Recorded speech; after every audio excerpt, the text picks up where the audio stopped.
più collegati nella stessa stanza, sono più persone collegate nella stessa stanza. Sì. Barbisan Leonardo. Siamo noi, Ok. Bertoncello Antonio. Sì.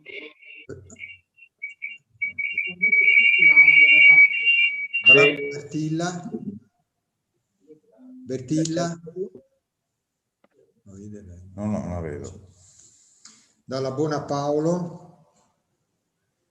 Presente. Drigo Irina. Irina. Presente. Mascarin Gastone. Sì. Mossanuto Angelo, l'ho visto. Presente. Visto. Pizzolito Mario. Solito Mario al momento non c'è. Ret Maria Teresa, quella l'ha vista. Sì, c'è. Presente. Rodriguez Riccardo. Sant'Andrea Stefano. Presente. No, sì. Senatore Maria Teresa. No. Ivan Renato. Sì, presente. C'è. Terenti Marco mi pare che c'è. Presente. Zanuto Alessandra, l'ho vista. Presente.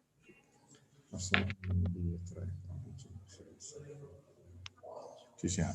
Numero legale c'è, possiamo iniziare. Scrutatori, Presidente.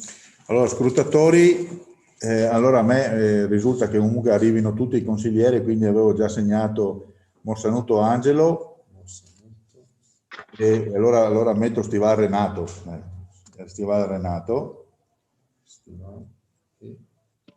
E Terenzi Marco.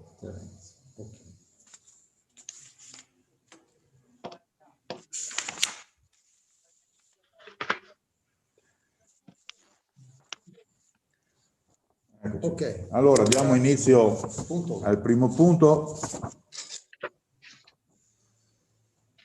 Presa dato la sentenza del TAR Veneto numero 50/2021 di correzione dei risultati delle elezioni amministrative del 20-21 settembre 2020 e convalida dell'elezione del consigliere comunale Vindigni Andrea in sostituzione di Graziano Padovese.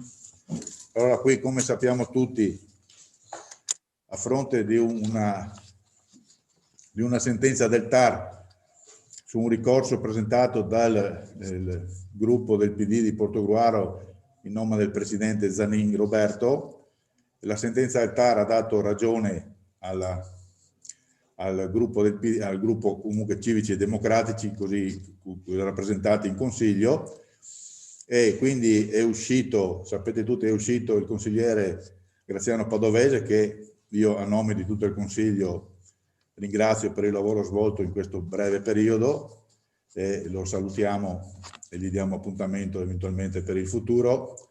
E viene nominato Andrea Vindigni, che è già collegato con noi, però ovviamente attende l'approvazione della delibera. Se c'è qualche punto ostativo, se qualcuno ha qualcosa da affrontare nella nomina del consigliere Vindigni, lo dica subito, chieda la parola, altrimenti noi mettiamo in votazione la delibera. Vedo che non ci sono giustamente interventi, quindi pongo in votazione e facciamo un po' il giro, segretario. Sì, facciamo tutti il giro. Allora. Quindi il segretario adesso fa il giro dei nomi, per cortesia votate. Florio Favero.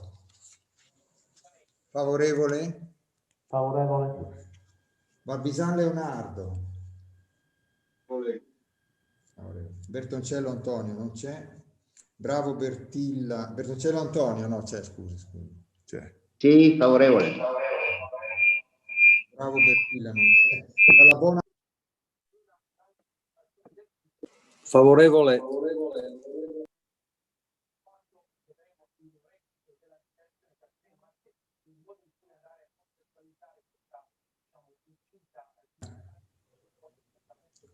Drigo Irina, favorevole. Favorevole. Gastone. Favorevole. Mossanuto Angelo. Favorevole. Pizzolito Mario non c'è. Ret Maria Teresa. Favorevole. Rodriguez Riccardo, Favorevole.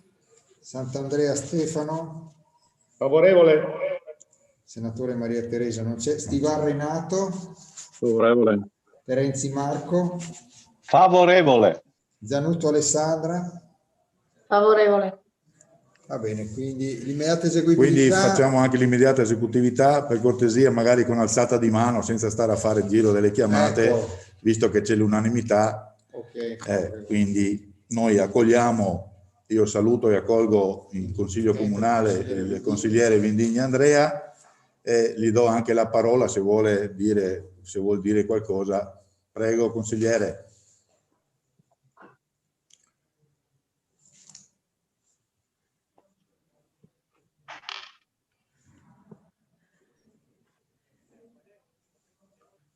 Consigliere Vindigni, riesce? Ecco. Scusate. Scusate, probabilmente ci sono più microfoni accesi, quindi per cortesia state attenti un po' alla questione dei microfoni. Grazie, prego. Sì, grazie. Allora, buonasera a tutti, grazie Presidente.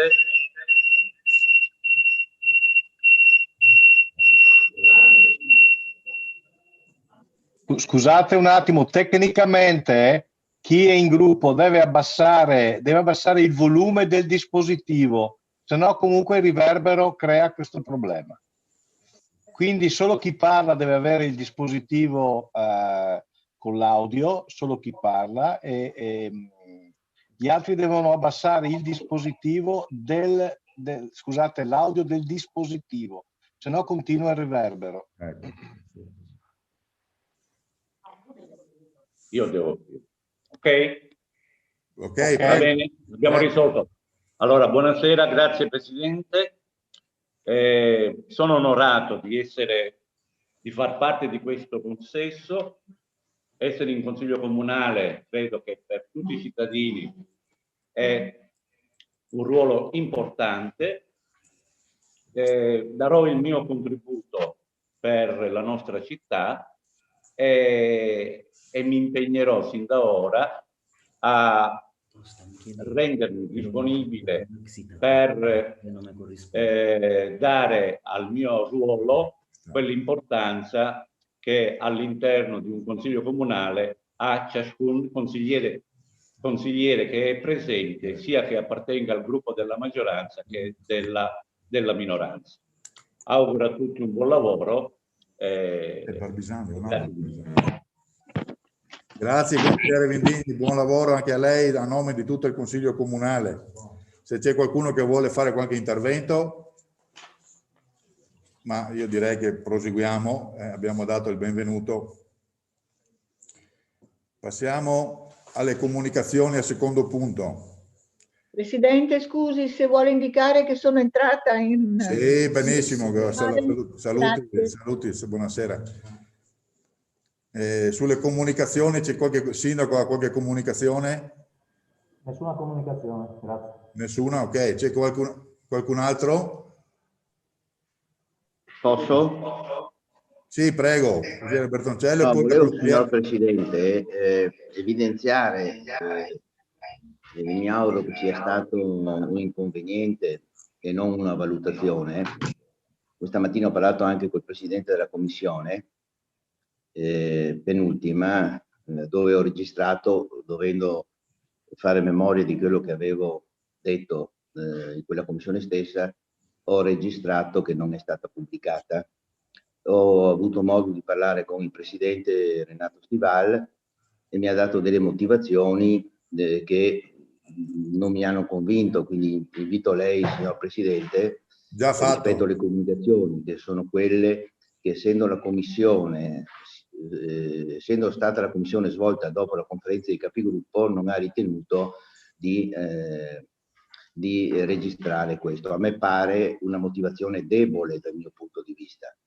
È stato... Poi, e questo è...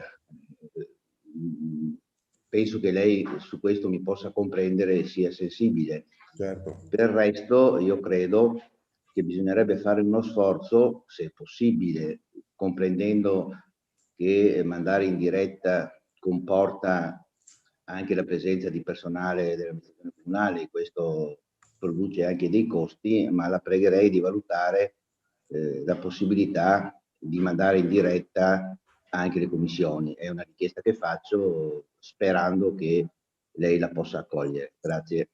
Allora io già vi rispondo, ho già preso posizione, settimana prossima lo farò anche insieme al segretario, ci siamo parlati stamattina, è stato un errore. Quella commissione andava registrata e sostanzialmente era il proseguio della commissione bilancio, dove non si era potuto discutere tutti i punti, compreso il DUP, e quindi andava registrata. Io ho già dichiarato, ho già fatto un giro con i consiglieri spiegando che le commissioni vanno registrate sempre. Dopo la diretta, questo forse è un po' un problema, ma sicuramente la registrazione e la messa in rete dove tutti i cittadini possono andare a vedere il giorno dopo, questo sicuramente ve lo garantisco, è stato un disguido che non accadrà più. La ringrazio. Consigliere Adrigo c'era forse e poi consigliere Barbisan. Prego, consigliere Adrigo. Buonasera a tutti. Scusi.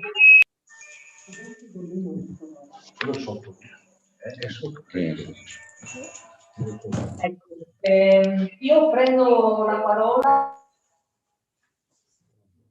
Non la sentiamo, consigliera. Scusi. Prego. Scusi. Bisogna prendere un po' di dimestichezza con questi strumenti, chiedo scusa. Prendo la parola per fare una breve comunicazione su una ricorrenza importante che c'è stata questa settimana. Lunedì 25 gennaio era una data molto importante per l'Italia. Sono 5 anni senza Giulio Regeni, il giovane ricercatore friulano sequestrato, torturato e ucciso in Egitto. A distanza di 5 anni forse possiamo dire di intravedere la verità, lo dimostra il fatto che sono stati iscritti nel registro degli indagati 4 ufficiali egiziani. La giustizia purtroppo sembra ancora troppo lontana. Io personalmente credo che non potrò mai dimenticare le parole di Paola, la mamma di Giulio, dopo aver dovuto eseguire il riconoscimento del corpo del figlio. Dichiarò: non avete idea del male che c'era su quel viso, che gli avevano fatto. Ho visto il male del mondo. E ancora, disse, ho riconosciuto Giulio solo dalla punta del naso. Sono frasi agghiaccianti che non possono lasciare indifferente nessuno, e soprattutto mi immagino le donne e in particolar modo le madri. Da 5 anni Claudio, il padre di Giulio e Paola, insieme all'avvocato Ballerini, lavorano giorno e notte per mettere insieme i pezzi di questa terribile vicenda che ha sconvolto in realtà l'Italia intera.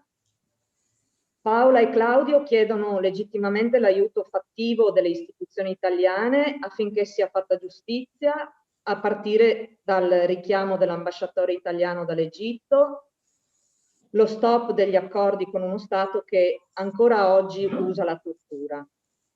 Io credo che questi 2 genitori, che sono esempio integerrimo di tenacia e soprattutto di dignità, meritino la vicinanza di tutte le istituzioni e non solo di quelle che sono poi deputate a perseguire l'obiettivo di fare giustizia per Giulio. Quello a cui penso è ovviamente un sostegno simbolico. È evidente che un'amministrazione comunale non può far altro, che può passare attraverso molte cose anche semplici, ma che secondo me possono avere un grande significato.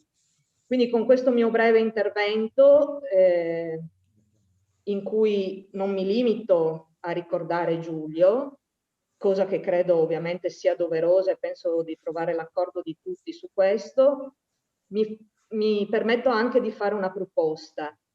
Chiedo quindi all'amministrazione comunale di Portogruaro, come è stato fatto nel comune di Fiumicello, che è il comune di nascita dove poi è cresciuto Giulio e dove ad oggi vive la sua famiglia. Ripeto, come è stato fatto nel comune di Fiumicello, mi piacerebbe e propongo che anche nel comune di Portogruaro venga dedicata una panchina a Giulio e a tutte le vittime di violazione dei diritti umani, dipingendola di giallo e magari ponendola in un luogo simbolico che per quanto ci riguarda potrebbe essere il Parco della Pace, con una semplice targhetta che spiega il significato di questo nostro gesto. Io penso che possa essere un segnale quantomeno di vicinanza a quella famiglia che in realtà rappresenta tutti quanti noi in questa vicenda. Grazie. Grazie consigliera, prendiamo in carico e eventualmente ci ragioniamo su assieme. C'era il consigliere Barbisan Leonardo e poi Renato Stivali. Microfono Leonardo, microfono. Mi sente? Adesso sì. Volevo un attimo parlare un secondo. No, non sentiamo, adesso non sentiamo, Mi sente? Adesso sì. Volevo prendere in mano un secondo il punto prelieve di Lumignana, che come voi sapete è un punto prelieve aperto già da diversi anni. La sentiamo male però, consigliere Leonardo, sentiamo male, molto male. Mi sente? Adesso sì, ma va e viene ed è molto basso. Mi sente? Adesso sì, meglio, dai. È un servizio molto importante per il territorio, il quale copre tutto il territorio di Lumignana. E naturalmente noi l'abbiamo ereditato nel 2015 e il settore era sindaco, mi ricordo che era chiuso, su alcuni mesi, perché mancavano dei servizi. E la convenzione quest'anno scadeva, quindi dal 31/12/2020 scadeva il 2009. Ma Succede che l'ASL fa alcune richieste, tra cui, a parte il data logger, ma fa una richiesta ben precisa che è un DVR, il quale il segretario generale presente si è messo d'accordo con la cooperativa, il quale è stato fatto questo DVR. Io credo vada bene. Però nel frattempo la dottoressa Fagotto, lei si è presa la responsabilità, e la ringrazio, il ritornello aperto, perché è appunto un servizio molto molto importante e appunto io penso e credo che questo DVR, quale il segretario Ferrari ha trasmesso, dovrà trasmettere all'ASL, sia ben preciso, ben chiaro, che in futuro non venga per alcun motivo chiuso, perché copre un bacino di utenza di gente molto molto molto importante. grazie. Comunque consigliere Barbisan, magari vedi di sistemare un po' il microfono o parlare magari proprio fermo davanti al microfono, perché facciamo fatica a capire. Consigliere Stival. Grazie Presidente. Mi sentite? Sì. Perfetto. Allora, sappiamo che le comunicazioni non vanno né discusse né commentate. No, certo. Ovviamente io recepisco le comunicazioni che sono state fatte, allo stesso tempo faccio una comunicazione che come Presidente della Commissione sarà mio compito far rispettare i consiglieri nei tempi, nella discussione, e ovviamente mi atterrò a far sì che i consiglieri possano parlare giustamente degli argomenti previsti nell'ordine del giorno e non divagare in altre illazioni, magari anche nei confronti di consiglieri. Grazie Presidente. Ok, questo è una sua prerogativa di tutti i presidenti e di tutti i consiglieri, quindi va benissimo. C'era la consigliera Zanutto, prego. Alessandra, il microfono. Sì, buonasera. Buonasera. Sì, mi sentite adesso? Sì, sì, prego, sì.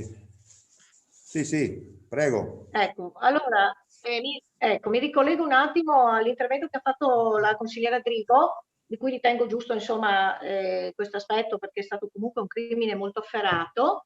E ricordo che comunque, visto che purtroppo ricorreva l'anniversario, ricordo anche che il 31 gennaio ricorre purtroppo l'anniversario di un altro delitto scelato, quello di Pamela, quella povera ragazza di 24 anni che è stata fatta a pezzi e messa in una valigia. Quindi è di cui purtroppo ancora la giustizia deve fare il suo corso, per cui ritengo che sono due giovani che purtroppo non avevano nessuna colpa se non quella di vivere la loro vita e sono stati entrambi, hanno fatto una brutta fine, purtroppo orrenda sia quella di Regeni ma non meno orrenda quella di Pamela, e quindi credo che non servano targhette per queste assolutamente, né assolutamente panchine, ma il ricordo e la non dimenticanza di questi terribili delitti che hanno segnato molte famiglie e hanno segnato anche noi cittadini. Grazie. Grazie, consigliera. Gastone, posso? Sì, prego, prego Angelo. Una comunicazione importante, allora, perché pochi giorni fa, 2 giorni fa, penso che un consiglio comunale non possa dimenticarci che è una delle più grandi tragedie dell'umanità. Abbiamo avuto il giorno della memoria, uno dei più grandi genocidi razziali che siano stati, dunque il consiglio comunale di Portogallo non può non fare un accenno al primo consiglio a quello che è stata questa grande tragedia, dunque siamo vicini a quelli che purtroppo non ci sono più, ancora quelli che portano questo ricordo. Il Consiglio Comunale pensa che sia uno degli appuntamenti più importanti, ricordarsi di questo fatto, al di là anche gli altri, anche tutto quello che avviene è importante, però il giorno della memoria deve restare sempre ben impresso in tutti quanti, dunque il Consiglio Comunale penso debba assolutamente condividere tutta la solidarietà, perché queste cose non possono più accadere, non devono più accadere. Grazie. Certo, grazie a lei consigliere. Ok, se non ci sono più comunicazioni, passiamo al terzo punto all'ordine del giorno. Consigliere Ret vuole parlare. Chi, scusa? Consigliere Ret. Non vedo. Sì, grazie. Ok, prego, Scusi, prego. Prego. Scusi, non ho alzato la mano. Va bene, va bene. Sì, volevo solo accodarmi un attimo all'intervento del consigliere Morsanutto e manifestare il mio apprezzamento per il messaggio che l'amministrazione di Portogruaro ha condiviso sul sito del comune, esatto. Messaggio che condividevo in toto. Mi auguro però che in prossime occasioni così importanti comunque l'amministrazione si faccia anche promotrice di iniziative attive. Mi rendo conto che quest'anno con la situazione che stiamo vivendo non era semplice, però molte altre amministrazioni comunque si sono adoperate per delle proposte attive e quindi questo è il mio augurio, e mi permetto anche di dire che la memoria di quello che è accaduto, coltivare la memoria di quello che è accaduto passa anche attraverso la scelta dei nostri comportamenti e del nostro linguaggio, che sono, io credo, tanto più importanti soprattutto a livello istituzionale, no? Quando la scelta di comportamenti e di parole assumono anche un significato di responsabilità. E quindi credo che a tutti i livelli non possano essere tollerati atteggiamenti di vicinanza, velata o manifesta, non possano essere tollerati atteggiamenti di giustificazione, ma debbano passare dei messaggi corretti e storicamente fondati. Grazie. Grazie a lei. Quindi allora siamo a posto, passiamo al terzo punto. Terzo punto, commissioni consigliari permanenti, ridefinizione a seguito della sostituzione del consigliere comunale. Allora qui, come avevamo preso accordi e come ha fatto bene il gruppo Civici e Democratici, nelle giornate precedenti ci ha comunicato i nominativi di chi entrava nelle commissioni, a parte diciamo il consigliere Vindigni, ma sapete che il gruppo Civici e Democratici aggiungeva comunque un componente per ogni commissione. Io vi leggo quindi velocemente le commissioni come sono attualmente composte e poi votiamo la delibera. Allora, la prima commissione consigliare vede i consiglieri Barbisan Leonardo e Pizzolito Mario, Bravo Bertilla e senatore Maria Teresa, Rodriguez Riccardo, Bertoncello Antonio, Rete Maria Teresa e Vindigni Andrea.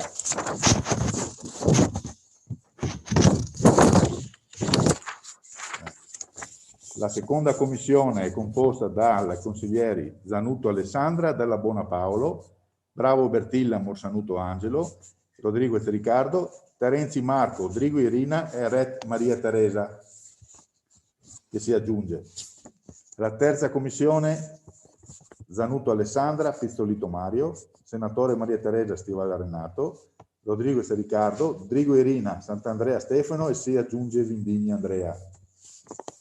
Quarta commissione, Pizzolito Mario, Dalla Bona Paolo, senatore Maria Teresa Stivalla Renato, Rodriguez Riccardo, Sant'Andrea Stefano, Bertoncello Antonio e si aggiunge Vindigni Andrea. Quinta commissione, Pizzolito Mario, Zanutto Alessandra, Morsanuto Angelo, Bravo Bertilla, Rodriguez Riccardo, Sant'Andrea Stefano, Rete Maria Teresa e Terenzi Marco che si aggiunge. La sesta commissione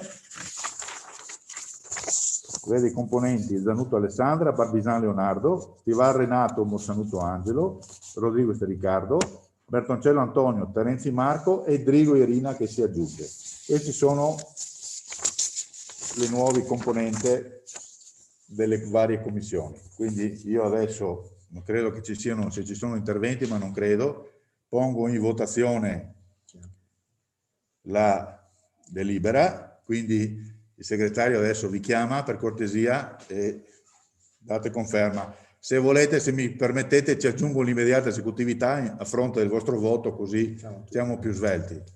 Prego. Florio Favero. Favorevole. Barbisan Leonardo. Favorevole. Bertoncello Antonio.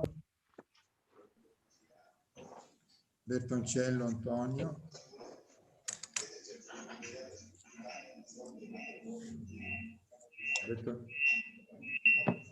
Bertoncello. Favorevole. Bravo Bertilla. Favorevole. Dalla Bona Paolo. Dalla Favorevole. Favorevole. Drigo Irina. Favorevole. Mascarin Gastone. Favorevole. Morsanuto Angelo. Favorevole. Pizzolito Mario. Favorevole. Ret Maria Teresa. Favorevole. Rodriguez Riccardo. Favorevole. Sant'Andrea Stefano. Favorevole. Senatore Maria Teresa. Favorevole. Stival Renato. Favorevole. Terenzi Marco. Favorevole. Vindigni Andrea. Favorevole. Zanutto Alessandra. Favorevole. Ero al numero. Allora, anche l'immediata esecutività, quindi approvato. Okay. Facciamo ora il quarto punto. Istituzione del canone patrimoniale di concessione, autorizzazione o esposizione pubblicitaria e del canone di concessione per l'occupazione delle aree e degli spazi appartenenti al demanio o al patrimonio indisponibile destinati a mercati, disciplina provvisoria, esaminata nella sesta commissione il 18 gennaio.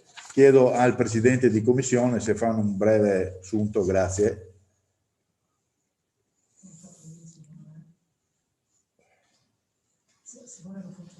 E se no lo fa comunque, di questi quattro punti lo fa l'assessore, mi pare, no? Quindi prego assessore, venga.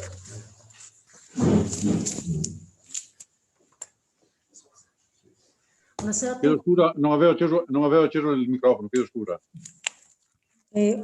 Procedo io con la presentazione? Prego, vai, perché non avevo acceso il microfono.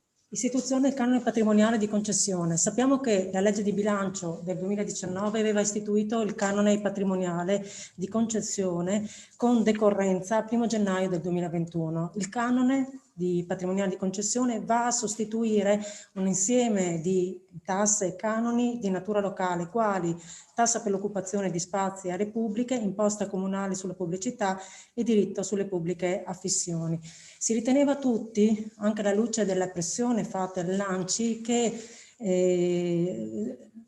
fosse prevista uno slittamento dell'entrata in vigore del canone patrimoniale di concessione dal 2021 al 2022. Così purtroppo non è stato e quindi il Comune di Portogruaro, come tutti i comuni, hanno adottato in via provvisoria un regolamento transitorio, un regolamento che varrà fino al 31 marzo del 2021, termine ultimo entro il quale vanno approvato il regolamento definitivo e le nuove tariffe. Al momento attuale, quindi, il regolamento provvisorio fa riferimento alle normative dei singoli tributi e alle tariffe. Entro marzo verrà quindi presentato il nuovo regolamento che ovviamente cercherà di mantenere inalterate le tariffe.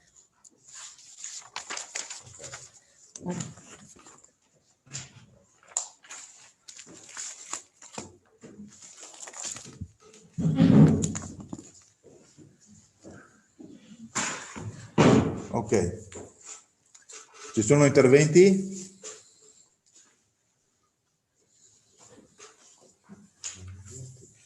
Se ci sono interventi, per cortesia mi segnalate con la manina e vi ringrazio.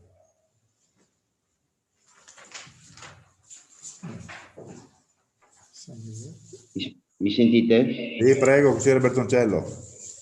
Abbiamo avuto modo di discutere in commissione.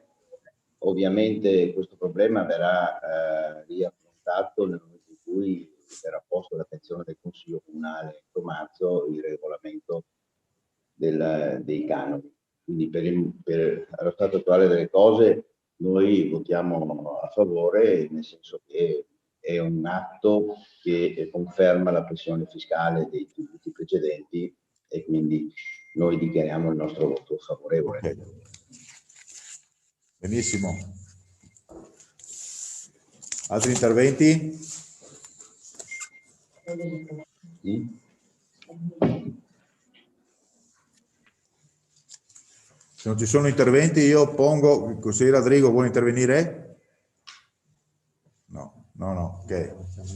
Allora, pongo in votazione il provvedimento. Florio Favero. Favorevole. Barbisani Leonardo. Favorevole. Bertoncello Antonio. Favorevole. Villa Bravo.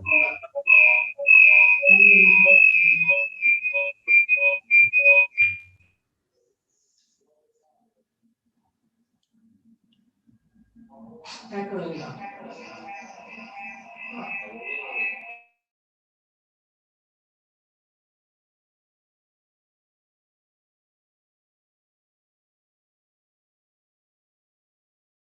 Paolo Dalla Bona, votare.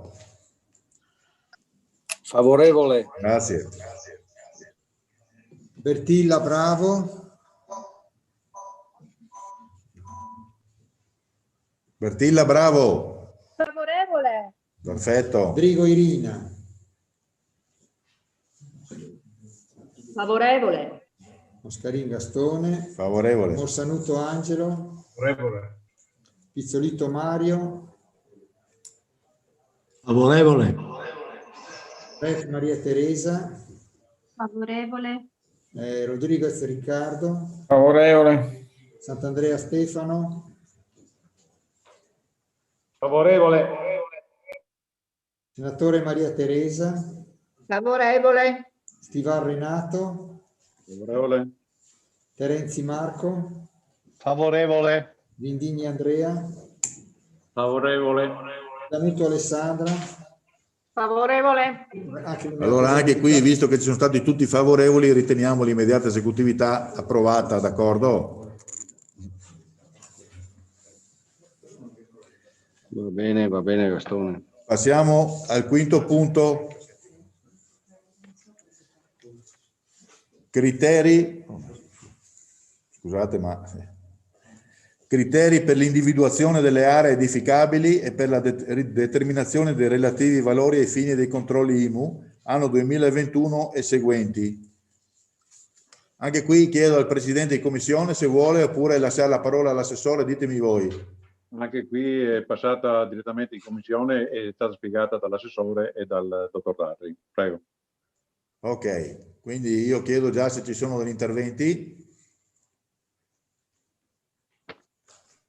Eventualmente l'assessore è pronto a dare spiegazioni se serve. Non ci sono interventi? No, ma scusi. Prego. Sì, a nome del gruppo noi dichiariamo l'astensione su questo punto. Ok, va bene. Voi ricordatevi il discorso del microfono che diceva Marco Terenzi. Ricordatevi di... Ecco. Quindi l'astensione, quindi va bene, la dichiarazione di voto dei civici e democratici c'è stata. C'è qualche altro intervento?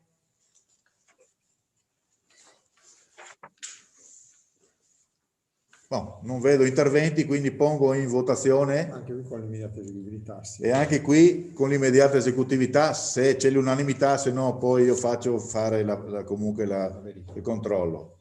Florio Favero. Favorevole. Barbisan Leonardo. Favorevole. Bertoncello Antonio.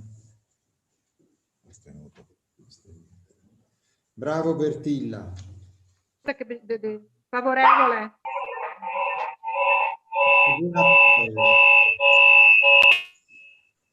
Paolo Dalla Bona. Favorevole. Drigo Irina. Mi astengo, scusi. Sì, ok. Mascarini Gastone. Favorevole. Mossanuto Angelo. Favorevole. Pizzolitto Mario. Favorevole. Rez Maria Teresa. Astensione.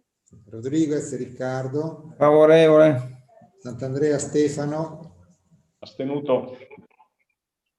Senatore Maria Teresa. Favorevole. Stivar Renato. Favorevole. Terenzi Marco. Astenuto. Pindigni Andrea. Astenuto. Zanutto Alessandra. Favorevole. Ok, a posto. Ok, per favore, magari per alzata di mano rapida l'immediata esecutività, così. Ok, grazie. Perfetto. Scusi Presidente. Prego, consigliere. No, lei adesso ha posto la questione dell'immediata esecutività, ma ci sono 6 consiglieri che si sono astenuti, quindi bisognerebbe chiedere anche a questi 6 se sono favorevoli o se si astengono anche. Sì, infatti, no, appunto. Infatti volevo proprio verificare con la visibilità. Ma Chiaro a nome del gruppo che ci asteniamo anche sull'immediata esecutività. Perfetto, grazie, perfetto. Quindi passiamo al 6° punto.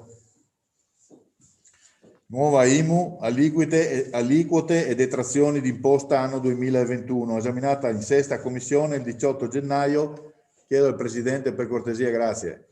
Grazie Presidente, anche qui è passata in Commissione, l'assessore Salvador l'ha illustrata, ha spiegato quali saranno le detrazioni per l'anno in corso e c'è stata qualche domanda da parte del consigliere Bertoncello e del consigliere Terenzi che comunque hanno ricevuto risposta. Perfetto, grazie consigliere Stivali. Apro quindi il dibattito, se ci sono degli interventi sull'IMU.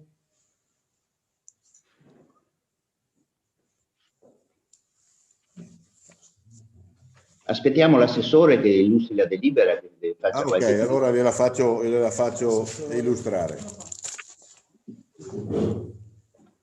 Prego. Come abbiamo visto in Commissione, nell'anno 2021 il Comune di Portogruaro conferma tutte quelle che sono le aliquote IMU, gli esoneri e le eventuali riduzioni. La novità del 2021, che è una novità a livello nazionale, è l'esonero del pagamento della prima rata dei fabbricati catastali, categoria catastale di 2, e relative pertinenze di immobili di agriturismo, affittacamere per brevi soggiorni, bed and breakfast e residence, discoteche e sale da ballo.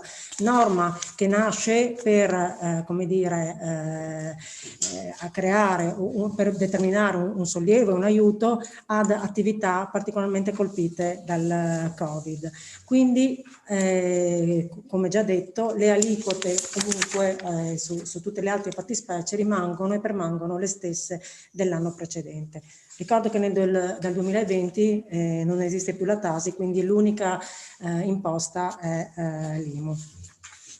Dopo non so se volete che entriamo anche nel dettaglio di quelle che sono le aliquote e le detrazioni, che sono riportate ovviamente nella delibera.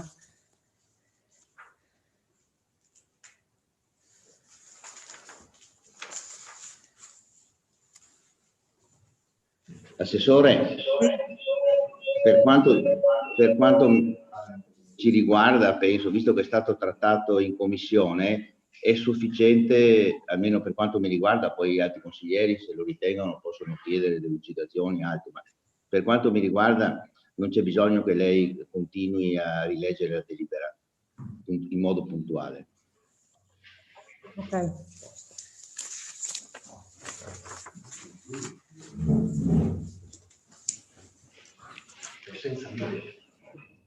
Ok. Ci sono altri interventi? Se non ci sono altri interventi? Sì. Prego. Posso? Sì, prego.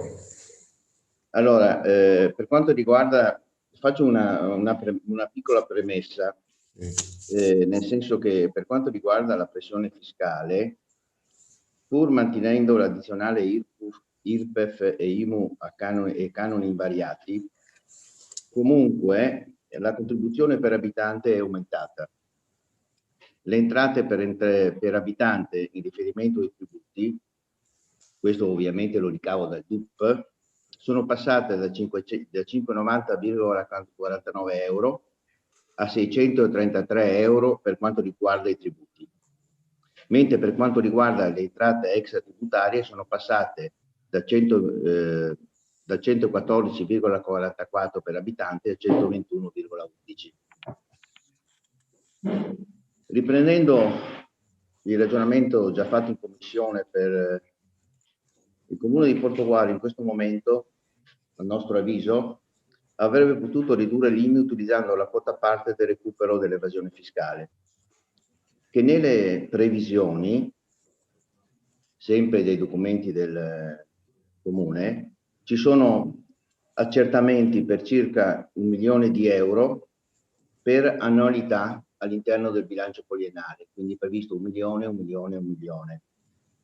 Io per rendere dotti i consiglieri comunali ho avuto già modo di dire in commissione, gli accertamenti IMU sono passati dal 2016 al 2019 da 534.754,75 a 1.267,06. Le riscossioni sono passate dal 2015, diciamo dal 2016, da 534 a 765, a 821 nel 2018, no scusate, stavo leggendo gli accertamenti, non le entrate, ma le riscossioni sono state di 145, 147, nel 2019 330, 583,21. Allora c'è un dato che io vorrei far rilevare, che abbiamo sollevato da molto tempo, che abbiamo posto anche in commissione. Noi stiamo, come anche se l'assessore si è impegnato, se non ricordo male, sulla tassazione, di riprendere puntualmente tutte le questioni che riguardano la pressione fiscale, io credo che uno sforzo avrebbe dovuto esserci anche in questo bilancio, perché come tutti sappiamo l'evasione fiscale è un'entrata che dovrebbe ristorare l'entrata IMU, proprio perché nel momento in cui si fa la programmazione dell'IMU si basa sugli anni precedenti. Quindi io credo che ci debba essere un'attenzione diversa anche rispetto al passato. Quindi noi voteremo contraria a questa deliberazione, non tanto sulla programmazione del bilancio, perché non c'è nulla da dire, ma per il fatto che noi avremmo, in questo momento di crisi, avremmo preferito che le discussioni di competenza, almeno una parte, quella tolto i soldi del costo della struttura che per fare gli accertamenti li subisce, che una parte, noi avevamo identificato un 70-60%, fosse ristorato all'abbattimento dell'ICI. Grazie. Grazie consigliere. Sono altri Io Presidente, se posso. Prego consigliere Terenzi. Sì, volevo un attimo ripercorrere in sintesi naturalmente, perché la discussione è stata articolata in commissione, ma io credo che sia doveroso da parte mia riproporre in consiglio un tema che anche nella scorsa consigliatura, almeno negli ultimi 3 bilanci di previsione, era stato portato dal nostro gruppo consigliare, l'allora gruppo centro-sinistra più avanti insieme, e cioè che erano maturi già allora i tempi per una manovra, in particolare sull'IMU, verso due poi obiettivi fondamentali: famiglie numerose e vulnerabili da una parte, e dall'altra situazioni di attività economiche fragili. Il Covid-19 ha ulteriormente aggravato questa situazione, questa vicenda, e per cui ha riproposto ancora una volta il tema di una leva fiscale, per quanto di competenza del comune, ben si intende, che andasse in qualche modo a prevedere e proporre una fiscalità di vantaggio per le categorie succitate e suddette.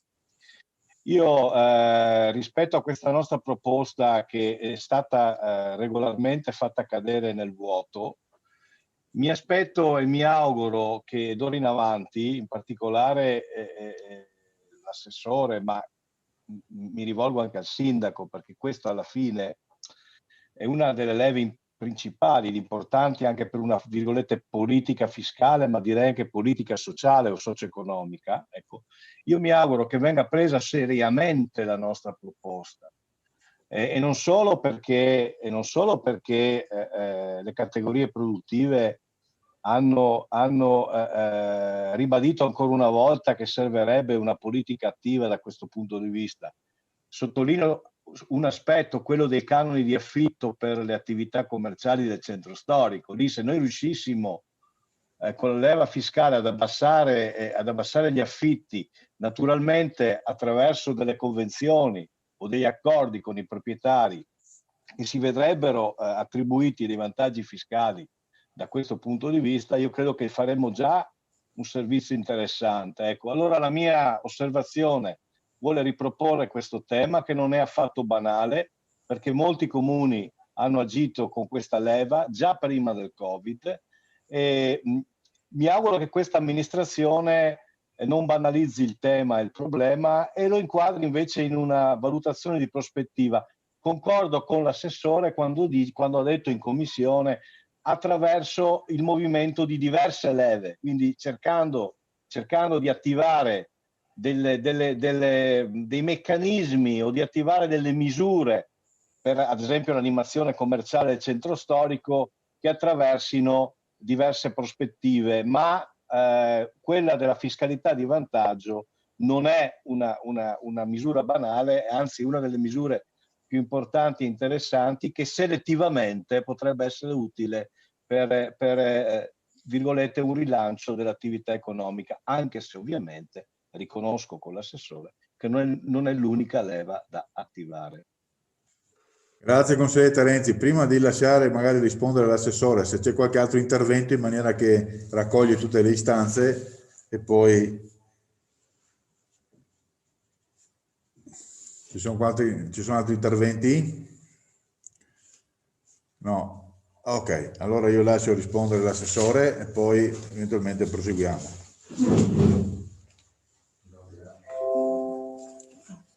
Provo a rispondere sperando di essere chiara. Allora, prima di tutto è vero che c'è un trend positivo di versamenti IMO e di versamenti spontanei. Io lo leggo in maniera positiva, nel senso che quello che si riscontra è che a seguito di una verifica, di un accertamento da parte degli uffici, segue poi un comportamento virtuoso da parte del contribuente. Quindi questa è sempre stata l'impostazione del Comune che io personalmente condivido. Bisogna arrivare a versamenti spontanei, dovremmo spostare proprio la leva dall'accertamento al versamento spontaneo.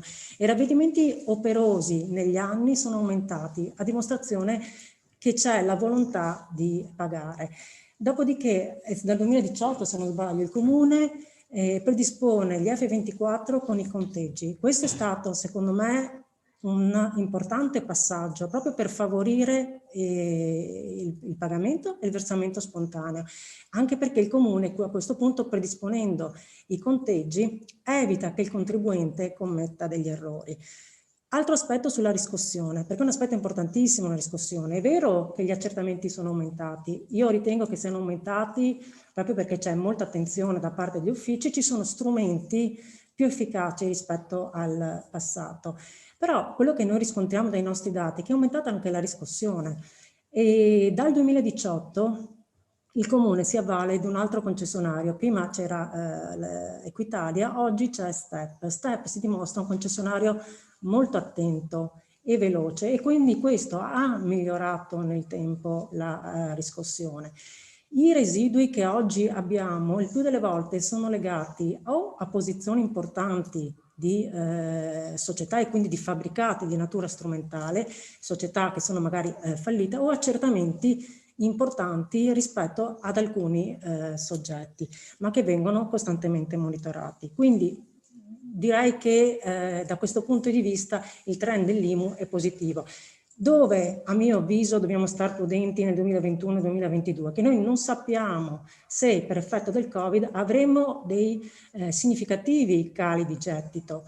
Ci ha tranquillizzato il dato che abbiamo a fine dicembre, dove abbiamo riscontrato dei versamenti assolutamente in linea con le previsioni o addirittura superiori, ma dobbiamo essere prudenti rispetto al 2021.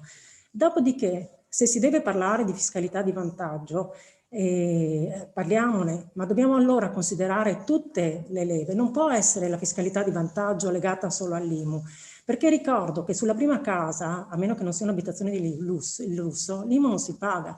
Se dovessi proprio oggi parlare di fiscalità di vantaggio, io mi sarei spostata su un altro tema, sull'addizionale IRPEF, però oggi non abbiamo la certezza degli incassi del 2021 e questo ci porta ad essere più prudenti.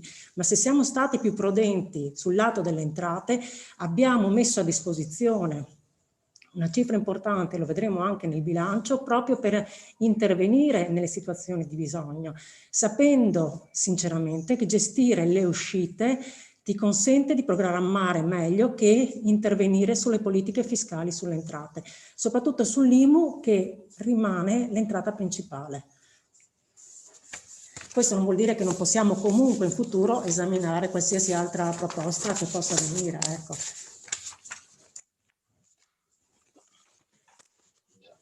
No. Pronto? Posso?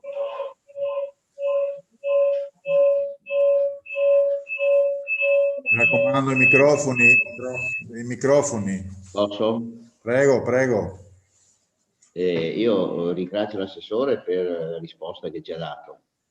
La questione che io ho sollevato era quella al di là della cautela in questo periodo che si deve avere, ma anche quando non c'era questo momento, questa leva che io ho proposto per un po' di tempo di recuperare parte dell'entrata dell'IMU anche tenendo conto anche delle discussioni, mi pare una cosa importante.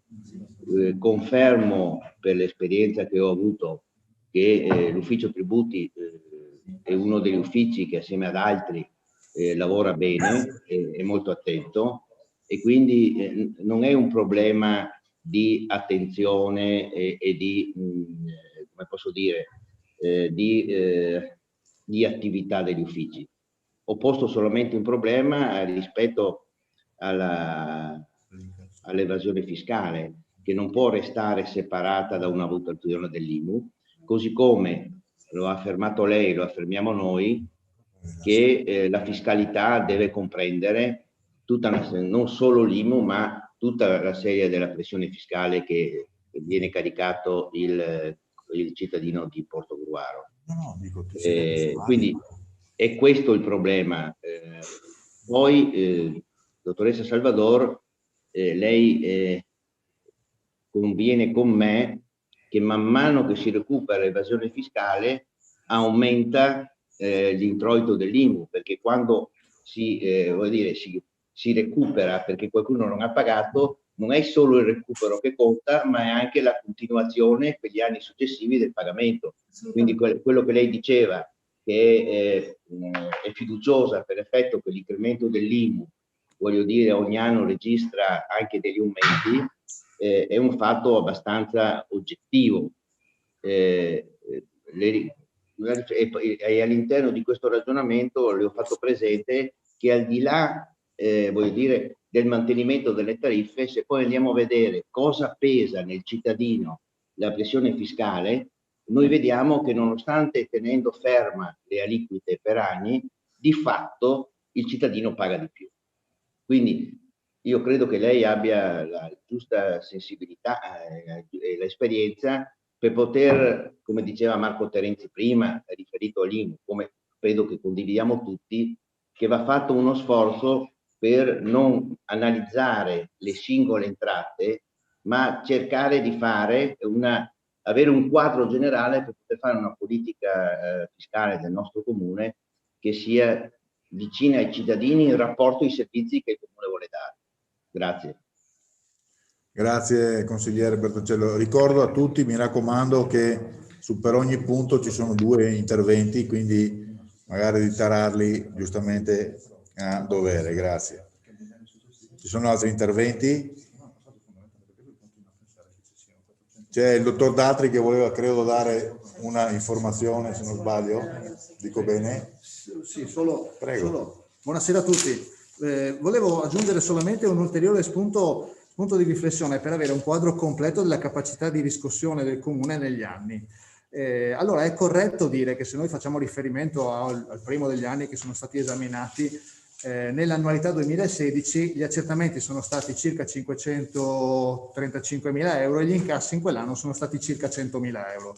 La differenza, 430.000 euro, è una differenza che va a residuo, ma non rimane non incassata, nel senso che questa cifra può essere incassata anche negli anni successivi, cosa che è accaduta in realtà per buona parte, perché per esempio per la parte di accertamento 2016, negli anni successivi all'annualità stessa sono stati incassati 337.000 euro, il che vuol dire che per quella imposizione IMU ad oggi residuano 94.000 euro, quindi non tutti e 430.000 euro all'inizio, e questi 94.000 euro sono procedure fallimentari, il che vuol dire che nel corso degli anni successivi si tende ad incassare molto di più rispetto a quello che è l'incasso della prima annualità. Quindi diciamo che per aggiungere un elemento in più di comprensione, le percentuali di incasso non sono quelle che si vedono il primo anno, ma bisogna aspettare qualche annualità per comprendere quale sarà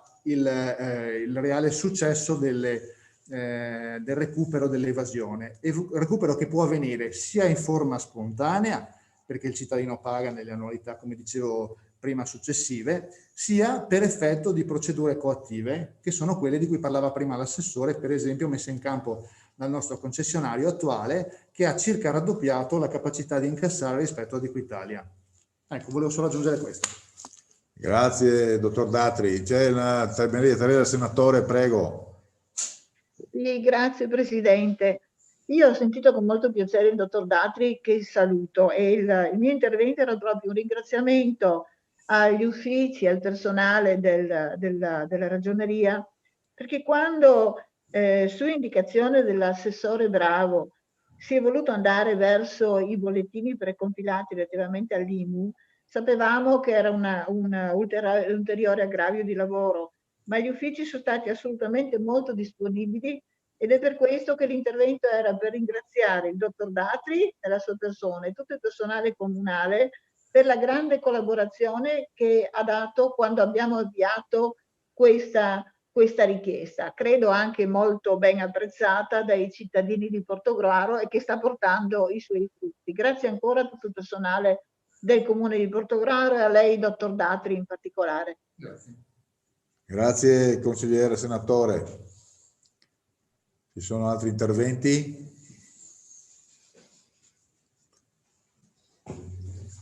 Non vedo mani alzate, non vedo manine gialle. Per cortesia, se avete di fare interventi segnalatemelo, perché... Ok, niente, allora io a questo punto...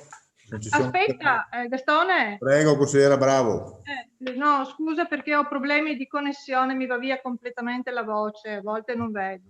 No, volevo solo un attimo ribattere su un articolo che è stato pubblicato la scorsa settimana, in cui c'era scritto un articolo del Gazzettino in cui si affermava che mancavano all'appello 2,6 milioni di IMU.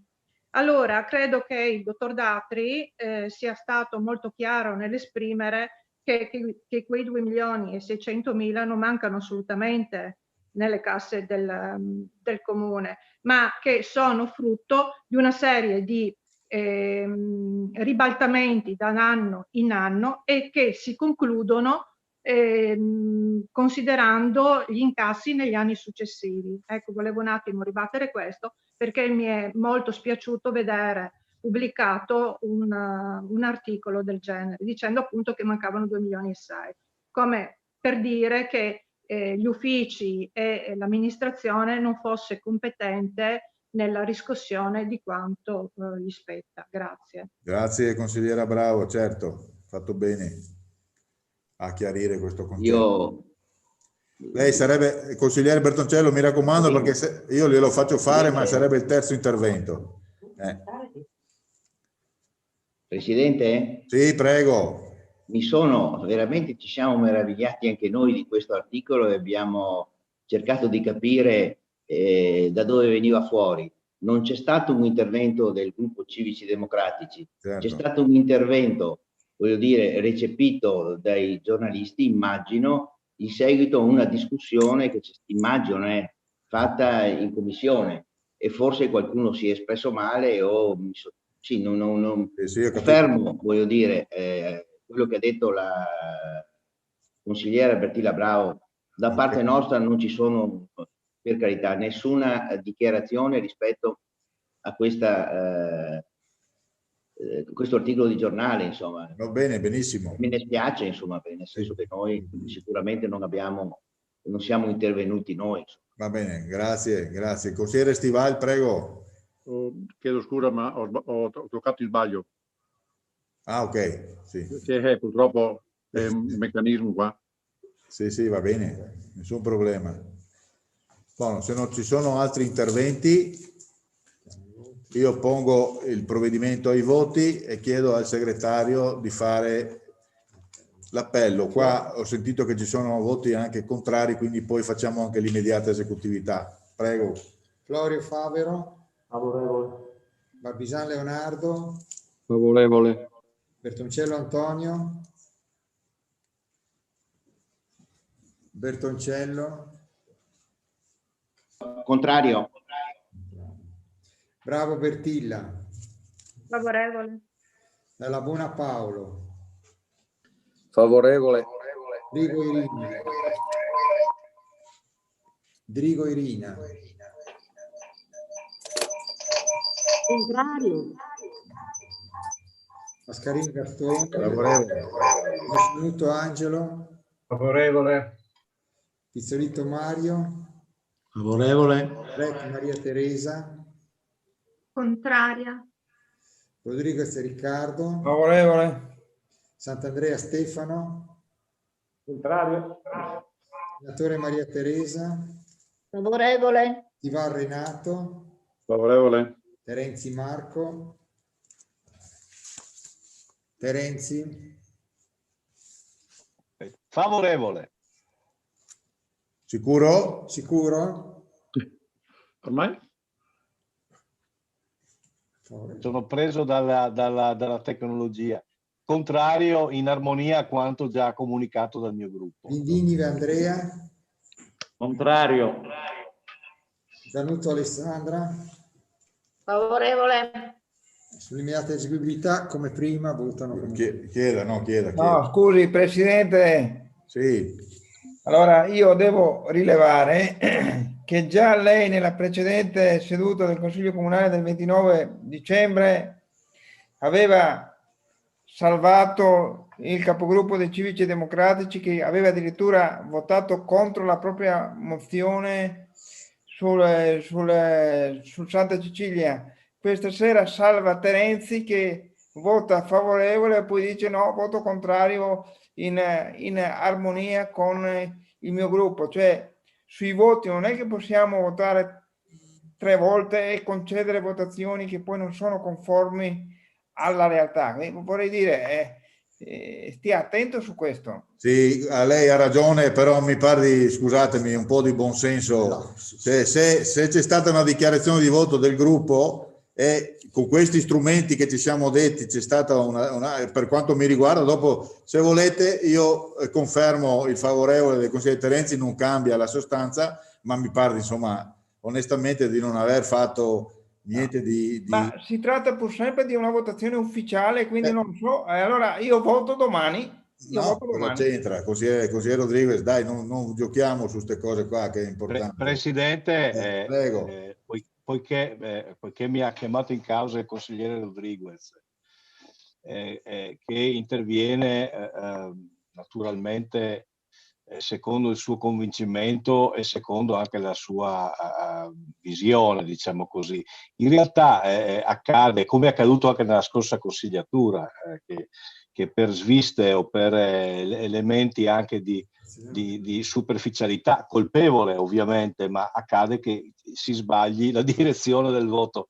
Allora, per quanto io ho dichiarato in commissione e per quanto ho dichiarato nel precedente intervento, era più che evidente che il mio voto era contrario.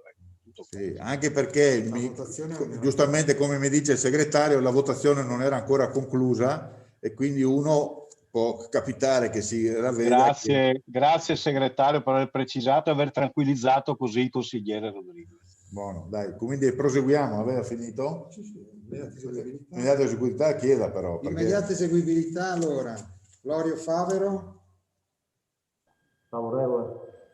Barbisan Leonardo. Favorevole. Bertoncello Antonio. Contrario. Bertilla Bravo.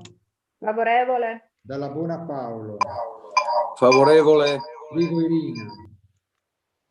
Contrario. Mascarin Gastone. Favorevole. Bassanuto Angelo. Favorevole. Pizzolitto Mario. Favorevole. Maria Teresa. Contraria. Rodriguez Riccardo. Favorevole barra contrario, vediamo cosa scrivete nel voto, cacchio. Va bene, dai. No, va bene, niente, va bene. Io impugno questa votazione, io impugno la votazione precedente. Consigliere Rodriguez, per favore. Glielo chiedo per favore, lei è una persona intelligente, insomma io capisco a volte che uno possa anche magari, ma secondo me non ha alcun senso e poi lei decida, faccia quello che vuole, io ritengo di non aver fatto nulla di male. Andrea Stefano. Sì, favorevole. No, scusa, mi sono sbagliato anch'io. No, adesso ho fatto un po'. Vedete. Ma siamo in consiglio o dove stasera? Scusate. No, ma io... Allora, adesso io capisco anche... qua mi va via la voce, mi torna... Allora, consigliere Sant'Andrea, non si preoccupi perché... Ho perso il voto contrario alla cosa. Scusate, ma tante volte mi va via la voce anche il Presidente. Sì, no, ma è vero che anche in sede di consiglio di presenza, anche negli anni precedenti, più di qualche volta è stata anche ripetuta la votazione, perché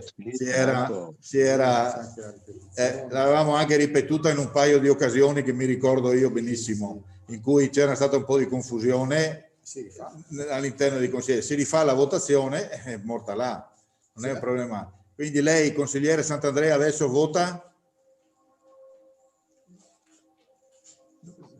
Non c'è più. Non vota perché non parla, non vota. Vabbè, andiamo avanti.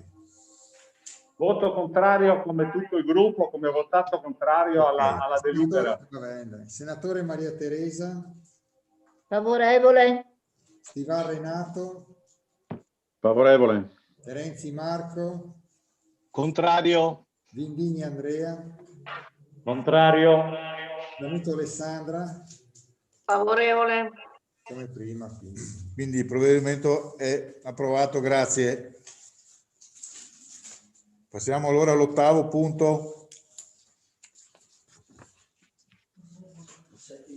Ah no, scusatemi, il 7º punto, il settimo l'avevo già segnato. Legge regionale 20 agosto dell'87 numero 44, disciplina del Fondo per le opere di urbanizzazione, approvazione del programma dei contributi per il 2020 per le chiese e per gli altri edifici religiosi, esaminata in commissione 4ª e 6ª il 18. Chiedo al Presidente di Commissione una breve relazione, grazie. Non so chi Grazie, la fa. Prego. Grazie Presidente. Il punto è passato in Commissione il giorno 18 e il Dottor Bonora ha illustrato il punto chiarendo che come tutti gli anni viene accantonato la quota prevista per legge e che a oggi nessun ente ha fatto richiesta, anche su esplicita richiesta del consigliere Terenzi ha ribadito che al momento non sono arrivate nessuna comunicazione. Grazie consigliere Stivali. Apro il dibattito se ci sono degli interventi. Presidente? Sì, prego, consigliere Barbisano.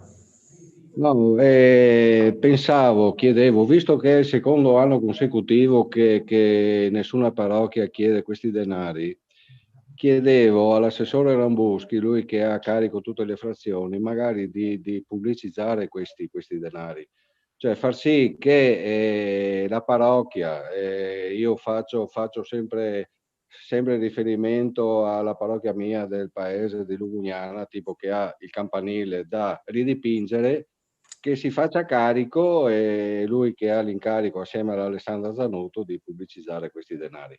Grazie. Grazie consigliere Barbisan. Assessore, allora la coglie l'invito. Assessore Rambuschi. Microfono Pietro, il microfono. Mi senti? Sì, perfetto, prego. Perfetto. Bene, io ho colto l'invito del consigliere Barbisan, ma posso anche confermare di aver già pubblicizzato questa possibilità, solo che noi altri le frazioni non le abbiamo ancora fatte tutte, quindi abbiamo i referenti di frazione che hanno anche questo carico, quindi tranquillizzo il consigliere Barbisan. Perfetto, grazie. Comunque ripeto, assessore, che già è il secondo anno consecutivo, perché l'ultimo mi ricordo è stata la parrocchia di Sumaga che ha fatto richiesta di questi denari. Ma anche perché mi pare, se non sbaglio, che dopo il terzo anno a vuoto quei fondi rientrano in un equilibrio diverso, se non ricordo male. Quindi... Esatto. Ma posso, Presidente? Perché Prego. avevamo parlato anche nella scorsa consigliatura, no? Poiché questa è comunque sono degli importi che vanno a sostegno sostanzialmente dell'attività ecclesiale, ecco, questo tema dello scivolamento di anno in anno è anche per raccogliere una cifra consistente per poter poi individuare davvero un intervento che sia effettivamente prioritario rispetto ad una valutazione complessiva degli interventi che credo a livello di forania di Portogruaro verrà fatta al suo interno. Ecco, quindi sono risorse, non è detto che poiché non c'è la domanda vuol dire che non c'è il fabbisogno o non si sa che in qualche misura venga, non ci sia questa opportunità. In realtà è anche questo il tema, di identificare una priorità magari anche che richiede un importo più consistente della quota che di anno in anno viene messa a disposizione. Credo che sia stata anche nella prassi dei decenni precedenti, ora io non ho mai amministrato direttamente, ma credo che sia questo il tema. Ecco. Quindi secondo me le parrocchie o la forania sono a conoscenza di questa norma regionale che è anche abbastanza datata.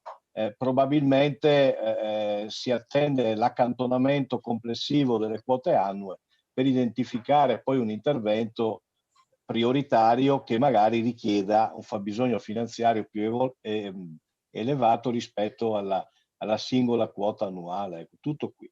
Certo, grazie. Grazie consigliere Terenzi. Presidente, se posso. Consigliera Drigo e poi consigliere Rodriguez. Sì, semplicemente per appunto ricordare che negli anni passati solitamente le parrocchie si mettevano d'accordo per l'utilizzo di questi fondi.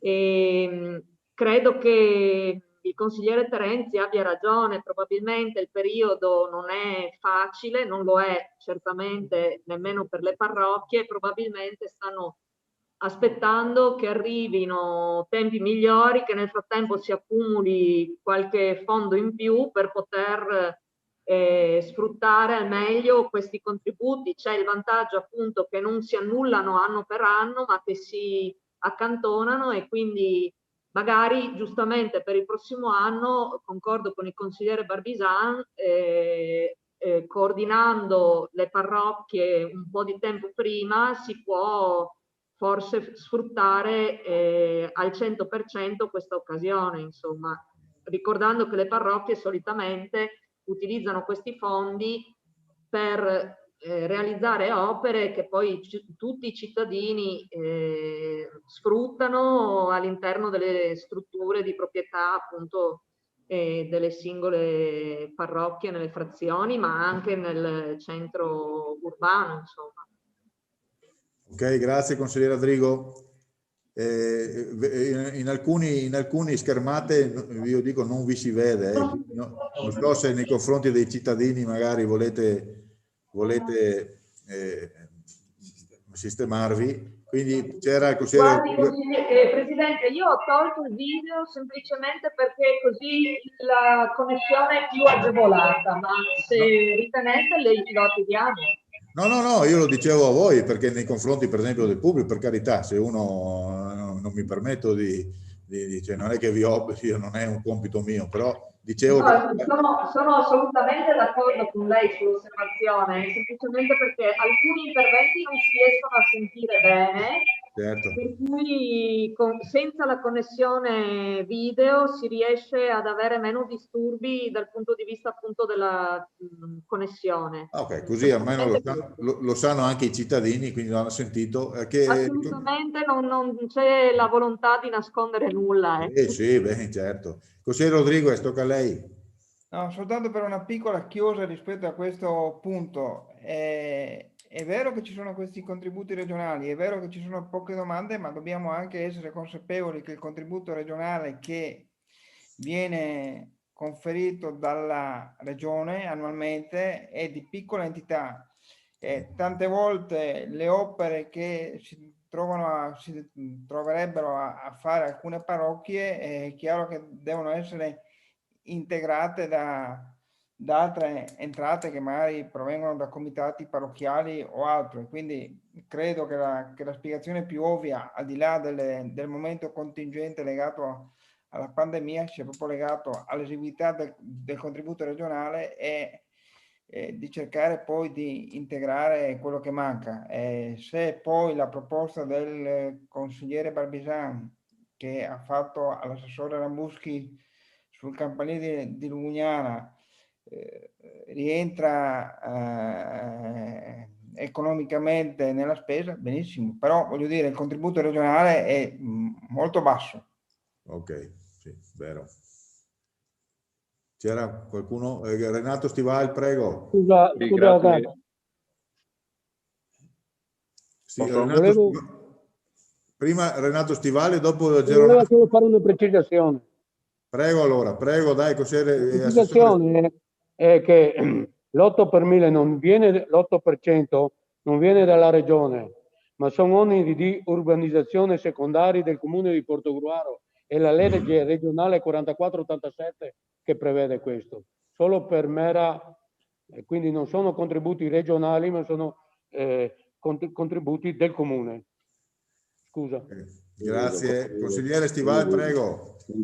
Grazie Presidente. Io faccio memoria anche delle mie esperienze passate in merito all'argomento e ricordo bene, come qualcuno mi ha già anticipato, come gli importi che sono a disposizione a volte sono veramente esigui rispetto alle esigenze di ogni singolo intervento nelle strutture ecclesiastiche. D'altra parte, credo non sia necessario, da quello che ricordo, fare della pubblicità in merito, perché ne sono a conoscenza e di solito la Forania si mette d'accordo su quale e su quali interventi mettere l'importo a disposizione del comune. Per quanto riguarda invece, approfitto, le comunicazioni audio che si sentono male, sono dovute al fatto che i dispositivi sono troppo vicini. Non è tanto il discorso video o audio, ma è perché i dispositivi sono vicini e creano questo effetto Larsen. Anche questi dispositivi ci dicono che in pandemia dobbiamo stare distanti. Se ognuno fosse nella propria postazione di casa, non succederebbe questo effetto sonoro nella comunicazione. Grazie consigliere Stival. Posso? Prego consigliere Bertoncello.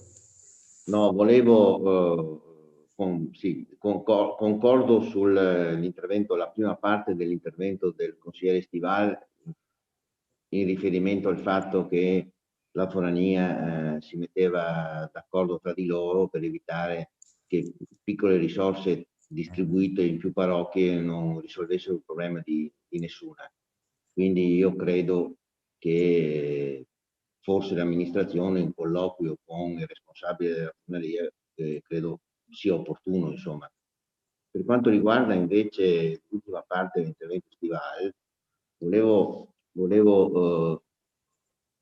dire e volevo informare che il gruppo Civici Democratici, almeno per i 2/3, ha comunicato al Presidente del Consiglio che in occasione del bilancio avevamo verificato l'opportunità di farlo assieme con le dovute distanze. Noi siamo a distanza di 3 metri l'uno dall'altro con la mascherina, e comunque proprio per evitare letture sbagliate di questa questione potrà confermare il Presidente del Consiglio, certo, che è stato doverosamente informato.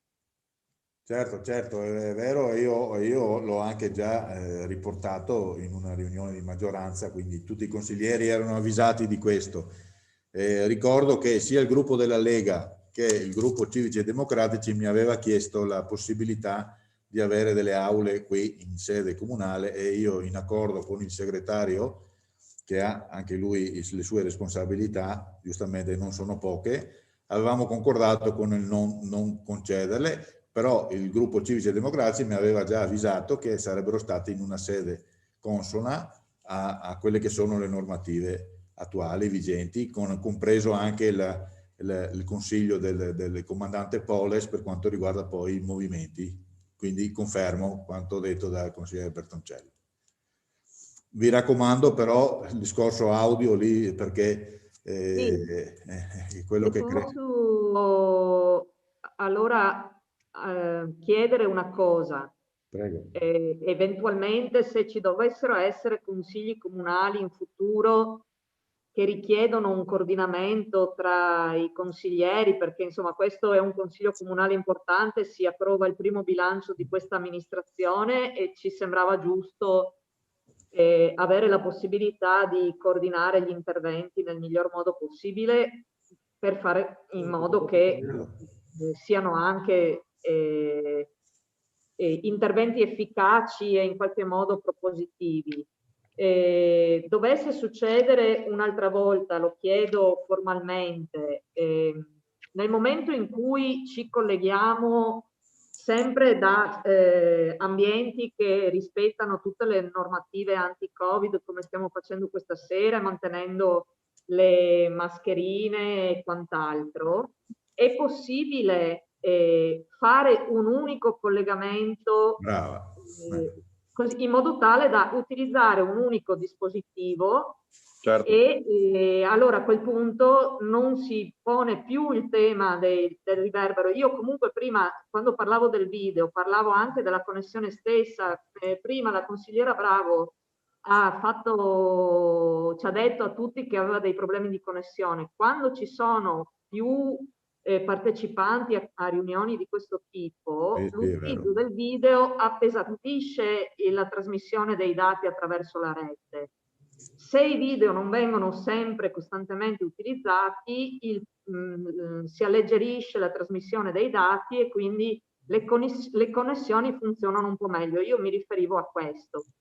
Se questa cosa dell'unico dispositivo si può utilizzare anche in questo momento, cioè da questa seduta, noi non abbiamo nessun problema, ne utilizziamo uno, continuiamo a stare ovviamente distanti tra di noi, abbiamo un unico dispositivo, utilizziamo quello e in questo modo non ci sarà il riverbero. Io sto cercando di risolvere questo problema accendendo chiudendo microfoni, abbassando e alzando i volumi ogni volta che interveniamo. Però se ce lo dite noi ne utilizziamo uno soltanto e a turno ci presentiamo davanti al dispositivo e nel frattempo ascoltiamo il Consiglio Comunale stando seduti giustamente a distanza di sicurezza. Diteci voi, siamo a disposizione per risolvere qualsiasi tipo di problema e di interferenza. E io direi, parlo per me, perché a questa cosa ci avevo anche pensato e probabilmente quando ci siamo sentiti con il consigliere Bertuccello avevo anche detto che c'era sto problema. Per quanto mi riguarda, l'importante è che nel momento del voto ognuno di voi arrivi davanti allo schermo acceso, quindi va benissimo uno schermo, sappiamo che siete lì, e anche per il futuro, quando un gruppo mi indica, guarda che questi 4 consiglieri, ovviamente al momento dell'appello e al momento delle votazioni c'è la figura presente che dichiara, d'accordo? Per quanto mi riguarda va benissimo che ci possa essere anche un'unica postazione, per quel che concerne a noi. Il segretario mi conferma. Perfetto, allora se siete d'accordo possiamo utilizzare anche questa modalità. In questo momento siamo in presenza in 4 e insomma, possiamo organizzarci in questo modo, ne teniamo uno a microfono acceso e a volume massimo in modo tale che tutti possano sentire bene, gli altri spegniamo microfoni e volume in modo tale che così non si interferisce e quando votiamo o quando interveniamo utilizziamo quello acceso. Perfetto. Okay? Grazie. Va benissimo. C'è qualche altro? Dove eravamo rimasti? Al punto 7 che c'erano gli interventi che si sono conclusi. C'è qualche altro intervento? Sì, non alzi la mano, metta la manina, assessore Geronazzo, c'è la manina gialla, no, sul computer, che così vedo. Prego. Solo per mera informazione, non è che le parrocchie non sappiano fare la richiesta o non sono informate, è che solitamente come prassi questa richiesta la fanno ogni 3 anni perché i soldi vengono accumulati, quindi al terzo anno le parrocchie hanno un contributo consistente dove possono fare veramente una manutenzione o qualcosa per la Chiesa, altrimenti con 10.000 euro fanno la pratica e non resta niente per fare qualsiasi lavoro. Questo è il motivo, secondo il mio modo di vedere, che loro ogni anno non fanno la richiesta, solitamente la fanno al terzo anno perché hanno una cifra talmente abbastanza cospicua per fare gli interventi che devono fare, solo per informazione. Sì, benissimo. Quindi non è il campanile di Sumaga o quello di Lugugnano o quello di Portovecchio, è che con 10.000 euro si fa ben poco, già con 30 si fa fatica a fare degli interventi. Grazie. Ok, grazie Assessore. Se non ci sono altri interventi, io pongo in votazione il provvedimento. Consigliere Vindigni, voleva intervenire?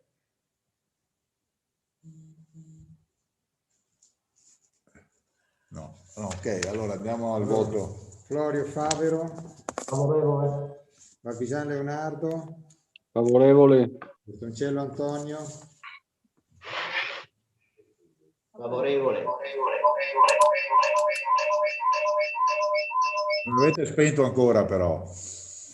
Bravo. Adesso sistemo un attimo. Sì. Bravo Bertilla. Favorevole. Dalla Buona Paolo. Favorevole. Rigo Irina. Favorevole. Mascarin Gastone. Favorevole. Mossanuto Angelo. Favorevole. Pizzolito Mario. Favorevole. Rec Maria Teresa. Favorevole. Rodriguez Riccardo. Favorevole. Sant'Andrea Stefano.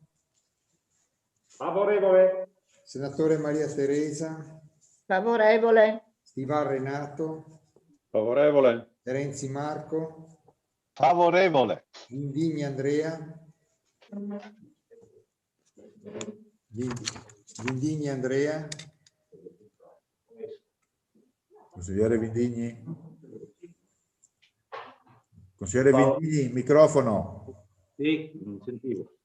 Ah, ok. Favorevole. Zanuto Alessandra. Favorevole. Tutti favorevoli. Tutti favorevoli, quindi qua l'immediata esecutività penso la possiamo ritenere favorevole e quindi il provvedimento è approvato. Grazie. Passiamo all'ottavo punto.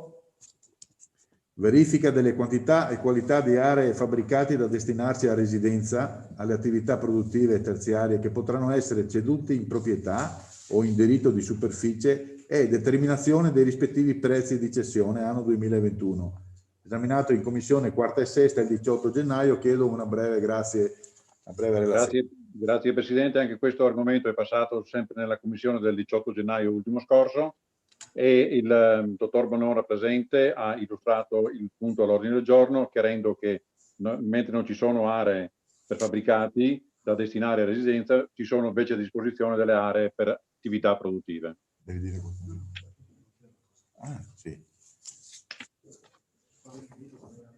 sì. Sì, ok, grazie consigliere Stival. Se ci sono interventi. Non vedo interventi, quindi io pongo in votazione e do il via al segretario. Grazie. Florio Favero. Favorevole. Barbisan Leonardo. Favorevole. Bertoncello Antonio. Astenuto. Bravo Bertilla. Favorevole. Dalla Buona Paolo. Favorevole. Regolina. Mi astengo. Fa anche l'immediata esecutività, per favore. Mascarin Gastone. Favorevole. Mossanuto Angelo. Favorevole. Pizzolito Mario. Favorevole. Rec Maria Teresa. Astenuta. Rodriguez Riccardo. Favorevole. Sant'Andrea Stefano. Astenuto. Senatore Maria Teresa. Favorevole. Stivar Renato. Favorevole. Renzi Marco. Astenuto. Vindigni Andrea. Astenuto. Zanotto Alessandra. Favorevole. Immediata eseguibilità. Sì, per favore. Anche l'immediata esecutività. faccio. Sì. Florio Favero. Favorevole. Barbisan Leonardo. Favorevole. Bertoncello Antonio. Bertoncello Antonio. Astenuto. Bravo Bertilla. Favorevole. Malabona Paolo. Favorevole. Rigo Irina. Mi astengo. Mascarin Gastone. Favorevole. Morsanuto Angelo. Favorevole. Pizzolitto Mario. Favorevole. Rec Maria Teresa. Astenuta. Rodriguez Riccardo. Favorevole. Sant'Andrea Stefano. Mi astengo. Senatore Maria Teresa. Favorevole. Stivar Renato. Favorevole. Terenzi Marco. Terenzi Marco. Astenuto. Astenuto. Vindigni Andrea. Vindigni. Astenuto. Zanutto Alessandra.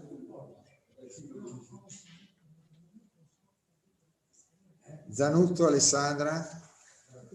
Favorevole. Vabbè, quindi 11 favorevoli. 6. Quindi il provvedimento è approvato, grazie. Passiamo ora al nono.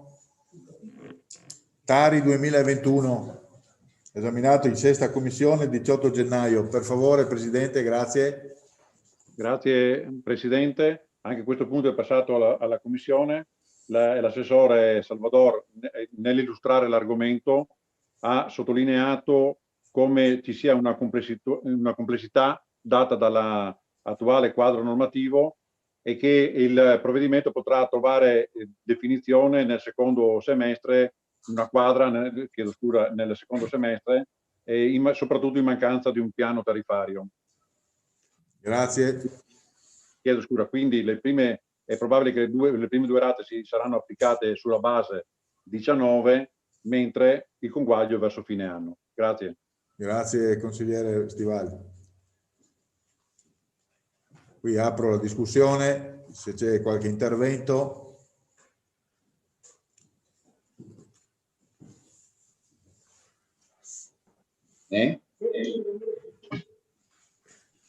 Consigliere Bertoncello, prego.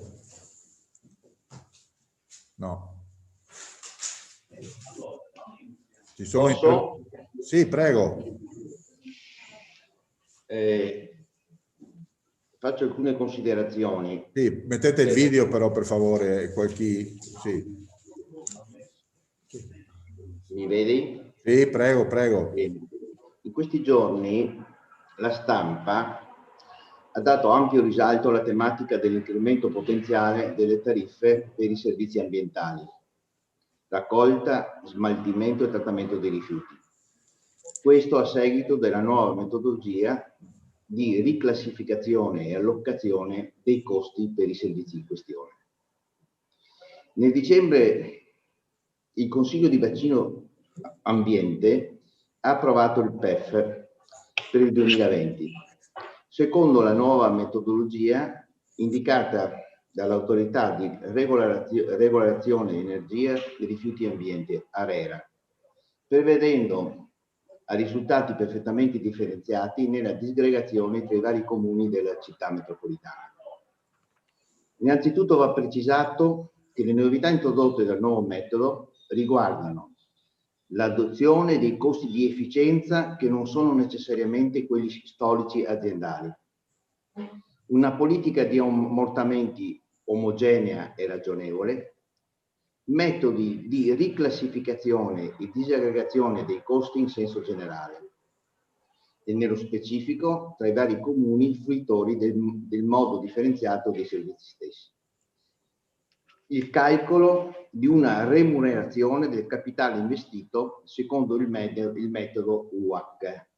Il metodo UAC è un costo medio ponderato delle risorse attraverso le quali l'azienda si finanzia.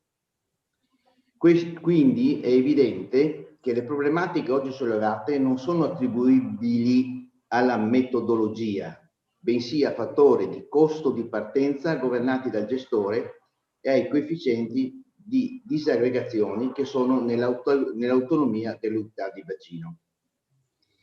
Il sistema di contabilità analitica sviluppato dal gestore, se da una parte circoscrive in maniera puntuale i costi diretti e indiretti di competenza dell'ASA Ambiente, dall'altra è ancora in corso l'individuazione e la completa corretta applicazione dei driver per l'imputazione di tutte le poste contabili alle singole gestioni comunali.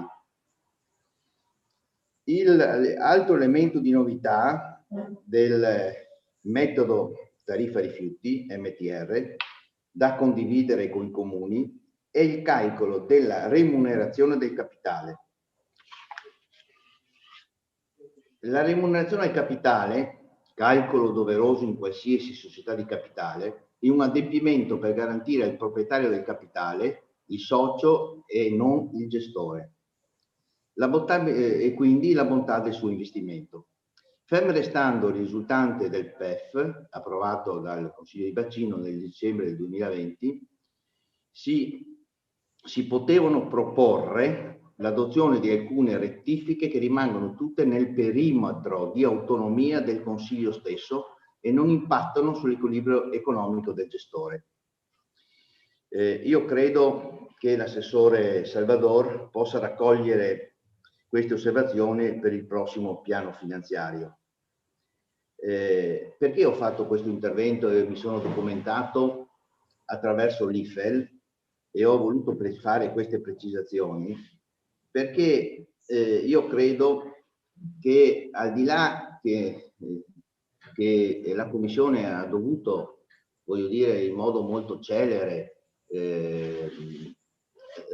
assistere alle motivazioni del dottor Tonazzo dell'ASVO, senza avere in quel momento la possibilità, voglio dire, di approfondire, di ragionare, di cercare di capire, forse anche metterci nelle condizioni di capire un po' meglio di come vengono determinate le tariffe.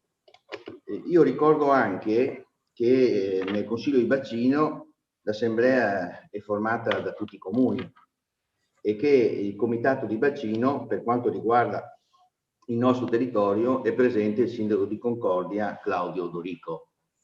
Se non ricordo male, oggi è stato convocato il Consiglio di Bacino, dove molti comuni porranno all'attenzione quello che io sostanzialmente oggi ho descritto sommariamente al Consiglio Comunale. Questo per quanto riguarda la parte più generale. Per quanto riguarda poi nella delibera, in effetti non c'è scritto, io lo ricavo dal bilancio di previsione 2021, 22, 23, in riferimento alle entrate previste nel preconsuntivo del 2020.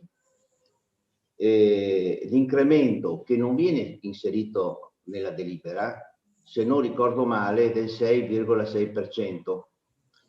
Non si fa cenno in delibera di questo, si fanno tanti altri riferimenti, forse poco, come posso dire, riferenti alla delibera, ma si mette in evidenza questo elemento che non è secondario rispetto alla situazione economica che stiamo vivendo in questo Paese, un incremento così rilevante. Anche in questo caso devo segnalare il recupero dell'evasione fiscale, che anche questo incide sul PEF, sul piano economico finanziario, che è in capo all'ASVO.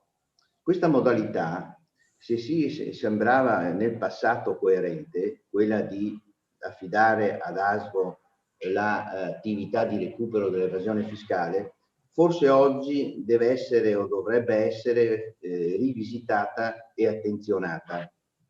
Risulta infatti, poi l'assessore Salvador o il dottor Datri potrà essere forse più preciso in merito, io ho fatto un calcolo abbastanza con gli strumenti che ho, molto a spanne. Risulta infatti che nel bilancio su un'entrata della tariffa di circa 3 milioni, non circa, 3 milioni 631 mila euro, i residui sono di 1 milione 803. Di questi, io dico, presumibilmente solo una quota quantificabile intorno ai 500-600 mila euro sono riferiti al 2020, se non ho sbagliato di molto. Quindi vuol dire che quel comune, voglio dire, ha residui di anni precedenti molto elevato. Questo è probabile, mi corregga dottor Dati, ma credo, se non ricordo male, che gli incassi sull'evasione fiscale quest'anno sono di 20.000 euro, una cifra abbastanza limitata e vicina a questa cifra. Io credo che l'assessore, il dottor Datri, possa, voglio dire, valutare e attenzionare questo dell'ASVO, perché l'ASVO, voglio dire, se non è adeguatamente sensibilizzato, non fa altro che considerare questa ordinaria amministrazione e di conseguenza noi non riusciamo a recuperare l'evasione fiscale in toto. E qui faccio e riprendo il ragionamento rispetto alla professionalità, alla competenza che non è voglio dire formale dell'area economica finanziaria, in particolare in questo caso il servizio tributi. L'attività che ha svolto sull'IMU si vede bene rispetto all'attività del comune, non si registra e non si coglie nell'attività che è stata delegata ad ASVO. Siccome sono somme abbastanza importanti, mi sento, voglio dire, di sollecitare, di raccomandare, di fare questo tipo di intervento, perché secondo me noi non solo andiamo verso l'equità fiscale, non solo ci troviamo di fronte alla stessa ragionamento che abbiamo fatto sull'IMU, ma io credo che noi recupereremo delle risorse che, voglio dire, sono indispensabili in riferimento a questo argomento. Grazie. Grazie, consigliere Bertoncello. Io posso fare posso aggiungere una cosa, sì, una riflessione o comunque un'informazione rispetto a quello che ha detto il consigliere Bertoncello. Noi abbiamo già contattato ASVO e a breve fisseremo un incontro, perché gli argomenti su cui confrontarsi con ASVO sono tanti. Il tema della riscossione è un argomento assolutamente importante, soprattutto per il fatto che alcuni residui importanti sono anche del 2020, quindi potrebbero essere, come dire, solo dei ritardi, ma potrebbero essere un primo segnale di una maggiore difficoltà da parte delle famiglie e delle aziende di pagare la tassa e che quindi noi dobbiamo assolutamente monitorare. La riscossione ASVO la delega a Veritas, quindi questa è una cosa che noi assolutamente dobbiamo monitorare e capire se Veritas si sta attivando, perché se Veritas non si attiva e i risultati della riscossione affidata a Veritas non sono efficaci, abbiamo capito che cambiare gestore talvolta può portare a dei risultati migliori. Il tema poi del PEF, che non abbiamo per me chiarezza ancora su come è stato costruito il PEF del 2020 e a maggior ragione non abbiamo neanche il PEF del 2021, anche questo sarà argomento di confronto, perché devo dire la verità che al di là dei principi e dei criteri imposti da ARERA ci sono delle perplessità su quella costruzione, ma bisogna avere il tempo e la competenza insieme ad ASVO per capirlo. Grazie Assessore. C'è la consigliera Zanutto, prego. Prima, scusi, prima chiedo scusa, non ho seguito perché mi è saltato l'audio, l'ultima riflessione, l'ultimo pezzo del suo ragionamento, Assessore Salvadori. Che i temi da trattare con ASVO non sono solo la riscossione, questo l'ho seguito, ma la costruzione del PEF, perché per me ci sono, per quanto sia molto complesso capirlo, degli aspetti che devo assolutamente chiarire per capire come viene costruito e che per capire poi, una volta determinati i criteri, che cosa ci aspetterà negli anni prossimi, perché il timore è di ulteriori incrementi molto, come dire, più significativi rispetto a quelli che abbiamo già visto. E quindi questa è una cosa che assolutamente dobbiamo vedere, monitorare e capire con anticipo. Ecco. Grazie. Consigliera Zanutto, prego. Sì, niente, volevo fare i complimenti al consigliere Bertoncello, perché sinceramente io credo che i cittadini a casa, ma non solo io, forse non sono all'altezza, però no, allora io alla fine dei 20 minuti, di quarto d'ora del discorso che ha fatto, io penso di aver capito che voleva dire di non dividere o di non frazionare i dividendi per ammortizzare l'aumento della tariffa. Penso sia stato questo il senso, perché sinceramente io nei primi 5 minuti di intervento non sono riuscita a seguirla. Per cui dico, se non riesco a seguirlo io, non so i cittadini a casa cosa abbiano capito alla fine. Mentre penso che l'intervento della dottoressa Salvador sia stato molto più chiaro. Quindi cerchiamo di essere un po' più chiari anche con i cittadini, perché se dopo si stancano, chiudono la visione, non lo fanno solo per l'audio e la connessione che è abbastanza deleteria, ma proprio perché non riescono a seguirci. Quindi pregherei sinceramente il consigliere Bertoncello, che io so che lui è molto afferrato su queste cose, ma di essere un po' più concreto, perché io sinceramente non sono riuscita a seguirlo. Scusate, a me preme però sottolineare che gli interventi, ognuno di noi è responsabile e quindi fa gli interventi che si sente di fare, poi sarà comunque il cittadino a giudicare, o chi ci ascolta o chi comunque segue. Io sono un cittadino magari, no? Potrei farlo anch'io. Sì, ma non è che lei può giudicare gli interventi degli altri, consigliere Zanutto, perché allora gli altri si mettono a giudicare i suoi e non ne finiamo più. Cioè gli interventi sono interventi, dopodiché ognuno li fa in un determinato modo, belli, limpidi, puliti, brutti, importante che non si vada a sfociare nelle parolacce o nelle aggressioni, e poi ognuno si assume le proprie responsabilità su questa materia. Non è che possiamo metterci a giudicare gli interventi degli altri, perché allora non ne usciamo più. Io non lo dico solo alla consigliera Zanutto, lo dico in generale. Cioè, voglio dire, se sono fatte nel rispetto e nei crismi dell'educazione, ognuno poi verrà valutato e giudicato per gli interventi che ha fatto. È tutto qua. Ci sono altri interventi? Posso? Il secondo intervento è il consigliere Bertoncello. Secondo. No, io non voglio far perdere tempo al consiglio. No, secondo il diritto. No, io ho cercato solamente di mettere in evidenza, voglio dire, le difficoltà con cui l'amministrazione, forse tutti, abbiamo nell'affrontare questo argomento.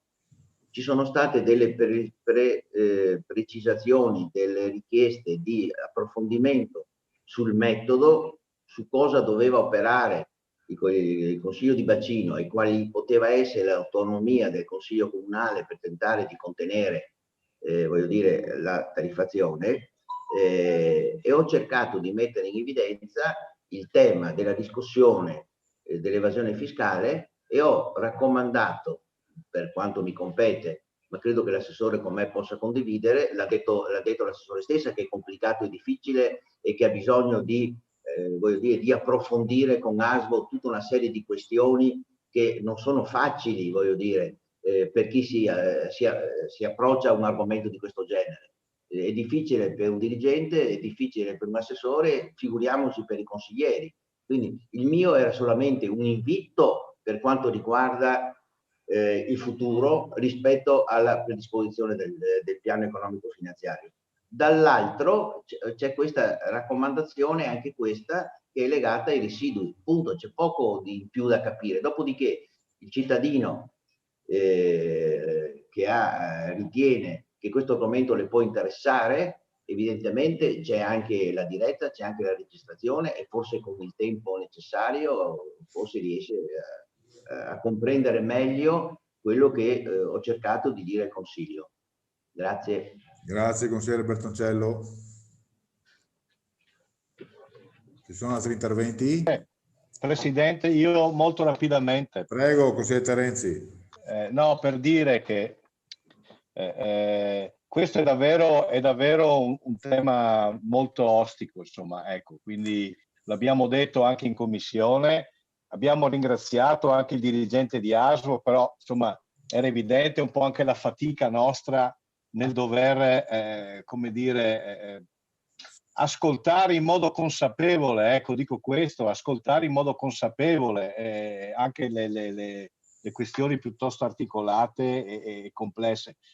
Il collega Antonio Bertoncello ha esplicitato alcuni elementi di natura tecnica che certamente l'assessore ha colto, perché sì, voglio dire, ha anche la competenza, diciamo, per raccogliere in modo adeguato queste osservazioni. Ecco, per dire che non dobbiamo derubricare completamente ad una modalità di calcolo o ad un algoritmo, scusate, tecnico-economico, ecco, ciò che invece può essere ancora, magari in modo sempre più ristretto, ma ancora nella valutazione e nella discrezionalità degli enti, perché poi alla fine gli enti devono cercare di mettere nelle condizioni i cittadini di avere un servizio di qualità, ecco, cercando di contenere al massimo il carico fiscale. Ecco, quindi lo sforzo che dovremo fare di qui in avanti, e concludo, è di capire come e con che margini di discrezionalità possiamo intervenire in un meccanismo complicato deciso da altri, ecco, che appare tecnicamente ineccepibile e tecnicamente incontrovertibile. In realtà, ecco, dobbiamo sforzarci, e questo è compito nostro. I cittadini si aspettano da noi anche uno sforzo da questo punto di vista. Io capisco che alcuni interventi possono sembrare interventi complessi o distanti dalla realtà, ma in realtà l'intervento del collega Bertoncella era molto concreto, perché va esattamente a cercare di dire quello che in sintesi ho detto prima, cioè non arrendiamoci ad una tecnicalità e ad un metodo che, ripeto, apparentemente sembra ineccepibile, perché ci sono comunque anche lì dentro degli elementi di valutazione discrezionale, e allora, voglio dire, il Comune ha tutto il dovere. E io ho apprezzato l'intervento dell'assessore, perché ha manifestato, credo in altre parole, questa preoccupazione alla fine, che è una preoccupazione viva in tutti noi. Grazie. Grazie, consigliere Terenzi. C'è qualche altro intervento? Non vedo altri interventi e quindi io pongo in votazione da parte del segretario Ferrari. Mi raccomando allora alla votazione quelli che sono assieme. Grazie, prego. Florio Favero. Favorevole. Barbisano Leonardo. Favorevole. Bertoncello Antonio. Contrario. Bravo Bertilla. Favorevole. Dalla Buona Paolo. Favorevole. Rigo Irina. Contraria. Mascarin Gastone. Favorevole. Mossanuto Angelo. Favorevole. Pizzolitto Mario. Favorevole. Ret Maria Teresa. Contraria. Rodriguez Riccardo. Favorevole. Sant'Andrea Stefano. Contrario. Senatore Maria Teresa. Favorevole. Stivar Renato. Favorevole. Terenzi Marco. Contrario. Vindini Andrea. Contrario. Zanuto Alessandra. Favorevole. E anche l'immediata Immediata eseguibilità. Florio Favero. Immediata esecutività. Favorevole. Barbisan Leonardo. Favorevole. Bertoncello Antonio. Contrario. Bravo Bertilla. Favorevole. Dalla Buona Paolo. Favorevole. Rigo Irina. Contraria. Mascarin Gastone. Favorevole. Morsanuto Angelo. Favorevole. Pizzolitto Mario. Favorevole. Ret Maria Teresa. Contraria. Rodriguez Riccardo. Favorevole. Sant'Andrea Stefano. Contrario. Senatore Maria Teresa. Favorevole. Stivar Renato. Favorevole. Terenzi Marco. Contrario. Vindini Andrea. Contrario. Zanuto Alessandra. Favorevole. Ok, 11 favorevoli. Ok, il provvedimento è approvato. Veniamo ora al 10° punto. Bilancio di previsione per gli esercizi finanziari 2021-2023, DUP 2021-2023, Programma triennale opere pubbliche 2021-2023, elenco annuale 2021. Inviata ai consiglieri l'11 gennaio, 18 giorni prima come da regolamento, esaminata in commissione prima e sesta il 20 di gennaio. Qui ricordo a tutti che comunque ci sono tempi doppi di intervento e adesso io condividerò anche lo schermo perché l'assessore che farà una relazione ha delle slide da farvi vedere. Quindi io chiedo intanto al Presidente una breve relazioncina e poi condividiamo lo schermo e lascio la parola all'assessore. Prego. Allora, prima il Presidente di Commissione. Si sente? Sì. Ok, perché non era acceso il microfono. Sì, è stato oggetto di una lunga commissione e tant'è vero che ha bisogno anche degli approfondimenti ed è seguita appunto da un'altra seduta per gli approfondimenti dovuti dei punti in cui i consiglieri di minoranza avevano chiesto.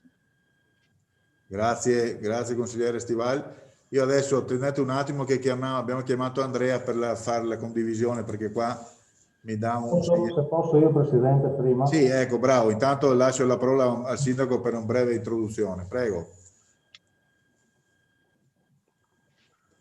Io proverei anche a fare una breve presentazione iniziale generale.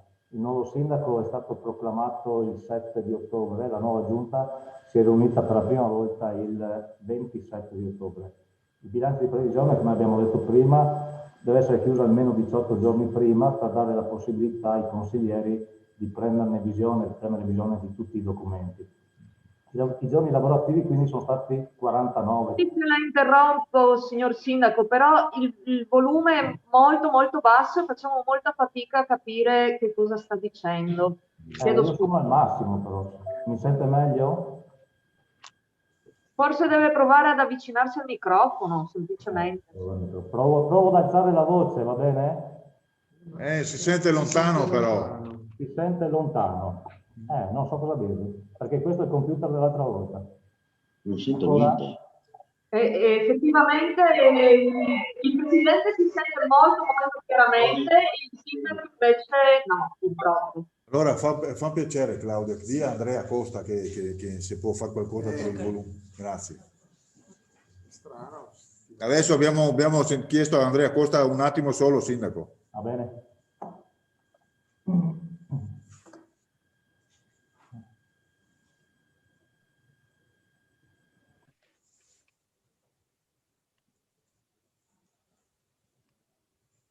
Intanto che aspettiamo, Presidente, sì, prego. Volevo far notare che l'esperimento condotto dal gruppetto del Civici e Democratici sembra funzioni per quanto riguarda gli effetti sonori. Sì, è vero. E quindi magari è da tenere buon conto anche per gli altri, se sono assieme, di spegnere uno o due quelli che sono i terminali in più. Non riesce a fare niente, Massimo, così.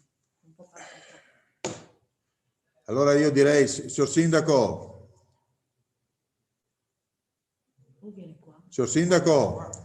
Andrea mi ha detto che non si può fare nulla perché lì è il computer, se vuoi venire qua ti metto alla mia postazione. Ok. No, metto qua, non c'è problema, tanto parlo lei. Senti, fammi condividere. Ok. La presentazione è da qualche parte sul desktop, come ha detto. Posso mettere così? Dove c'è il micro? Io non so. Posso? No, mi sentite adesso?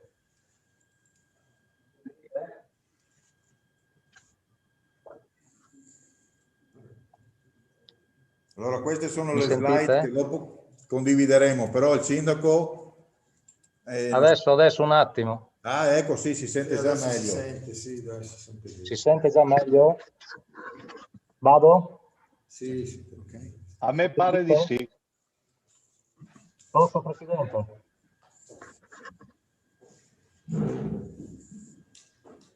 Prego, sindaco.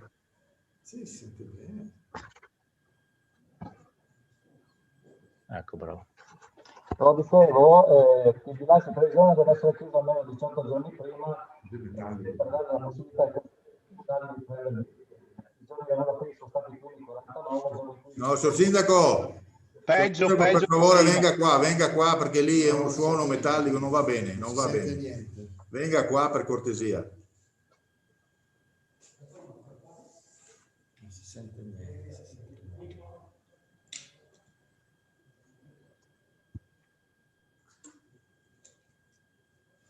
Prego. Sì, sente malissimo. Posso senza mascherina? Telecamera qua? Mi sentite adesso? Meglio? Ok. Benissimo. È una bella macchina con uno staff di alta professionalità e competenza che ci ha introdotto con attenzione, ma non solo nelle procedure e nei percorsi, ma e ci ha fatto capire da subito quali siano le possibilità di miglioramento in ogni settore.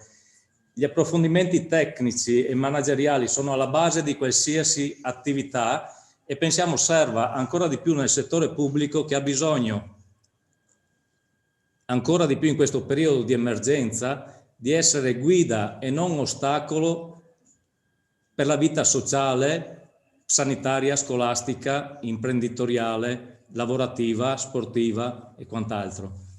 In questo periodo corto e pieno di difficoltà legate alla pandemia e al periodo dell'anno non proprio felice per iniziare un'amministrazione, di solito le amministrazioni iniziano nel mese di maggio, giugno, abbiamo comunque segnato gli indirizzi di questa amministrazione.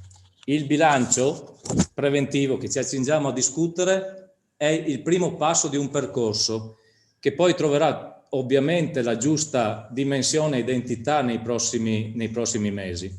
Percorso che vorrei sintetizzare in questa maniera per essere più incisivo e rimanere nel tempo consentito.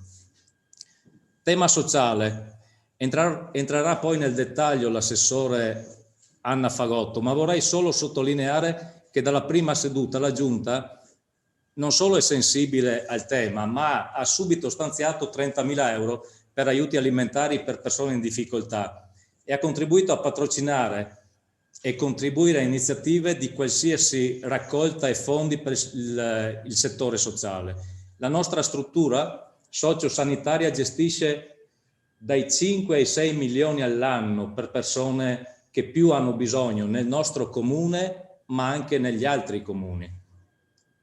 Abbiamo fatto in queste settimane un grande lavoro di analisi insieme allo staff del settore per capire i flussi e dove possiamo migliorare in base alle nuove esigenze. E quindi pensiamo che sia giusto in base a queste analisi, partire da queste analisi, per dire che possiamo e daremo ancora di più e saremo attenti di soddisfare i nuovi bisogni che si sono accentuati e si accentueranno in maniera drastica in questo periodo emergenziale. Le attività produttive. Questa sera, dopo questo punto, ci sarà l'approvazione del Consiglio della Finanza di Progetto, Project Financing, dell'Interporto per potenziarlo, per farlo diventare un nodo strategico infrastrutturale di importanza nazionale e quindi europea. Ci siamo concentrati sul tema per diverse settimane, dialogando con la proprietà e costruendo un modello di cooperazione fra il settore pubblico e quello privato che, come si vede, molto spesso dà buoni frutti. Questo per significare che questa amministrazione sarà molto, molto attenta alla possibile espansione delle attività produttive del nostro territorio. Abbiamo già costruito dei buoni rapporti con diversi sindaci del Trevisano, del Veronese, per dare la disponibilità di un'area importante come l'Eastgate Park, area artigianale e industriale di enorme importanza strategica per il Veneto, ma non solo per il Veneto, soprattutto per noi, per il Veneto orientale. E siamo a disposizione per apportare qualsiasi modifica urbanistica, qualsiasi modifica infrastrutturale, per dare risposta ai bisogni di queste nuove attività che vogliono essere inserite in quest'area. Aree artigianali. In questo periodo di emergenza siamo attenti alle grandi difficoltà che stanno attraversando e saremo pronti in ogni momento a usare tutte le possibilità di sostegno economiche che saranno a nostra disposizione. In questo bilancio è già stato inserito un contributo di 200.000 euro a fondo perduto che sarà rimpinguato a breve, nelle prossime settimane, con un ulteriore grande contributo a favore di questo settore. Ricordo che al settore commercio nel 2020 è stato assegnato un contributo di 150.000 euro. Stiamo cercando inoltre per questi settori commercio e artigianato forme di aiuto garantite per finanziamenti a piccole attività che dovranno far ripartire per questo periodo, per il periodo successivo a questa fermata forzata. A queste attività daremo tutto il nostro appoggio. Ne va del futuro del territorio e del futuro dei nostri figli. Lavori pubblici. Abbiamo semplicemente traslato per continuità il triennale dei lavori pubblici che contiene idee importanti entro la fine del quadrimestre, però ci impegniamo a rivedere se tutti i lavori inseriti potranno essere mantenuti o rivisti in base a nuove possibilità di investimento dettate dal Piano Nazionale di Ripresa e Resilienza, che è un piano importante per la rinascita non solo ovviamente della nazione intera, ma anche della nostra area. Infrastrutture. Oltre a essere un'attività produttiva, l'interporto è anche un nodo infrastrutturale, ma non è il solo a cui dovremmo prestare le nostre attenzioni. Aggiorneremo il piano del traffico per renderlo più rispondente alle continue aumentate esigenze. Introdurremo nel PUT anche le principali piste ciclabili per una reale mobilità lenta. Da pochi giorni, attraverso la conferenza dei sindaci, il Comune di Portogruaro è diventato capofila per il progetto di mobilità sostenibile del Veneto orientale, per redigere un master plan della viabilità del nostro territorio, e questo è molto importante perché inseriremo sicuramente, oltre ovviamente a tutte la viabilità importante dei 21 comuni, anche per dare soluzione ai nodi di più alta criticità, e mi riferisco per esempio al tratto che va dall'uscita autostradale al centro storico, dove c'è già un accordo fra città metropolitana, ANAS e città di Portogruaro. L'ANAS ha già stanziato 2.700.000 e 800.000 euro dovranno essere stanziati dal Comune per l'accordo, dal Comune di Portogruaro e dalla città metropolitana. È un tratto che deve essere un progetto che ha avuto uno stop, che dovrà essere migliorato, che dovrà essere aggiornato sicuramente, ma che darà frutti per una fluidità maggiore di quel tratto. E poi c'è il raccordo fra la rotonda dell'uscita autostradale e la rotonda degli Alpini. Anche questa, secondo me, deve essere inserita. Anche questa fa parte della nostra idea generale della viabilità. Questi sono i principali nodi da risolvere, insieme a una viabilità più fluida in prossimità del centro storico e di vie ciclabili che garantiscano una riduzione dell'uso dell'automobile, una riduzione dello smog e una maggiore sicurezza per tutti. Questo master plan che dicevo prima, di cui siamo comune capofila, diventerà progetto di fattibilità approvato e quindi ci troverà pronti e preparati quando diventerà esecutivo il Piano Nazionale di Ripresa e Resilienza che dicevo prima, questo nuovo strumento europeo che farà ripartire il nostro Paese anche e soprattutto dal punto di vista infrastrutturale. Cultura e turismo. Abbiamo speso in questi mesi tante energie per dare un nuovo assetto alla Fondazione Santa Cecilia. La prossima settimana, saremo in grado di nominare la nuova struttura amministrativa e artistica. Ci sono molte idee in questo campo e daremo alla Fondazione quella stabilità economica e manageriale e artistica che si merita. Con il distretto turistico poi abbiamo pensato a un percorso che deve coinvolgere tutti i comuni vicini e del litorale. Dobbiamo creare una rete turistica culturale con tutto il territorio mandamentale. A fine anno apriremo un ufficio informazione e accoglienza turistica, il famoso IAT, nella Barchessa della Villa Comunale, e daremo vita a un ufficio di informazione digitalizzato che in bella evidenza si mostra all'arrivo in centro storico in un piccolo fabbricato di proprietà comunale. Stiamo progettando anche di rivitalizzare turisticamente il corso d'acqua, questo bel corso Lemene che è di una bellezza inestimabile, per creare una mobilità fra i comuni di Concordia Sagittaria, Caorle e Portogruaro. Poi insieme al distretto turistico abbiamo creato un bellissimo rapporto con la National Gallery, attraverso la direttrice responsabile della collezione e della ricerca Caroline Campbell, che in passato ha visitato Portogruaro e ha voluto visitare proprio l'incredulità di Cima alla Conegliano, che noi nel tempo siamo riusciti a vendere un'opera di inestimabile valore. Bene, la National Gallery non è disponibile a prestarselo, perché questo era il nostro tentativo, ma è disponibile a creare un rapporto con noi per darci delle possibili prestiti o comunque creare dei convegni in streaming o mostre future. Per quanto riguarda gli eventi culturali e le feste, sarà nostra cura rinnovare la festa dei Dogi, che deve diventare un momento di cultura enogastronomica e un momento di confronto con la città di Venezia, che quest'anno c'è l'anniversario.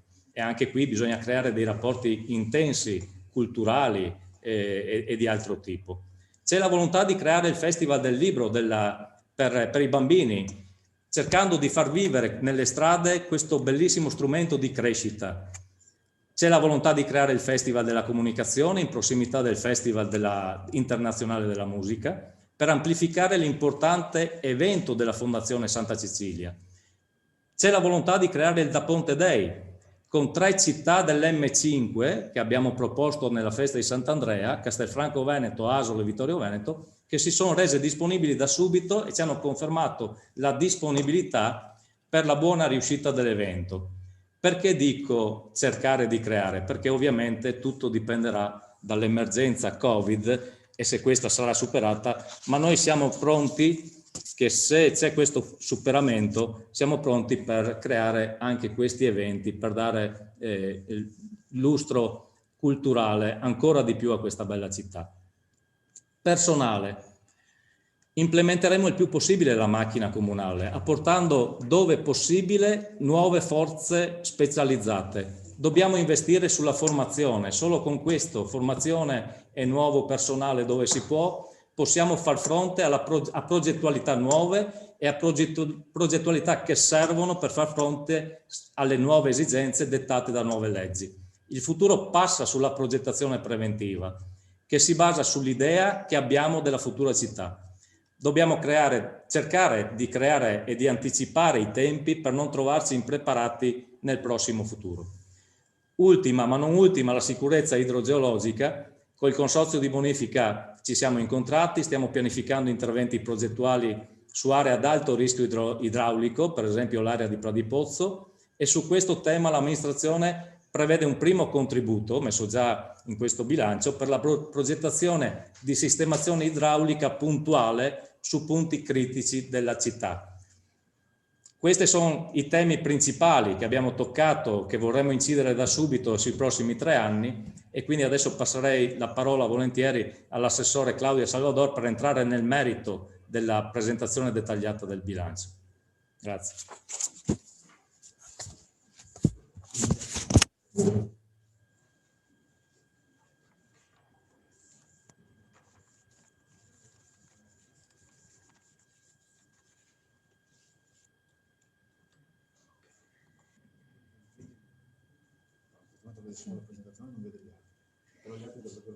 Ho capito. Chiedi casomai se vedono. Sì. Ma, devo chiedervi, no? Sì. Voi vedete, scusate? Non si sente? Sì. Benissimo. Posso Benissimo. parto allora? Sì, vediamo. Benissimo. Il bilancio triennale 2021-2023 è un bilancio complesso perché risente non solo delle novità relative alla fiscalità locale, ma soprattutto dell'emergenza Covid, che incide sia dal lato delle entrate, con incertezza nella stima del gettito fiscale, sia dal lato delle spese, a causa dei maggiori costi conseguenti proprio all'emergenza sanitaria. Rappresenta comunque un primo passo e nei prossimi giorni e mesi, monitorando costantemente l'evolversi della situazione epidemiologica ed economica, ci ritroveremo a confrontarci sulle molteplici variazioni di bilancio, perché questo, lo dico già da subito, è un primo bilancio, è un bilancio dinamico, soggetto a modifiche in ragione delle continue novità legislative e dei possibili contributi e fondi che arriveranno e che potrebbero da un lato rappresentare il corretto ristoro di minori entrate e dall'altro rafforzare tutte quelle misure già messe in campo dal Comune a sostegno della famiglia, della scuola e delle attività produttive e consentirne di nuove, rispondendo con immediatezza al bisogno della comunità. Ricordo anche che molto presumibilmente, chiudendo il bilancio del 2020, si renderà disponibile anche un avanzo di gestione che è stato stimato 1.300.000 e che quindi darà la possibilità anche di utilizzarlo, destinandolo quindi a progetti specifici. Nel corso del 2020 il Comune ha attivato molteplici misure a sostegno di diversi ambiti, dalla protezione sociale con aiuti a oltre 350 famiglie, alla scuola con riduzioni tariffarie mense e sostenimento di maggiorazione di costi legati al Covid, con il sostegno alle attività commerciali e anche alle attività sportive. È nostra intenzione anche nel 2021 proseguire nel sostegno delle famiglie, della scuola e dell'impresa, facendo il massimo per recuperare risorse a sostegno di questi ambiti e cogliendo le opportunità che si presenteranno a livello nazionale e locale ed attuando tutti quegli interventi possibili per garantire l'aiuto efficiente e veloce. E quindi un bilancio orientato alle famiglie e al tessuto economico. Nei primi mesi del 2021 verranno corrisposti ulteriori aiuti economici dedicati alle famiglie in difficoltà per oltre 200.000 euro. Nell'ambito scolastico il Comune ha sostenuto e continuerà a sostenere nel 2021 le maggiorazioni di costi dei pasti derivante dall'applicazione dei protocolli sanitari e a partire da febbraio si accollerà anche quota parte della maggiorazione del costo della mensa. Abbiamo aggiunto anche una linea di trasporto scolastico al fine di soddisfare tutte le richieste della famiglia e nel contempo di garantire il rispetto dei limiti di occupazione previste dalla normativa Covid. Si è stanziato nel bilancio 2021 l'importo di 200.000 euro che verrà incrementato a un valore complessivo di 400.000 euro a valere proprio del cosiddetto fondone per finanziare provvedimenti a sostegno delle imprese commerciali, produttive e lavoratori autonomi penalizzati dall'emergenza economica. Si ritiene quindi, considerato l'importo significativo per il Comune di Portogruaro, che si debba ora insieme prestare la massima attenzione nel delineare gli interventi con la consapevolezza che un aiuto indifferenziato a favore di tutti, anche a favore di soggetti che non ne hanno bisogno, sarà purtroppo un aiuto sprecato. Quindi lo sforzo comune sarà di concordare e di delineare provvedimenti mirati ed efficaci come, ma è solo un esempio, gli sgravi della Tari per quelle attività commerciali e produttive danneggiate dall'emergenza, sgravi che sono già stati anche concessi nel 2020 automaticamente, azzerando per i mesi di chiusura la quota fissa e la quota variabile per le aziende colpite dalla chiusura. Come abbiamo già detto all'inizio di questo incontro, continua l'impegno da parte del Comune di monitorare le entrate tributarie proprio per verificare tempestivamente eventuali cali significativi e al momento abbiamo riscontrato solo dei cali nei tributi minori e nelle sanzioni del codice della strada. L'inizio del mandato non può essere che caratterizzato dalla progettazione e quindi la nostra attenzione è dedicata alla progettazione, quindi allo stanziamento di somme per il piano, per la realizzazione del piano del traffico, per la definizione delle piste ciclabili e per la programmazione di interventi finalizzati alla prevenzione del dissesto idrologico. Entro aprile, come ha già detto il Sindaco, si presenterà un piano triennale delle opere in linea con quanto detto sopra e con la programmazione espressa nel DUP. La novità più rilevante comunque in merito agli investimenti l'ha già descritta il Sindaco ed è relativa al project financing dell'Interporto. Per quanto riguarda quindi le opere del 2021, proseguirà da parte del Comune tutti quei cantieri attualmente in essere e già finanziati. Quindi verranno completati i lavori di miglioramento sismico sulla scuola primaria di Pradipozzo, si proseguiranno i lavori di Villa Martinelli e della Perfosfati e molto probabilmente si inizieranno durante l'estate del 2021 dei nuovi lavori, il secondo stralcio dei lavori antisismici relativi alla scuola Pascoli per una cifra superiore ai 590.000 euro. In ultimo, la situazione finanziaria del Comune. La situazione attuale del Comune, l'indebitamento attuale del Comune ammonta a 3.340.000, in considerazione del fatto che vengono rimborsate quote di circa 330.000 euro annui, in un triennio l'indebitamento si può ridurre a 2.360.000, quindi l'indebitamento del Comune è assolutamente contenuto. L'obiettivo che ci poniamo nel 2021 è di contenere il costo futuro del contratto di interest rate swap sottoscritto nel 2005, ricercando un accordo di mediazione con Banca Intesa. Ora volevo solo passare velocemente alle principali slide. Scusi, vediamo se riesco. Come si fa a girarla? Sì. La pagina 3.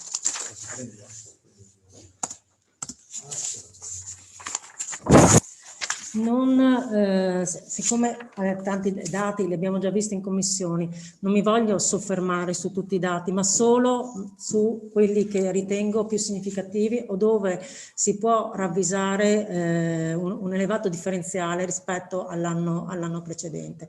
Sull'IMU ce lo siamo già detti che abbiamo controllato gli incassi, l'importo indicato sul 2020 è la previsione definitiva, l'accertato ad oggi è più alto ed è 5.270.000. Quindi io ritengo che per quanto riguarda le entrate di natura tributaria, considerato l'andamento favorevole nel 2020, si dovrebbero ovviamente ripetere anche nel 2021. Per quanto riguarda invece il titolo 2, si nota chiaramente di quanti sono stati i trasferimenti nel 2020, sia a sostegno Covid, sia a sostegno di tutte le attività del sociale. Qui dovremo capire proprio durante l'anno quali e l'ammontare dei fondi che ci verranno corrisposti. Sappiamo già che sono stati stanziati dei nuovi fondi relativi proprio al Fondo Funzioni Fondamentali, ma capiremo solamente tra febbraio e giugno l'ammontare. Quindi questo ovviamente farà sì che andremo sicuramente anche in variazione per capire e per recepire le entrate e capire la destinazione. Invece per quanto riguarda il titolo terzo, qui emerge il calo del gettito. Sottolineo solo che il canone patrimoniale che ha sostituito la TOSAP e che quindi è passato, come dire, dal titolo primo al titolo terzo, fa sì che a prima vista possa sembrare che le entrate tributarie del terzo titolo rimangano invariate. In realtà qui si vede il calo. Il calo del canone patrimoniale è più di 100.000 euro rispetto al 2019 ed è di 200.000 euro il calo relativo alle sanzioni per illeciti. Per quanto riguarda invece il lato delle spese correnti, descrivo solo 2 o 3 voci per poi lasciare eventualmente a voi eventuali domande e chiarimenti. È evidente che la missione 4 dedicata alla scuola c'è nel 2021 un elevato incremento. Come vi ho detto, il tema legato alla mensa scolastica è legato alle maggiorazioni Covid, ma non solo, ma anche alle maggiori riduzioni che sono state accordate e alla nuova linea di trasporto. Vi anticipo fin da ora fin d'ora che l'importo, per quanto incrementato rispetto all'anno precedente, rispetto al 2019, non è ancora sufficiente e che quindi prossimamente procederemo con una variazione proprio perché il Comune ha deciso di accollarsi anche quota parte della maggiorazione tariffaria.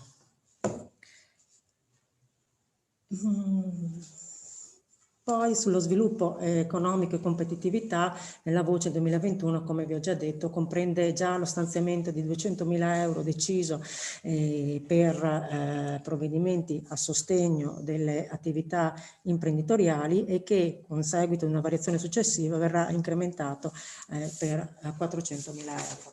Per quanto riguarda invece la parte successiva, quindi le entrate in conto capitale e le spese in conto capitale, devo, come ha già anticipato il sindaco, dovranno essere riviste rivedendo il piano degli investimenti e nelle uscite ovviamente sono rappresentate il proseguo di quegli investimenti che vi ho elencato in precedenza e nel lato delle entrate l'aspetto diverso rispetto agli anni precedenti è che non abbiamo indicato delle possibili piani di alienazione perché l'abbiamo già affrontato in commissione, riteniamo che possa eventualmente essere attuato solo per alcuni beni a partire dal 2022.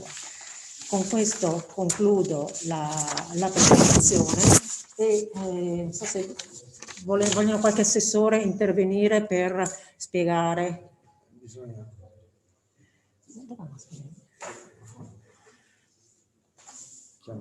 Sì.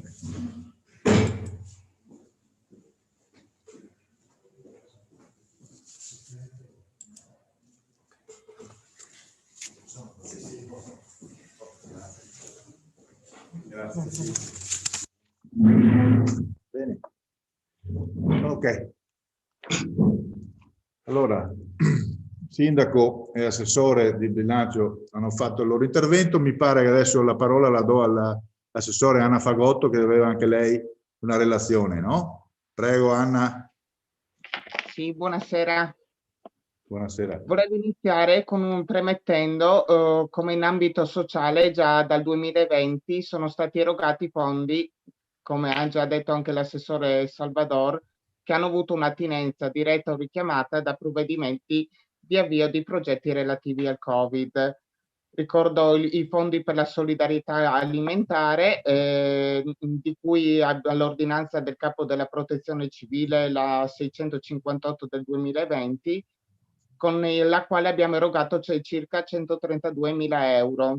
Sono state 350 le famiglie di Portogruaro beneficiarie e i fondi sono stati rinnovati per lo stesso importo alla fine dell'anno 2020 e a breve inizieremo a erogarli nuovamente.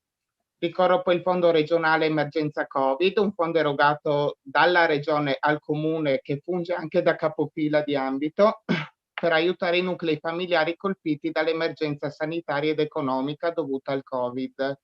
L'importo dedicato ai cittadini di Portogruaro è stato di 11.000 euro circa per 13 famiglie beneficiarie. Fondi Covid per i centri estivi sono stati concessi dal Dipartimento per la Famiglia, fondi per il sostegno ai centri estivi durante l'estate 2020. Sono stati erogati agli 11 soggetti gestori dei centri estivi per un ammontare di 41.000 euro circa. Poi c'è stato, come ha già ricordato l'assessore Salvador, il Fondo Comunale Emergenza Covid, derivante dall'avanzo di amministrazione. Il fondo era di 50.000 euro. I beneficiari individuati a seguito di bando pubblico sono state 42 famiglie di Portogruaro. Fondo Reddito Inclusione Attiva, Sostegno all'Abitare e Povertà Educativa, fondi regionali, questi già presenti anche negli anni scorsi, che però nel 2020 sono stati ulteriormente finalizzati alle famiglie che hanno risentito della crisi economica dovuta al Covid. Il Comune di Portogruaro anche qua funge da capofila d'ambito. L'importo dedicato ai cittadini di Portogruaro ammonta per il reddito di inclusione attiva a circa 20.000 euro con 14 beneficiari. per il sostegno all'abitare quasi 7.000 euro con 5 beneficiari, per la povertà educativa circa 2.500 euro per 6 beneficiari. Inoltre è stata approvata una convenzione a fine anno con le associazioni locali che si occupano di aiuti alimentari, Caritas, San Vincenzo e Croce Rossa, che prevede l'erogazione di un contributo di circa 30.000 euro da destinare ad aiuti economici ed alimentari alle famiglie, e in questo momento è già in corso questa erogazione. Oltre a questi sono stati realizzati consueti interventi di sostegno economico con fondi ordinari del bilancio, ad esempio assistenza economica e fondo gas, o fondi regionali come l'assegno prenatale, famiglie numerose, famiglie fragili, eccetera. In questo, per quanto riguarda il bilancio di previsione che è stato presentato questa sera, al momento gli interventi di inserimento all'asilo nido verranno garantiti per almeno altri 2 anni grazie alla convenzione sottoscritta col Comune di Concordia Sagittaria, comunque che in questo momento sta rinnovando a sua volta l'appalto, e noi ci stiamo confrontando per quanto riguarda gli importi di servizi. Il Comune di Portogruaro sta anche esaminando la possibilità e la fattibilità di realizzare un proprio asilo nido. Verranno mantenute le risorse e gli interventi necessari per quei bambini che necessitano di interventi di tutela. In conformità alle linee guida regionali verranno mantenuti gli interventi di promozione e sostegno all'affido familiare e l'accoglienza dei minori in strutture adeguate. I nostri servizi sociali, in collaborazione col consultorio familiare e il servizio tutela minori, continueranno a monitorare tali affidi. Verranno garantiti interventi personalizzati a favore dei minori in difficoltà grazie all'attivazione delle UVMD minori, e i nostri servizi sociali garantiranno una partecipazione regolare. Al fine di garantire il sostegno alle famiglie e un miglior inserimento dei minori, il Comune continuerà ad avvalersi in forma associata del servizio educativo domiciliare per minori in situazioni di disagio e per minori stranieri.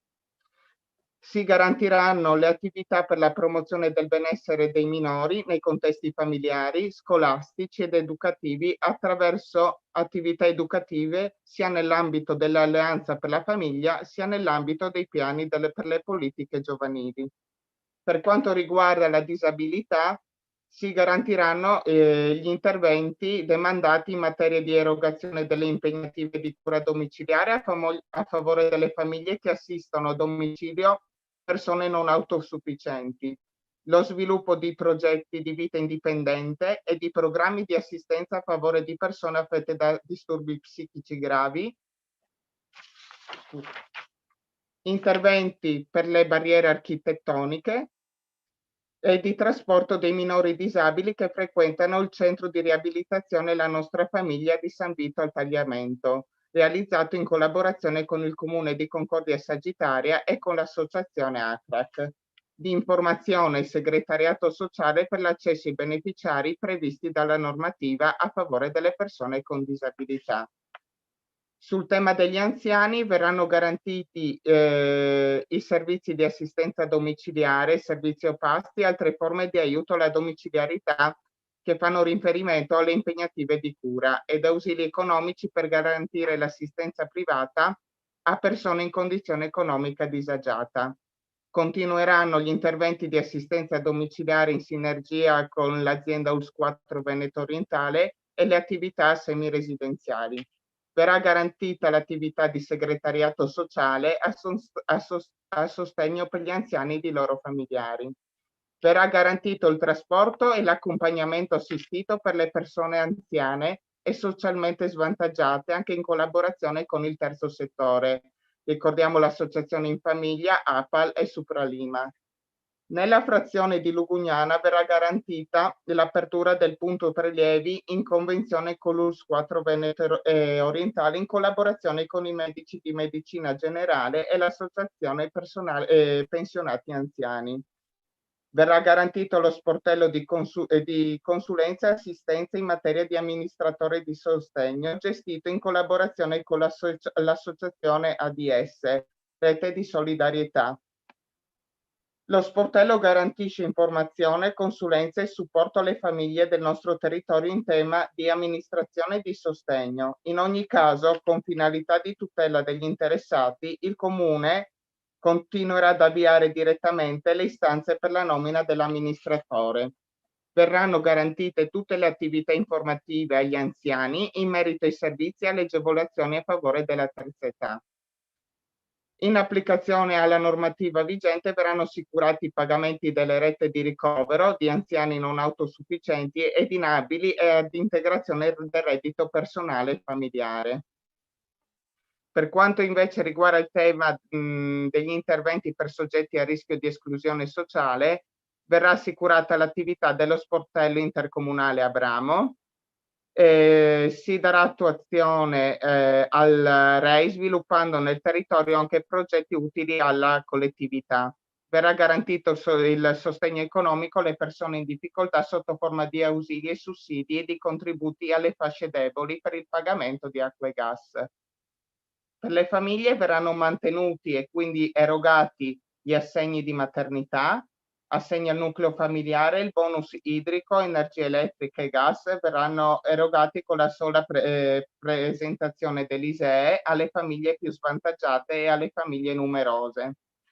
Nei limiti delle risorse di bilancio verranno garantite alle famiglie in condizioni di povertà o di disagio economico gli interventi per assicurare condizioni di vita adeguate, il sostegno per il pagamento delle spese scolastiche dei figli, per la frequenza delle scuole dell'obbligo. Verrà garantita l'attività di segretariato sociale in materia di servizi sociosanitari di prestazione agevolate alla popolazione. Verrà garantito il pagamento della mensa, come già stato detto, qua scendo nel particolare, inteso alle famiglie in difficoltà attraverso l'emanazione di un apposito bando e verrà mantenuto il centro antiviolenza. Per quanto invece riguarda la programmazione e il governo della rete dei servizi sociali, si vorrà mantenere nel ruolo mantenere il ruolo di Portogruaro nell'ambito della conferenza dei sindaci della sanità, gestendo tutte le attività di segreteria della conferenza dei sindaci dell'US4 e di coordinamento dei progetti sovracomunali gestiti dal nostro comune quale comune capofila. Si vuole continuare con la predisposizione del piano locale di contrasto alla povertà secondo le linee guida nazionali e regionali, gestione delle risorse assegnate dal Ministero per la quota servizi. Verranno gestite le funzioni e le attività relative all'autorizzazione e alla realizzazione, autorizzazione all'esercizio e accreditamento delle strutture sociali e sociosanitarie di competenza del Comune e verranno assicurati interventi rivolti alle verifiche delle unità di offerta che possono essere incluse nel piano sociosanitario della Regione Veneto e non soggette ad autorizzazione. Io ho finito, era un po' il quadro di quello che con questo bilancio si vuole in questo momento garantire e come ha detto anche l'assessore Salvador è un bilancio previsionale che verrà rimodulato anche in base a quello che accadrà a livello sociale e sociosanitario e in base anche a quello che prevederanno gli organi come la Regione e i nostri ministeri. Grazie Assessore Fagotto, grazie. Do la parola prima di poi aprire il dibattito anche all'Assessore Giornazzo e poi l'Assessore Rambuschi. Prego Assessore Giornazzo. Buonasera a tutti, grazie Presidente. Mi limito solo a dare un po' una carrellata degli assessorati che mi competono. Parto dalle manutenzioni. Nonostante le grosse limitazioni e le problematiche legate all'emergenza sanitaria del Covid, l'ufficio ha portato avanti tutta l'attività propria ordinaria. Infatti il servizio di manutenzione, compatibilmente con le risorse economiche e di personale messe a disposizione, ha garantito a tutte le attività svolte in economia riguardanti la manutenzione ordinaria. programmabile o non, e il funzionamento del consistente patrimonio immobiliare comunale da parte di attrezzature, beni mobili e esso contenute, nonché di parte delle infrastrutture. Sono stati affidati in house i servizi cimiteriali per 5 anni e la manutenzione del verde per 1 anno. Il servizio manutenzione ha dato corso alle richieste promesse dalla direzione didattica del Comune al fine di garantire uno standard qualitativo adeguato ai fabbisogni emersi. In maniera analoga, mediante l'ausilio del portale telematico per le segnalazioni dei cittadini, si è provveduto a far fronte alle diverse segnalazioni pervenute per gli interventi di competenza. Continuerà l'attività ordinaria programmabile e non relativamente alla manutenzione strade, edifici attraverso personale proprio, con il supporto di operatori economici privati. Sarà data priorità alla sicurezza stradale e alle condizioni del decoro urbano, senza trascurare la valorizzazione di tutto il patrimonio dell'ente. Valuteremo la continuazione in house con ASO per la manutenzione del verde. La manutenzione del verde in house in questo periodo la stiamo ultimando. Scusate, la stiamo ultimando. Per quanto riguarda il commercio, per il settore del commercio proseguono le iniziative di agevolazione dell'uso degli spazi pubblici e quanto necessario garantire il funzionamento dei mercati cittadini, rimanendo attività per l'emergenza sanitaria. Ad oggi, comunque, il 29 gennaio 2021, il numero delle attività commerciali, negozi, bar, ristoranti e quant'altro che hanno chiuso definitivamente nell'anno 2020 o i primi di quest'anno è contenuto. Solo 9 attività hanno chiuso, con 4 aperture di alcune sospensioni, 5 sospensioni di attività della somministrazione alimenti e bevande. Sicuramente la fase della seconda ripartenza dovrà tener conto delle difficoltà delle attività di vendita al dettaglio. A questo proposito, anche il progetto del distretto territoriale commercio Giralemini, in cui è stato confermato il partenariato per il triennio 2021-2024, avrà un ruolo strategico nell'individuazione delle strategie di pronta attuazione per il rilancio del nostro territorio in tutte le sue potenzialità. In quest'ottica anche le attività di animazione del territorio, le manifestazioni a carattere specifico commerciale, per esempio Terra dei Dogi in Festa e più avanti la Fiera di Sant'Andrea, possono integrare con efficacia le azioni messe in atto per il sostegno della rete commerciale cittadina. Compatibilmente con l'evoluzione della situazione di emergenza sanitaria, l'intenzione dell'amministrazione è di procedere a una rivisitazione della manifestazione Terra dei Dogi in Festa e qualificare ulteriormente l'offerta e l'immagine complessiva in analogia a quanto è stato realizzato per la Fiera di Sant'Andrea. L'amministrazione comunale, in particolare gli uffici di attività produttive e commercio, proseguono nelle attività di aggiornamento delle procedure e, come già anticipato, vi sarà una verifica generale sul tema dell'uso del suolo pubblico, delle occupazioni suolo pubblico, attività sempre più costruisce un elemento di grande rilevanza per lo sviluppo delle attività economiche e la via dei nostri centri cittadini. In questa seconda fase di gestione dell'emergenza, il Comune ha previsto forme di contributo economico destinate alle piccole e medie imprese e artigiani, come ha detto prima gli assessori che mi hanno preceduto. Il nostro lavoro in questo periodo, come tutti, rappresenta un costante adattamento alle situazioni finalizzato a intercettare le azioni efficaci per rispondere in modo adeguato alle esigenze e alle necessità dei nostri cittadini, nelle nostre attività economiche del nostro territorio. Questo in sintesi è quello che andremo a fare nel prossimo anno come commercio. Scusate, ma non per ultimo, volevo fare solo un ringraziamento alla Protezione Civile che quest'anno, fin dai primi giorni dell'emergenza nazionale e per il contenimento del Covid, e quindi dalla fine del febbraio dell'anno scorso i volontari di protezione civile hanno dato il loro prezioso apporto per fronteggiare la difficile situazione che stiamo ancora vivendo. Le attività che sono state messe in campo sono state molteplici.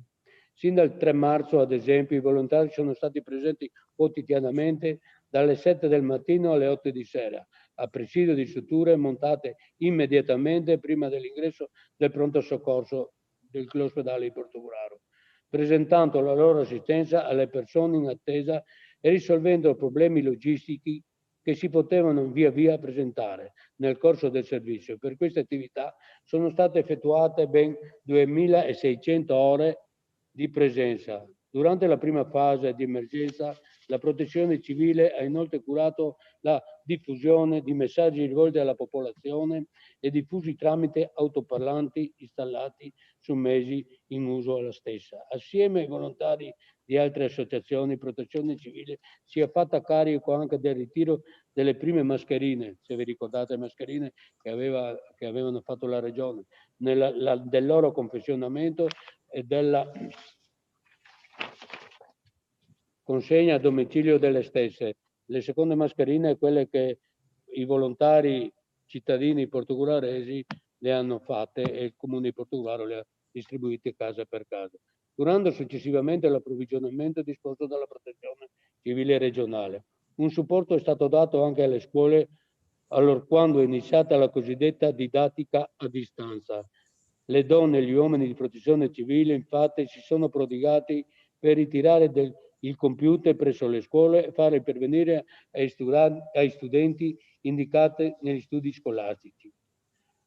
La ripresa graduale delle alcune attività, quali ad esempio il mercato settimanale del giovedì, con regole precise da attuare per impedire il diffondersi della pandemia, ha visto la Protezione Civile collaborare attivamente con la Polizia locale per presidiare le aree del mercato e permettere lo svolgimento dello stesso in modo sicuro. Quello che ho brevemente illustrato rappresentano solo una parte delle attività svolte in questi mesi della Protezione Civile di Portogruaro, che ricordo opera in sinergia anche con i gruppi degli altri comuni nel mandamento, che fanno parte del cosiddetto gruppo intercomunale di Portogruaro. Le ore di servizio prestate superano ormai le 20.000, una cifra che da sola testimonia l'enorme impegno profuso da queste persone che spendono a favore di tutta la cittadinanza in modo volontario e gratuito. Nonostante numerose sono state le attenzioni di stima e di riconoscenza da chi più parti sono giunte ai volontari e che hanno visto anche delle donazioni da parte di singoli cittadini e di imprese per il valore di 13.060 euro. L'Ufficio Comunale di Protezione Civile, incaricato dell'area vigilanza, ha così potuto provvedere, dopo aver sentito la richiesta dei volontari, a un acquisto di un nuovo veicolo e di un allestimento secondo regionale, di un termobiogeno utile alla sanificazione e il termometro ad infrarossi, andando così a spendere l'intera somma derivante dalle donazioni. Da parte sua l'amministrazione comunale, consapevoli dell'importanza che i volontari assumono in momenti emergenziali, ha da sempre presentato particolare attenzione alle loro necessità, sia per quanto riguarda la dotazione, sia per quanto riguarda la formazione, e ciò al fine di avere un servizio sempre più efficace ed efficiente. Nel corso del 2020 sono stati acquistati sin dai primi giorni di marzo tutta una serie di dispositivi di protezione individuale collegati all'emergenza coronavirus, un nuovo gazebo polifunzionale dotato di savore per il quale è stata chiesta la compartecipazione della Regione Veneto, microfoni da palmo per la radio, una nuova pompa irroratrice e delle nuove divise, nonché degli attrezzi utili per il montaggio e smontaggio delle tende. Tutti questi acquisti, divisi tra titolo primo e titolo secondo, hanno visto un impegno finanziario per 22.200 euro. Per l'anno precedente invece l'acquisto più Per l'anno precedente, invece, voglio sottolineare che l'acquisto più saliente era stato quello di aver acquistato una macchina, una Dacia, per 24.997,80. Con il nuovo bilancio venne stanziato una prima somma che testimonia la volontà dell'amministrazione di continuare a sostenere il prezioso operato dei volontari.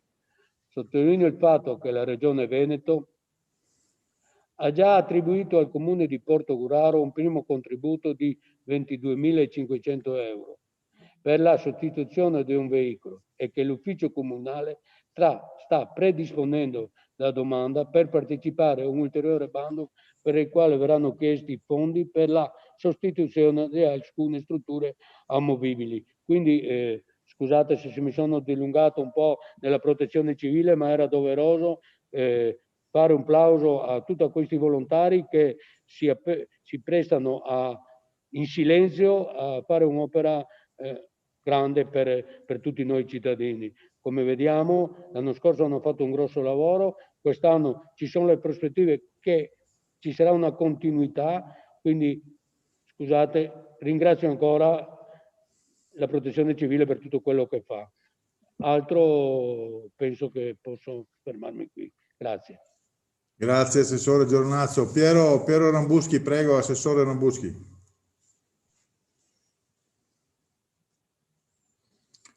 Il microfono Piero, il microfono.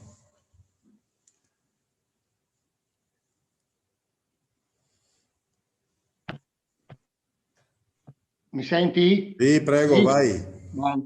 Ecco, io mi riferisco appunto al bilancio di previsione 2021-2023 che prevede anche l'assegnazione di risorse agli assessorati in base alle deleghe assegnate. Ecco, proprio in riferimento a ciò io inizierei una delega che è l'associazione d'Arma, l'incontro con Asso Arma, che è un incontro che direi è mensile, e questa Asso Arma è quella che raggruppa le associazioni d'Arma. Ecco, e con questa associazione ci saranno delle iniziative, probabilmente sempre Covid permettendo, entro l'anno, con un'iniziativa degli alpini che probabilmente dovrebbe svolgersi a settembre e un'altra iniziativa degli artiglieri che sempre dovrebbe essere verso la fine dell'anno.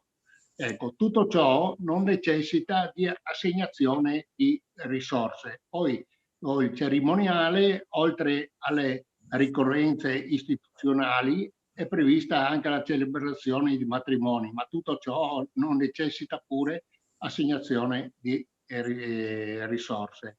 Gemellaggi, il regolamento prevede un nuovo comitato di 9 membri, cioè il nuovo sindaco, il nuovo assessore, 2 rappresentanti del consiglio comunale, uno dei quali deve essere della minoranza, più altri 9 e altri 4 componenti. Ecco, il tutto ciò anche non prevede assegnazione di risorse. Per quanto riguarda le frazioni, sono previsti incontri con i rappresentanti delle frazioni in numero limitato, proprio perché il numero a causa Covid deve essere limitato, assieme al consigliere delegato Alessandra Zanuto. Questi incontri noi li abbiamo già avuti con i rappresentanti di Portovecchio, Mazzolada, Lison, Pradipozzo e domani siamo in quel di Lugugnana. Ecco, tutto ciò non necessita assegnazione di risorse. Arrivo all'ambiente e oltre agli interventi su segnalazione dei cittadini di Portogruaro, nei prossimi mesi si dovrà approvare il piano ambientale del parco dei fiume Lemene, Eregena e Laghi di Cinto. Piano ambientale che coinvolge la città metropolitana, come sappiamo, e il comune di Portogruaro e di Cinto Cao Maggiore. Tutto ciò comunque non comporta assegnazione di risorse. ciò che comporta assegnazione di risorse è proprio il turismo, ma il turismo l'ha spiegato, direi, in modo assai esauriente il nostro sindaco, e quindi non voglio portare via tempo a nessuno e ringrazio per l'attenzione. Grazie Assessore Rambuschi. Bene. E quindi allora io adesso apro il dibattito per quanto riguarda il bilancio, quindi se ci sono degli interventi da parte dei consiglieri, per cortesia segnalatemelo.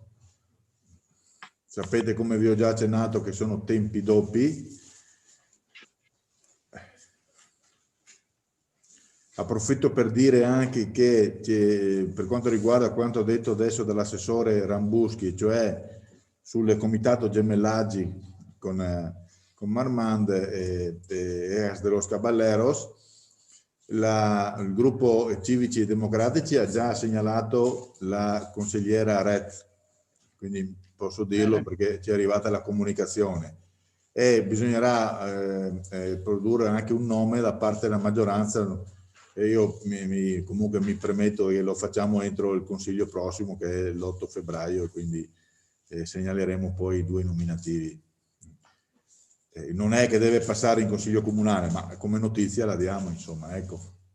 Ci sono interventi per il bilancio? Consigliera Zanutto, prego. Sì, buonasera. Scusate, siccome ho dovuto uscire perché non stava tanto bene, sì. Sbaglio, non è intervenuto l'assessore Mattia Dalben? O forse mi sono persa io qualcosa, scusatemi. No, l'assessore Dalben mi ha segnalato che non ha particolari argomentazioni da segnalare, quindi probabilmente per lasciare spazio al dibattito ha preferito soprassedere. Ah, ok, grazie.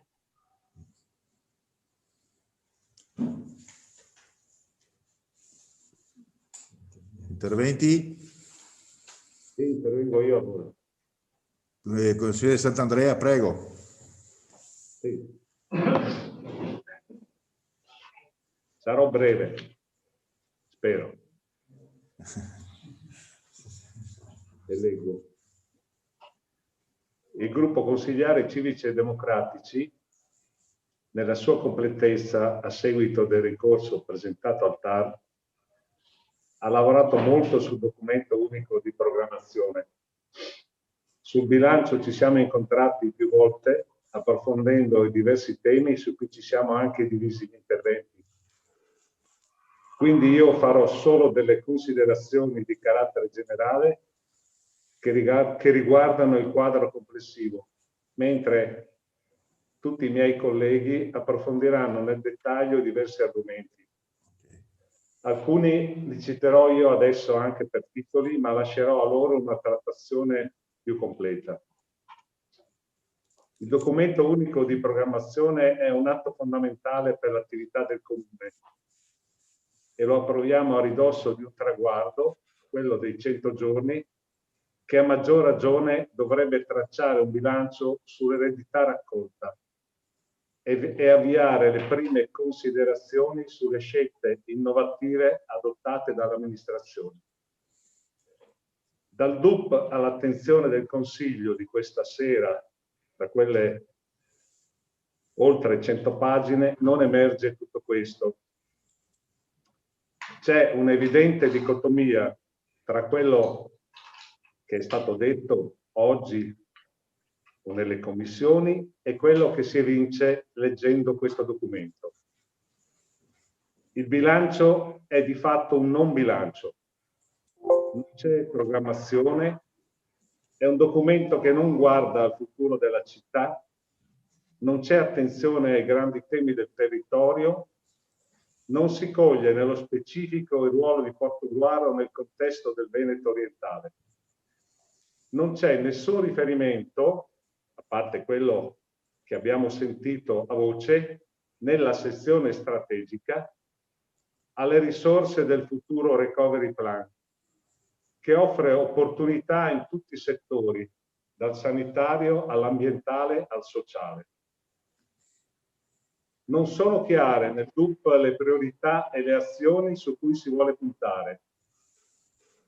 Sappiamo che ci risponderete che i tempi non sono sufficienti, che ci sono incertezze e che attendete la disponibilità dell'avanzo in primavera. Ma la percezione che abbiamo è che questo slittamento sia dovuto alle difficoltà di trovare coesione rispetto alla maggioranza. Le risorse messe a bilancio sembra infatti che siano messe in maniera molto generica, senza supporto di progettazioni e priorità. Inoltre abbiamo tutti visto in maniera palese durante l'approvazione degli indirizzi programmatici a dicembre l'assenza del gruppo senatore che, abbiamo appreso dalla stampa, era legata alla non condivisione delle linee programmatiche con tutta la maggioranza, soprattutto in alcuni settori. Però notiamo anche che non c'è alcuna differenza tra la sezione strategica del DUP e le linee programmatiche non condivise ai primi di dicembre. Quindi, visto l'approvazione del consigliere senatore al bilancio durante la commissione consigliari, dobbiamo credere che tutto sia risolto, nonostante il sindaco abbia più volte dichiarato che questo documento verrà aggiornato nella tarda primavera. È doveroso da parte nostra notare ancora una volta che la parte o la sezione strategica, meglio, del DUP è un copia e incolla del programma elettorale della Lega e che la sezione operativa raccoglie l'eredità della precedente giunta senatore, soprattutto per la mancanza di concretezza e di attività e per uno stile disorganico degli interventi.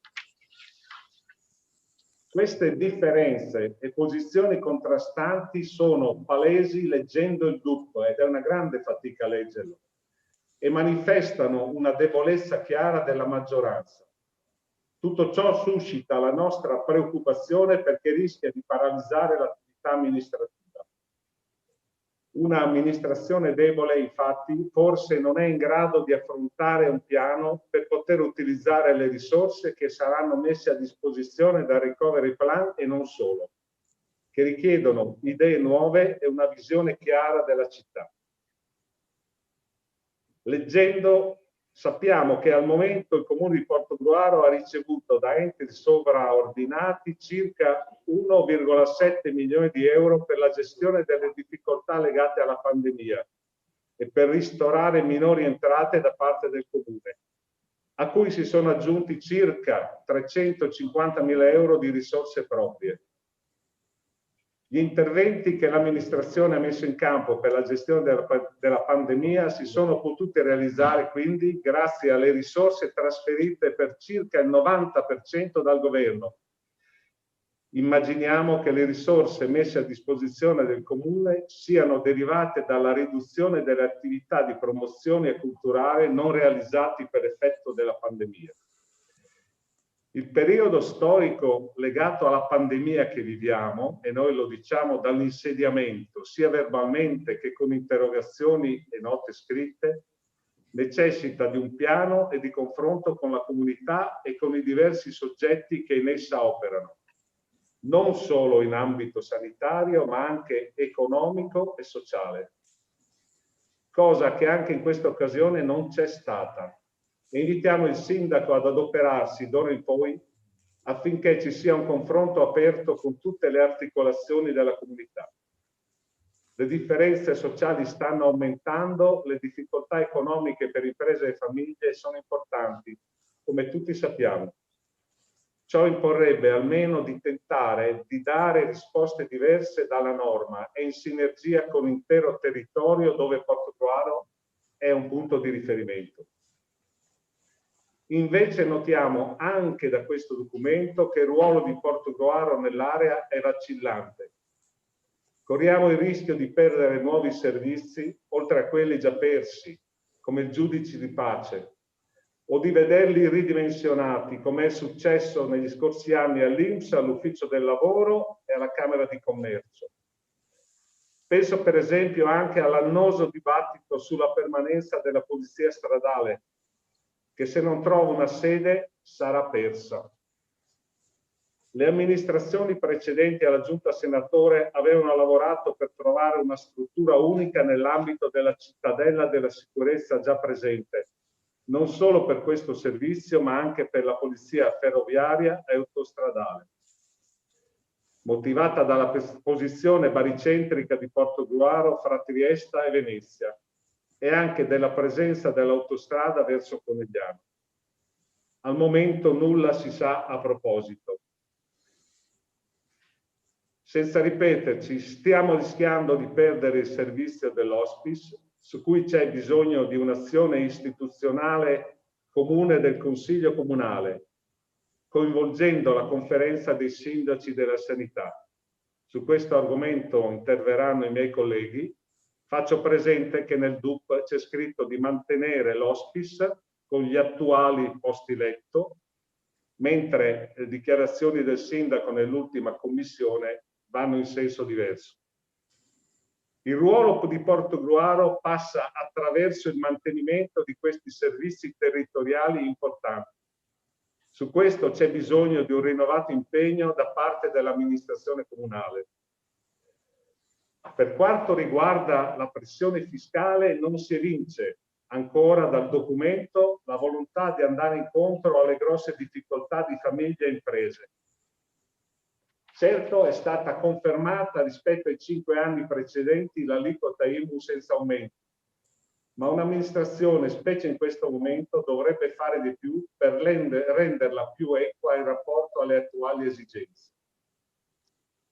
Inoltre, stare vicini a imprese e famiglie significa anche avere un disegno di sviluppo per la città, cosa possibile soprattutto grazie ai grandi investimenti.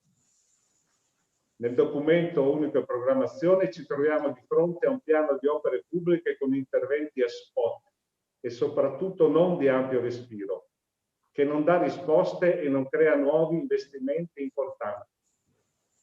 Molto generici. Per esempio, che progetti ci sono rispetto all'utilizzo dell'area per fosfati? Progetti condivisi. Cosa ha in mente l'amministrazione comunale per lo sviluppo del Polis?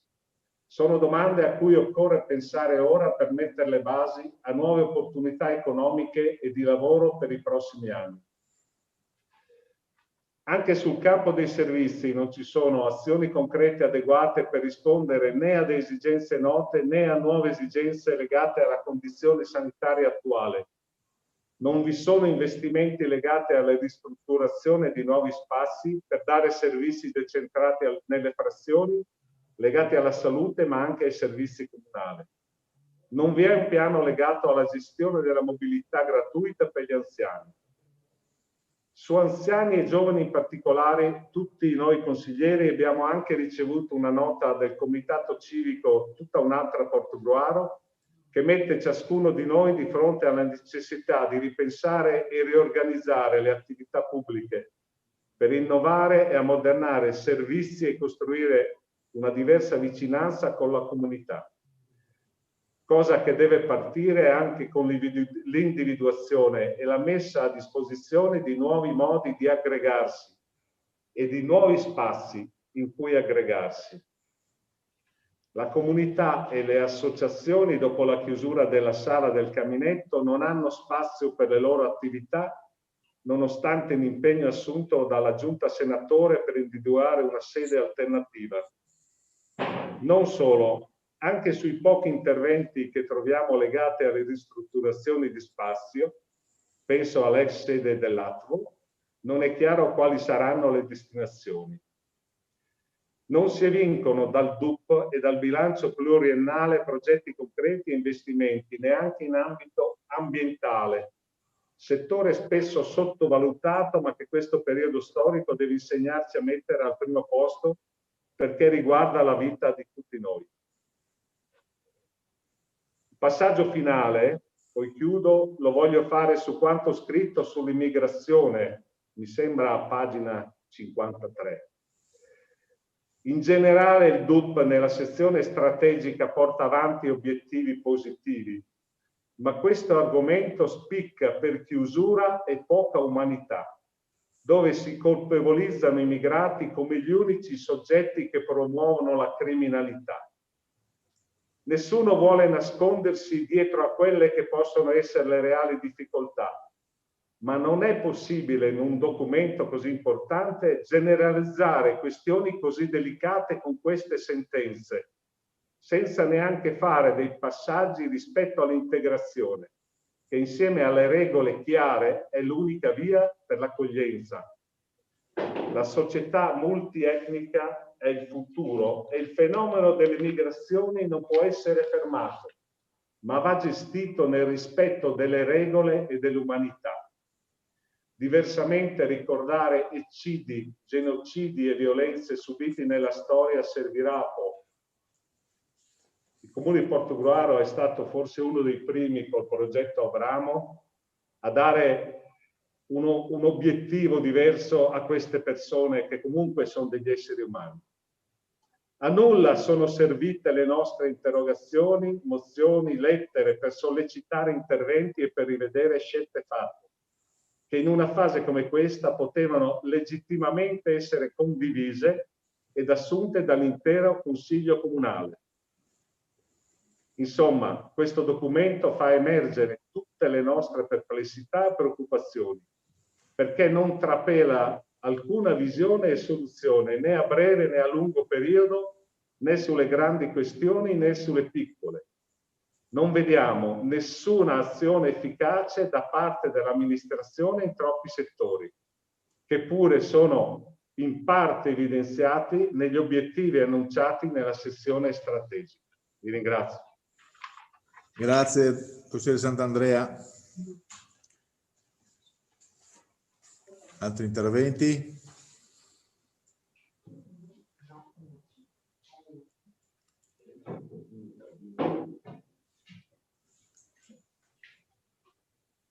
Consigliere Bertoncello? Sì. Prego.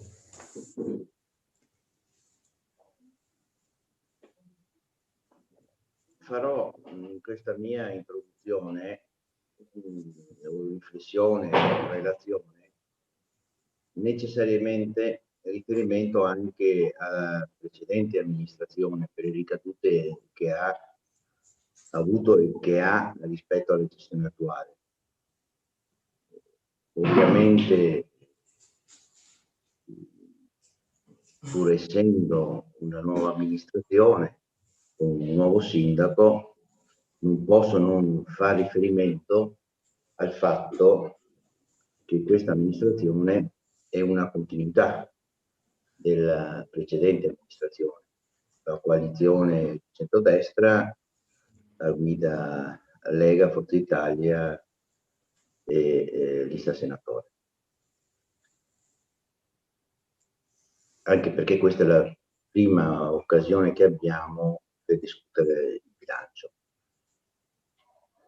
Intanto io ritengo che il bilancio è inadeguato sia sul piano economico, sia sul piano finanziario e sociale. Questo perché non individua le priorità e non dà risposte alle esigenze collegate al Covid e ai cittadini.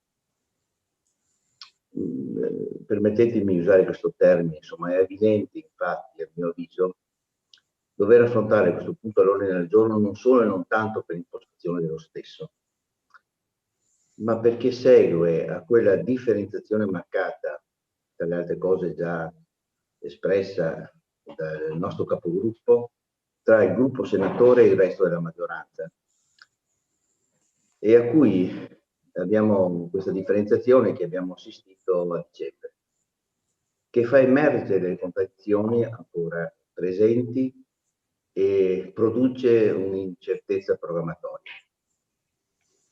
Ricordo che il gruppo senatore non si è presentato al Consiglio, come ha detto il nostro capogruppo, per l'approvazione delle linee di indirizzo e che invece durante le commissioni consigliari il consigliere senatore ha dichiarato che condivido pienamente l'impostazione del DUP e la programmazione dell'ente, facendone addirittura l'elogio per l'impostazione.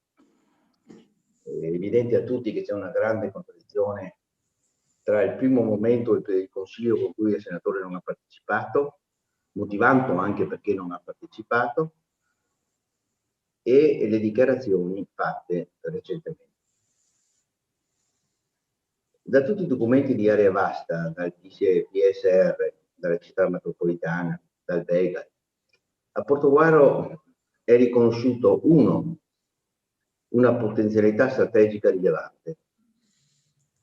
In questo documento non c'è, come l'ha detto il mio capogruppo, alcuna corrispondenza tra l'enunciazione e quello che fino ad oggi è stato definito dall'amministrazione comunale. C'è poca attenzione rispetto al mio modo di vedere alla sicurezza, come è stato detto, e faccio solo un riferimento rispetto alla sede della polizia stradale, che poteva essere un'occasione per raggruppare in un atteggiamento diverso la polizia stradale, la polizia ferroviaria, la polizia autostradale, e secondo me non c'è molta attenzione sui servizi territoriali. Potrei parlare dell'assenza di questa attenzione che produce ridimensionamenti dell'INPS, dell'ufficio del lavoro, che se non c'è un'attenzione particolare corrono il rischio di essere depotenziati. C'è stata anche, rispetto a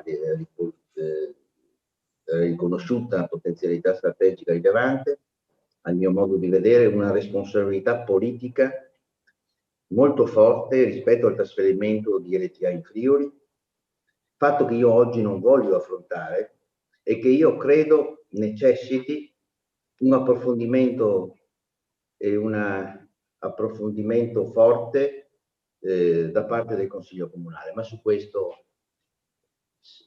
vorremmo, o spero che si ponga l'attenzione in un'altra occasione. Dicevo prima che Portogruaro è riconosciuta come potenzialità strategica rilevante, ma Portogruaro è anche riconosciuta come un'attività turistica molto importante, soprattutto per la sua collocazione geografica legata ai flussi e alle infrastrutture. Fatto anche questo non adeguatamente messo in rilievo nel documento che stiamo per approvare o che state per approvare. Infatti, voglio evidenziare che le relazioni che il Comune ha tenuto con Autovío Venete negli ultimi 5 anni sono state inadeguate proprio rispetto alla rete infrastrutturale di accesso e di attraversamento legata anche ai flussi turistici in particolare. A me pare di poter dire che c'è stata una incapacità di integrare le opportunità della costa e le potenzialità dell'entroterra. Infatti segnalo che Portogruaro registra solamente 38.000 presenze turistiche all'anno.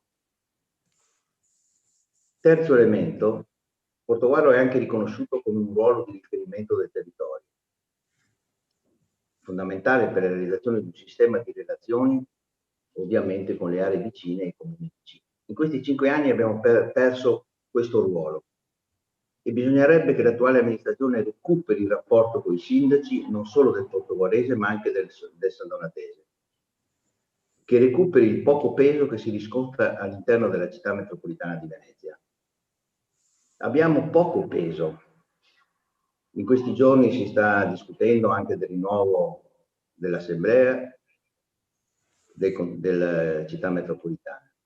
E vorrei ricordare che il sindaco senatore, ex sindaco senatore, pur avendo la delega dei lavori pubblici, poco ha fatto per il nostro territorio, anzi addirittura non è neanche riuscita a concretizzare convenzioni già sottoscritte e risorse già definite. Penso a quelle delle piste di Lugnana, penso a quelle relative a Piazza Marconi e a quella per il riordino degli istituti scolastici di cui si parlerà dopo. Quando parlo di Lugnana e parlo di Piazza Marconi, ricordo al Consiglio che c'era una convenzione firmata per 1,8 milioni e ci siamo accontentati di 400.000 euro per la rotonda. Di Piazza Marconi, ma poi parlerà dopo il nostro consigliere di riferimento a questo tema, e l'accordo che era stato fatto sui plessi scolastici. Solo una parentesi in merito al territorio. Il sindaco ha affrontato il tema del consorzio di bonifica del Veneto orientale e ha segnalato, voglio dire, l'attenzione che sta ponendo rispetto a questo importante problema che è riferito alla salvaguardia idraulica. Prima il nostro capogruppo ha affrontato il tema del Recovery Fund Da informazioni che abbiamo assunto, vuol dire, il Consorzio Bonifica è stato interessato anche dalla Regione. Pare di capire che la richiesta sulle esigenze che il Consorzio Bonifica ha fatto alla Regione ha chiesto circa 100 milioni di euro, di cui 32 milioni per le opere del litorale, 32 per le spese diffuse, 20 milioni per l'irrigazione. Peraltro la Regione nel 2021 ha inserito 4 milioni e mezzo per interventi sui territori minori, accogliendo l'emendamento del PD regionale. Come si muovo? A questo punto mi pongo una domanda dopo aver sentito e aver per questa parte apprezzato la volontà del sindaco, del signor sindaco, di attivarsi pienamente per poter risolvere i tanti temi che sono presenti sul nostro territorio in riferimento al risanamento ambientale. E mi fa piacere che, non so se l'assessore o il sindaco ha fatto riferimento anche alla soluzione del problema di Prati Pozzo. Nonostante questo ruolo di Portogruaro e tutte le sue opportunità, il mondo del lavoro registra un calo delle partite IVA e la quasi assenza di imprese aperte ai giovani. Non si è valorizzata, a mio modo di vedere, come abbiamo già ribadito più volte nel passato, l'importanza della polis, che in ambito di sviluppo potrebbe essere un partner importante in collaborazione con l'università e con le aziende del territorio. Mi rendo conto che siamo in un periodo di pandemia, che mi pare di avere ricevuto delle informazioni che la polis sarà destinata all'attività di vaccinazione. Questo va bene, dal mio modo di vedere, però io credo che bisogna in questo periodo pensare approfonditamente sul ruolo importante che può avere la polis, avendo come spin-off l'università, le imprese e tutti gli attori impegnati per lo sviluppo di questo territorio.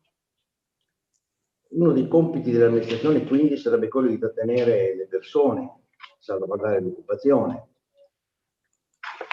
E io credo che, voglio dire, se noi riusciamo a far diventare Portogruaro come centro di servizi e solo attraverso il potenziamento di servizi di Portogruaro, noi riusciamo a trattenere e a svolgere un ruolo che realizzi quello che ho detto poco fa, salvare l'occupazione, dare una forte attenzione ai giovani e quant'altro. Entrando nel merito del DUP, che è stato licenziato dalla Giunta e portato all'attenzione del Consiglio, l'ho già detto in commissione, l'ho detto forse più di una volta, che il DUP era una pura, ma lo ha confermato mi pare anche il signor sindaco se non ho capito male, è una pura trasposizione del programma elettorale. È una trasposizione del programma elettorale, però quello del sindaco Favaro, non della coalizione. Non si può, a mio modo di vedere, come ha detto il nostro capogruppo, che i tempi non erano sufficienti, nonostante le elezioni di ottobre, per poter avere almeno una visione e impostazione concreta del programma di mandato. Questa affermazione è da voi giustificata, al mio modo di vedere, e lo ribadisco anch'io dopo che lo ha detto il nostro capogruppo, è giustificata dalla necessità di avere un quadro sull'avanzo di amministrazione, di avere le risorse, una certezza sulle risorse disponibili. Però se facciamo riferimento, ma me lo ha già anticipato l'assessore, insomma, se l'avanzo di amministrazione presunto del 2020 è già stato impegnato per 1.029.676, quindi il 50%, ma in effetti prima l'assessore ha detto che forse la disponibilità di avanzo ad aprile dopo il consuntivo sarà di circa 1 milione, 1 milione e 2. Io credo che se noi dovessimo collegare questi dati all'intenzione di non fare mutui, mi sembra una presa in giro la questione di rinviare a primavera il bilancio. Perdiamo solo tempo. Vedete, l'avanzo di amministrazione, perché dico che l'avanzo disponibile lo avevo indicato io, ma poi me l'ha confermato l'assessore?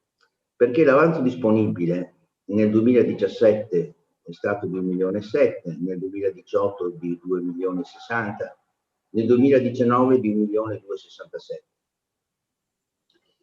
In generale, voglio dire, il bilancio prevede investimenti senza prevedere a cosa sono destinati. Anche questo è stato rimarcato dal nuovo capitolo. Infatti, come ho avuto modo di dire in commissione, nonostante quello che prevede la legge, si sono inseriti a bilancio interventi senza i necessari progetti preliminari e senza una visione d'insieme.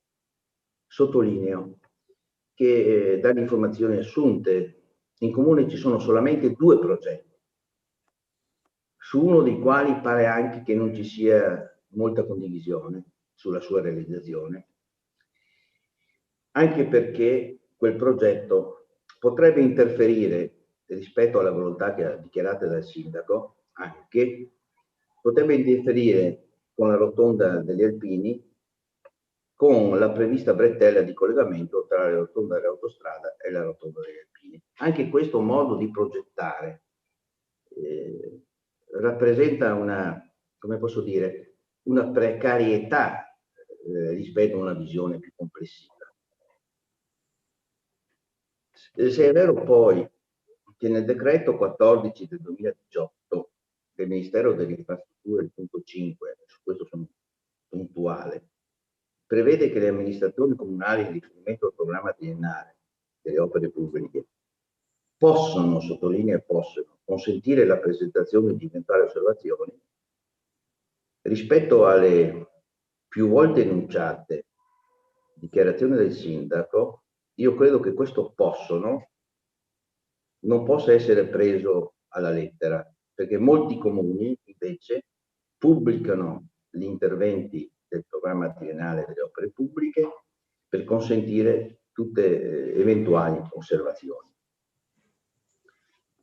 L'amministrazione comunale, in contrasto con le dichiarazioni del DUP e del signor sindaco, ha scelto di non sfruttare questa discrezionalità normativa per consentire di fare delle osservazioni. Quindi, a mio modo di vedere, ha scelto di non ascoltare. Quindi mi auguro, voglio dire, che questo percorso adottato per la predisposizione del bilancio sia dovuto al fatto che non c'era ancora il tempo necessario per attivare tutte quelle procedure che consentono ai cittadini, alle aziende, ai gruppi consigliari di poter fare delle osservazioni, fare delle proposte ed eventualmente fare anche delle integrazioni sulle opere da realizzare. Nel dubbio, infatti, si afferma che è necessario che il bilancio sia uno strumento comprensibile e condiviso. Rimarco quello che ha sempre detto il signor sindaco. Invece la costruzione del bilancio non è avvenuta perseguendo questi principi. Tra l'altro, la proposta che noi ci sentiamo di fare, finalizzata al rispetto di tali enunciazioni, è quella di predisporre anche un bilancio sociale, che alcuni comuni adottano, anche se non è obbligatorio, e che in questo momento è una necessità perché permetterebbe di identificare il profilo del bisogno generale attuale per mettere in campo azioni concrete per la comunità.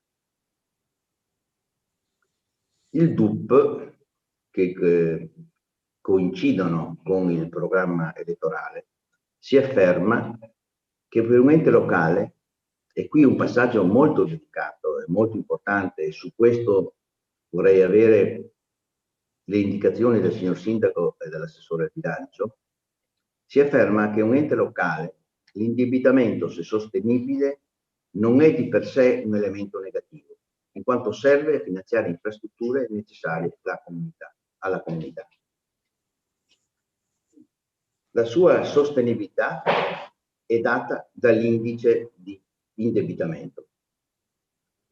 Ricordo che l'indice di indebitamento, la percentuale di indebitamento del comune, che fa riferimento anche a norme di legge, è stato pari nel 1215 all'1,87%. Mi riferisco agli interessi passivi più il costo dello swap, calcolato sulla parte corrente. Nel 2015 il vincolo che poneva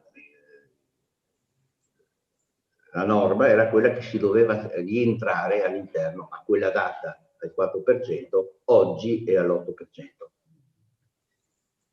Questa affermazione, è per questo che vorrei avere una conferma di quello che è enunciato sul DUP, questa affermazione è in contrasto evidente rispetto al programma della senatore. Abbiamo assistito a 5 anni di dichiarazioni che affermano che il comune era pieno di debiti, quando per la verità registrava avanzi di amministrazione. Faccio riferimento a interventi fatti anche del consigliere Zanco nel precedente consiglio comunale, quando per la verità si registrava, ripeto, avanzi di amministrazione di milioni di euro e per effetto del vincolo di stabilità non potevano essere spesi. Per essere concreto, vorrei che si riprendesse la dichiarazione del consigliere Zanco nel periodico obiettivo il 20 gennaio 2018, il quale affermava, virgolettato, abbiamo ereditato un bilancio comunale con passivo di oltre 6 milioni di euro infarcito da dichiarazioni non veritiere. Abbiamo registrato dichiarazioni, vedi il Gazzettino del 3 maggio 2018, adesso non so se congiuntamente o singolarmente dall'assessore Mossanuto Bravo, che è stato ridotto il debito senza aumentare le tasse. E non è vero. Quando questo, riduzione del debito, è avvenuto solo ed esclusivamente perché la Cassa Depositi e Prestiti ha ridotto le penali sull'istruzione di debiti e sono stati utilizzati i soldi dei tanto criticati avanzi di amministrazione degli anni precedenti. Questi passaggi li faccio perché c'è bisogno di fare un'operazione verità. Sottolineo inoltre che gli avanzi di amministrazione di 5 anni della Giunta Senatore hanno prodotto mediamente avanzi superiori rispetto a quelli registrati dal 2010 al 2015. Questo nonostante si fosse impegnata nel suo programma di mandato a non produrre avanzi di amministrazione che secondo lei avrebbero appesantito la pressione fiscale dei cittadini senza un ristoro agli stessi. Se vediamo negli ultimi anni l'avanzo di amministrazione disponibile si è aggirato mediamente negli ultimi 3 anni 1,5 milioni, 1,7 milioni, 2 milioni. Ecco perché prima, quando affrontavamo il tema dell'avanzo di amministrazione, ho fatto riferimento che non era forse questa la motivazione per il rinvio a un approfondimento sul bilancio ad aprile. Sottolineo inoltre, sempre per quanto riguarda l'indebitamento, l'ho detto prima ma lo riprendo, che nel 2015 l'incidenza degli interessi passivi, compreso lo swap, nel comune di Portogruaro era dell'1,97%. Ricordo a tutti che fra i 20 comuni del Veneto orientale era la percentuale più bassa, mi riferisco all'incidenza degli interessi passivi sul swap sulla parte corrente, più bassa dei 22 comuni del Veneto orientale, escluso il comune di Jesolo. Per quanto riguarda la polemica sull'attivazione dello swap, ma su questo avremo modo di discutere più di una volta perché ce ne sono detti in 5 anni di tutti i colori, ricordo che era stato attivato a tassi fissi e non variabili, a differenza degli altri enti, e che nel periodo 2008-2015, per effetto del patto di stabilità, tutte le amministrazioni hanno cercato di reperire risorse o rimodulando mutui o cedendo quote di enti partecipati o attraverso lo swap stesso. È finanza innovativa che rispondeva al blocco legato al patto di stabilità e che consentiva all'amministrazione comunale di dare risposte alle esigenze dei cittadini. Inoltre evidenzio ancora le contraddizioni per 5 anni. Per 5 anni si dichiara di non voler attivare mutui e di ridurre il debito, ma si accede a un mutuo per il credito sportivo che pur a tasso zero non è a fondo perduto come si è voluto far credere e intendere ai cittadini. Questo lo dico perché conoscendo un po' il territorio, relazionando con i cittadini, ogni volta che si affrontava questo argomento, la risposta era: ma è a fondo perduto. Non lo so se questa deriva da enunciazioni della maggioranza precedente, fatto sta che è passato questa convinzione. Mi perdoni, ma io non posso, ma lo dico solamente perché la questione è stata posta dal consigliere senatore e lo ha evidenziato nel suo intervento nel precedente Consiglio. Colgo anche l'occasione per dire che le vendite delle azioni ASGO, peraltro poi seguite come sulla TV da altri comuni, era finalizzata ad acquisire la sede della Fondazione Santa Cecilia, la sede, per un valore di circa 2,3 milioni. Quindi la vendita non era legata per ridurre il patrimonio comunale dell'ente, ma per la sua valorizzazione. Questa operazione, questa volontà non si è potuta fare perché il patto di stabilità, nonostante le risorse presenti, non ce l'ha consentito e abbiamo dovuto rinunciare a questa importante acquisizione. Però mi piacerebbe nel contempo, anche se per importi molto limitati, sapere quali sono state le motivazioni della dismissione di Olimpia 1 da parte della precedente amministrazione. In materia di personale, ovviamente vado per sintesi, non si intravede, al di là delle dichiarazioni del sindaco, una volontà di organizzare completamente la macchina comunale in rapporto alle attuali esigenze del comune, sia in riferimento alla pandemia, sia alla crisi economica che stiamo attraversando. Vedete, non è tanto il numero delle persone, che come ho visto nel sito mi pare siano previste 8 assunzioni quest'anno. Il problema vero è quello della rimodulazione della pianta organica in rapporto alle priorità che in questo momento il comune ha. Faccio un esempio, voglio dire, se volete banale, non può per esempio al segretario comunale affidare compiti di gestione notevoli e a capo del settore amministrativo, culturale, sportivo, di istruzione. Se questo avviene, per i tempi che sono a disposizione, per la concentrazione necessaria che questo ruolo deve avere, impedisce a svolgere tutte quelle funzioni proprie del direttore generale e della responsabilità della vendita degli atti. Non si coglie inoltre, al di là dell'enunciazione, come viene organizzata la struttura per poter concretizzare le opportunità che derivano, per esempio, dai fondi europei. Lasciatemi fare un altro passaggio, ma lo affronterò in maniera più puntuale. Con determina 2011 del 14-11 è stato affidato un incarico per la predisposizione e presentazione di progetti finanziati con fondi europei. Nulla è dato a sapere di questo incarico, ma da informazioni che abbiamo assunto questo incarico è stato interrotto a metà del suo lavoro per incomprensioni, e mi fermo qua per il momento, perché anche questo argomento sarà frutto di occasione di approfondimento in altre occasioni. Per quanto riguarda i unitari e IRPEF, io credo di aver già avuto modo di dire quello che il gruppo consigliare Civici Democratici ha inteso, voglio dire, porre l'attenzione di questo Consiglio. L'unica cosa che mi sento ancora alla fine del mio intervento, ma lo riprenderà sicuramente alcuni miei colleghi,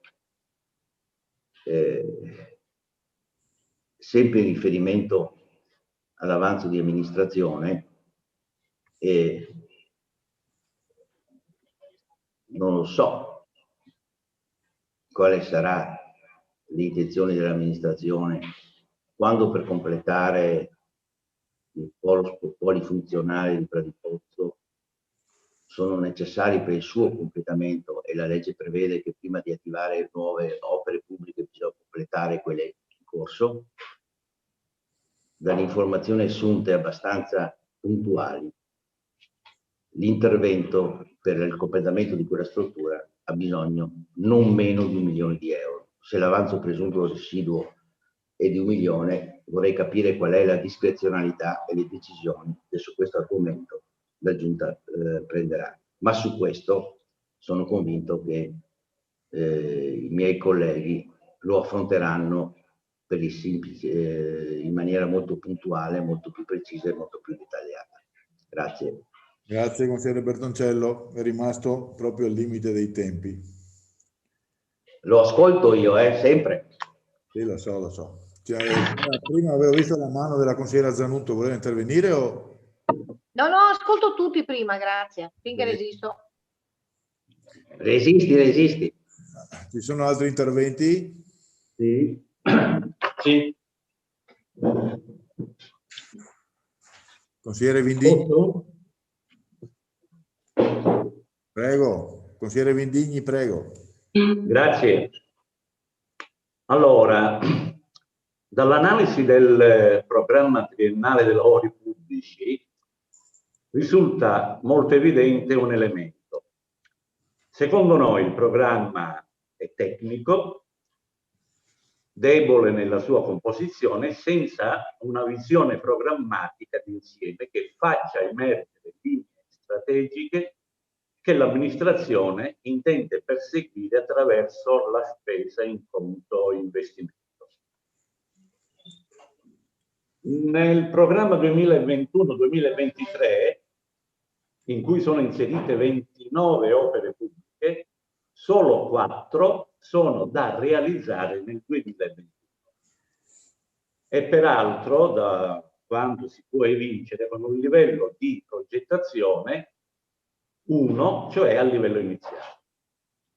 In termini di numeri e di investimenti, l'intero piano triennale prevede poco più di 29 milioni di euro, dove però 21 milioni sono per l'ampliamento dell'interporto, i cui fondi sono privati. Quindi gli investimenti che il Comune ha impegnato nel bilancio riguardo ai lavori pubblici sono all'incirca 8 milioni di euro spalmati nel triennio. Secondo noi sono poche risorse se si pensa alle numerose questioni da risolvere e alle opere strutturali da realizzare, che in genere hanno singolarmente un range intorno al 1 milione di euro. Penso per esempio alla realizzazione di collegamenti ciclopedonali su cui l'amministrazione, come ha detto il sindaco, annunciando anche questo accordo a livello di comuni del Veneto orientale, punta molto. Inoltre notiamo che nessuna opera pubblica è finanziata da contributi. Allora, che cosa significa tutto questo? Che si ricorrerà a mutui o che le opere messe lì nell'elenco non verranno poi realizzate o che manca la capacità di costruire progetti validi per poter attingere a contributi statali, regionali o europei, o che cos'altro ancora.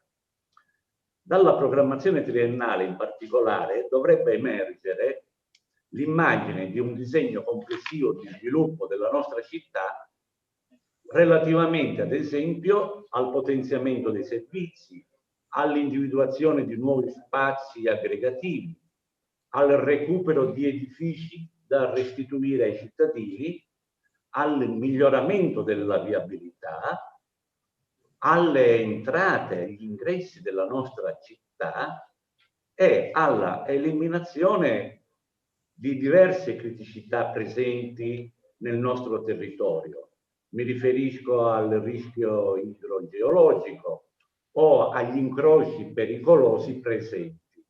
È vero che su queste due ultime criticità a cui ho fatto riferimento c'è l'intervento del Consorzio di Bonifica da una parte e dell'ANAS dall'altra, ma il Comune, come ben sappiamo, deve comunque compartecipare sia nella fase della progettazione, ma anche in parte con fondi propri. Altrimenti, ed è storia degli anni recenti, queste criticità rimarranno tali. L'epoca storica che stiamo vivendo, infatti, ci pone delle urgenze che sono indifferibili relativamente ai nostri stili di vita e a un'attenzione particolare alla questione ambientale. Di tutto questo, negli indirizzi strategici tratteggiati nel documento unico di programmazione, ci sono solo o vaghe declinazioni di cosa l'amministrazione intende fare o immagini evocative di grandi progetti come quella del Sole Verde, ma privi di corrispondenza con opere fattive nel piano delle opere pubbliche.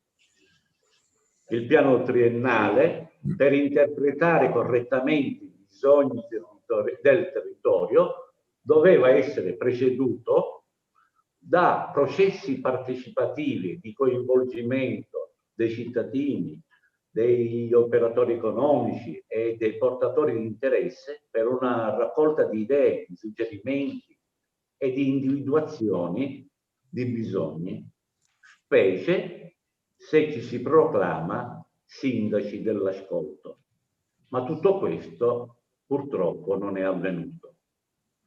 Per questo, al di là di ciò che prevede la normativa specifica, per conoscere quali sono gli obiettivi, le finalità, i tempi e le modalità degli interventi previsti, sarebbe stata cosa buona e giusta che ogni opera avesse una sua scheda illustrativa anche rispetto alle opere in corso non presenti nel piano triennale. E tutto ciò per il rispetto della trasparenza. Un piano delle opere pubbliche, questo che oggi discutiamo, riteniamo quindi ancora una volta sia fatto da un elenco di interventi estemporanei, scollegati e senza disegno. Eredità dello stile della giunta senatore.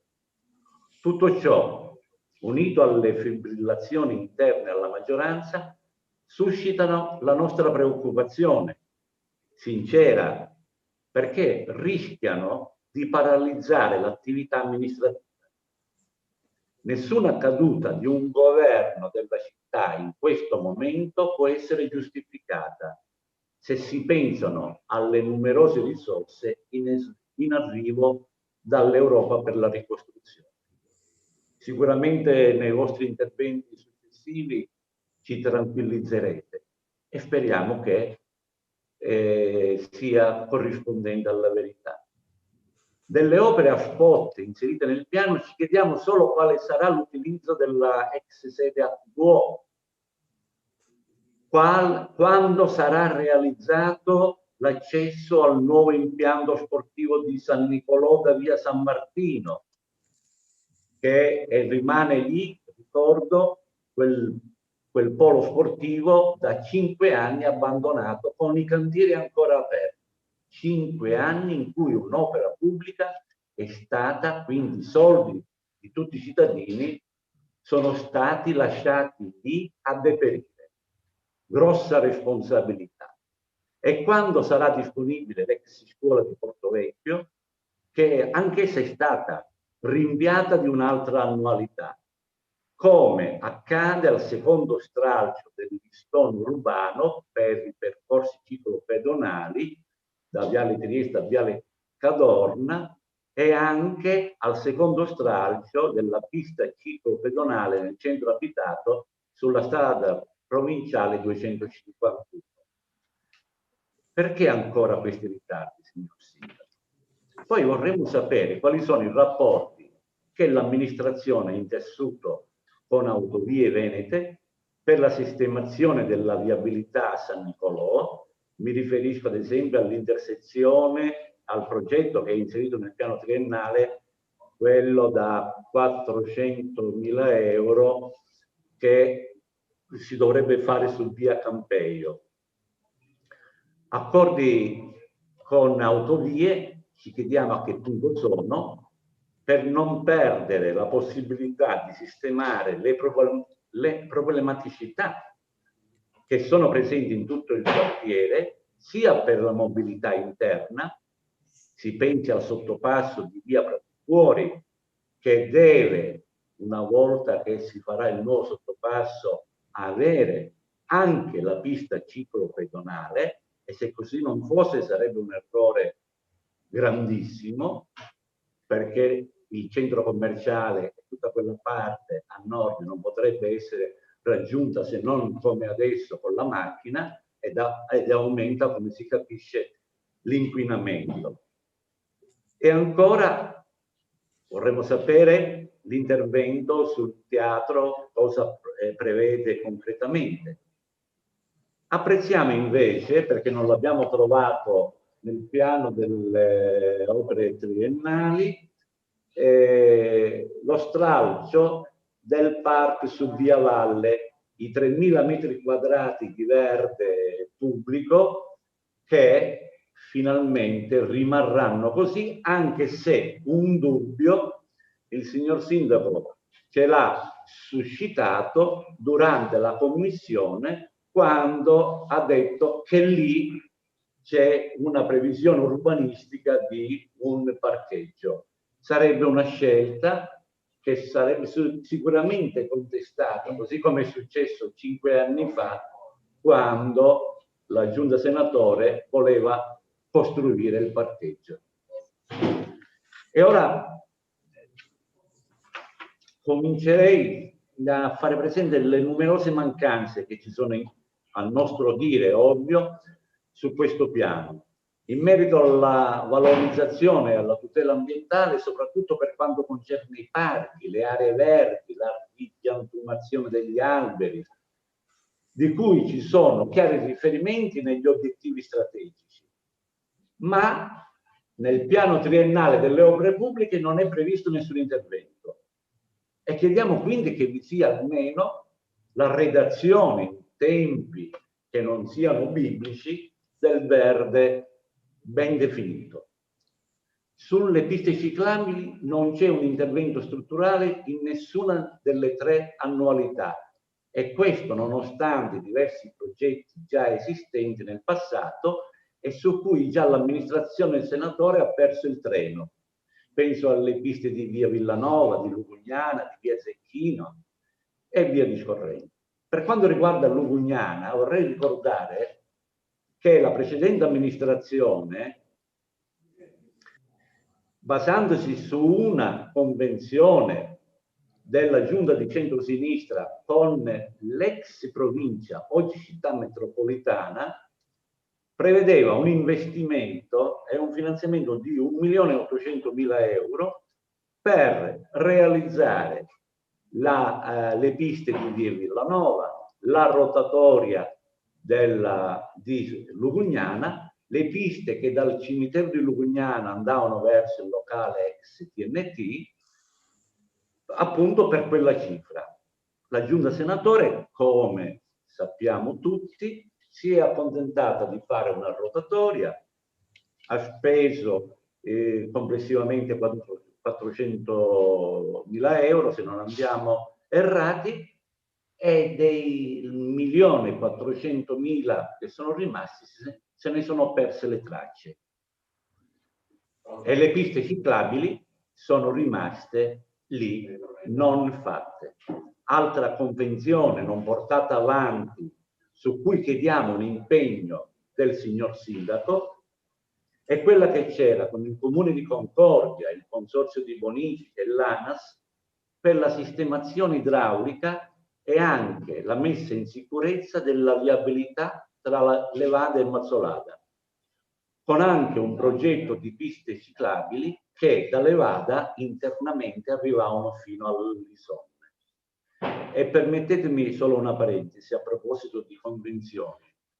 Cosa ne è stato dei 250.000 euro della convenzione stipulata con l'ex provincia su Piazza Marconi, che ammontava appunto a 500.000 euro e di cui l'ex sindaco senatore si è accontentata di utilizzare 250.000 euro per i marciapiedi del Belli. E gli altri 250.000? Parlando di ambiente non si può non parlare di rigenerazione urbana.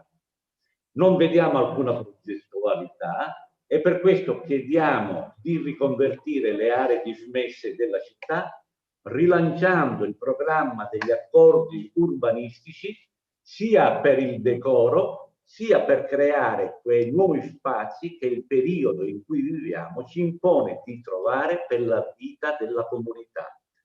Questa ricognizione in vista anche delle possibili risorse che possono arrivare dal recovery plan e che sarebbe utile anche per l'individuazione di una struttura idonea per l'istituzione di un asilo nido cittadino, pubblico e per tanti cittadini anche gratuito. Un servizio questo che noi riteniamo fondamentale per le giovani coppie di Portogruaro e anche quelle meno giovani che hanno voglia di fare figli. Per quanto riguarda il recupero degli spazi, inoltre si potrebbe già agire per liberare Palazzo Fasolo e renderlo spazio per la cultura, le associazioni e i giovani. Basta riprendere le fila della convenzione già firmata dalla giunta di centrosinistra con la città metropolitana che prevedeva il riordino dei poli scolastici che con lo spostamento dell'attuale istituto Ipsia tra il Luzzato e il Da Vinci e il polo utilizzare per il polo umanistico l'edificio dell'Ipsia per il Belle il 25 aprile. Senza guardare lontano, chiediamo che il sindaco si impegni fin da subito, visto la volontà di dare maggiori spazi agli anziani, per impegnare le risorse per la messa a norma del centro per tutti, che è in pessime condizioni. Come gruppo consiliare proponiamo anche di trovare una nuova sede degli uffici comunali per adibire la villa comunale a essere un grande contenitore culturale e dell'associazionismo. Infine, abbiamo con soddisfazione appreso che finalmente sarà aggiornato il piano urbano del traffico, che dovrà affrontare anche l'annoso problema dei parcheggi.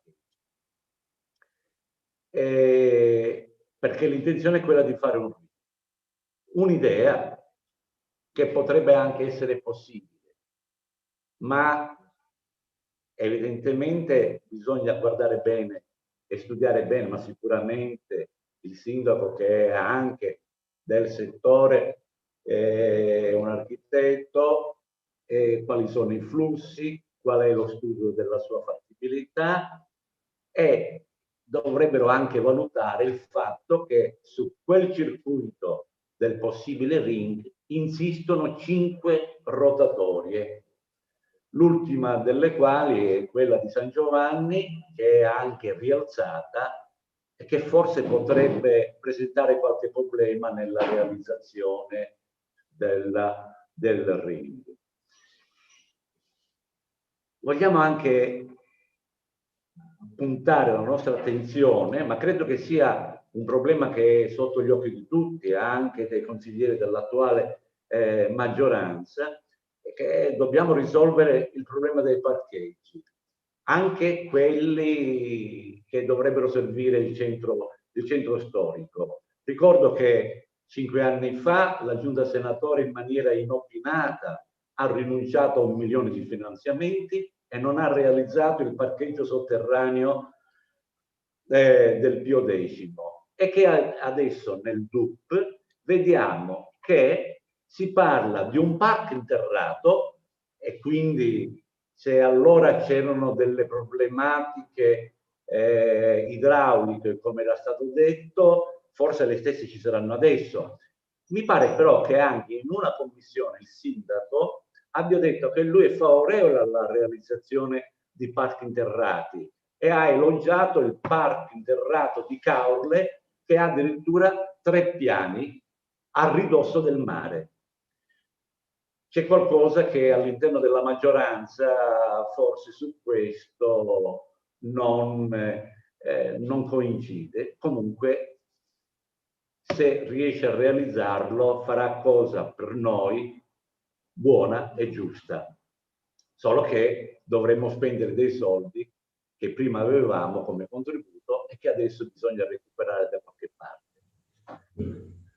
Un altro annoso problema che noi abbiamo e che viviamo da anni è quello della salvaguardia idraulica.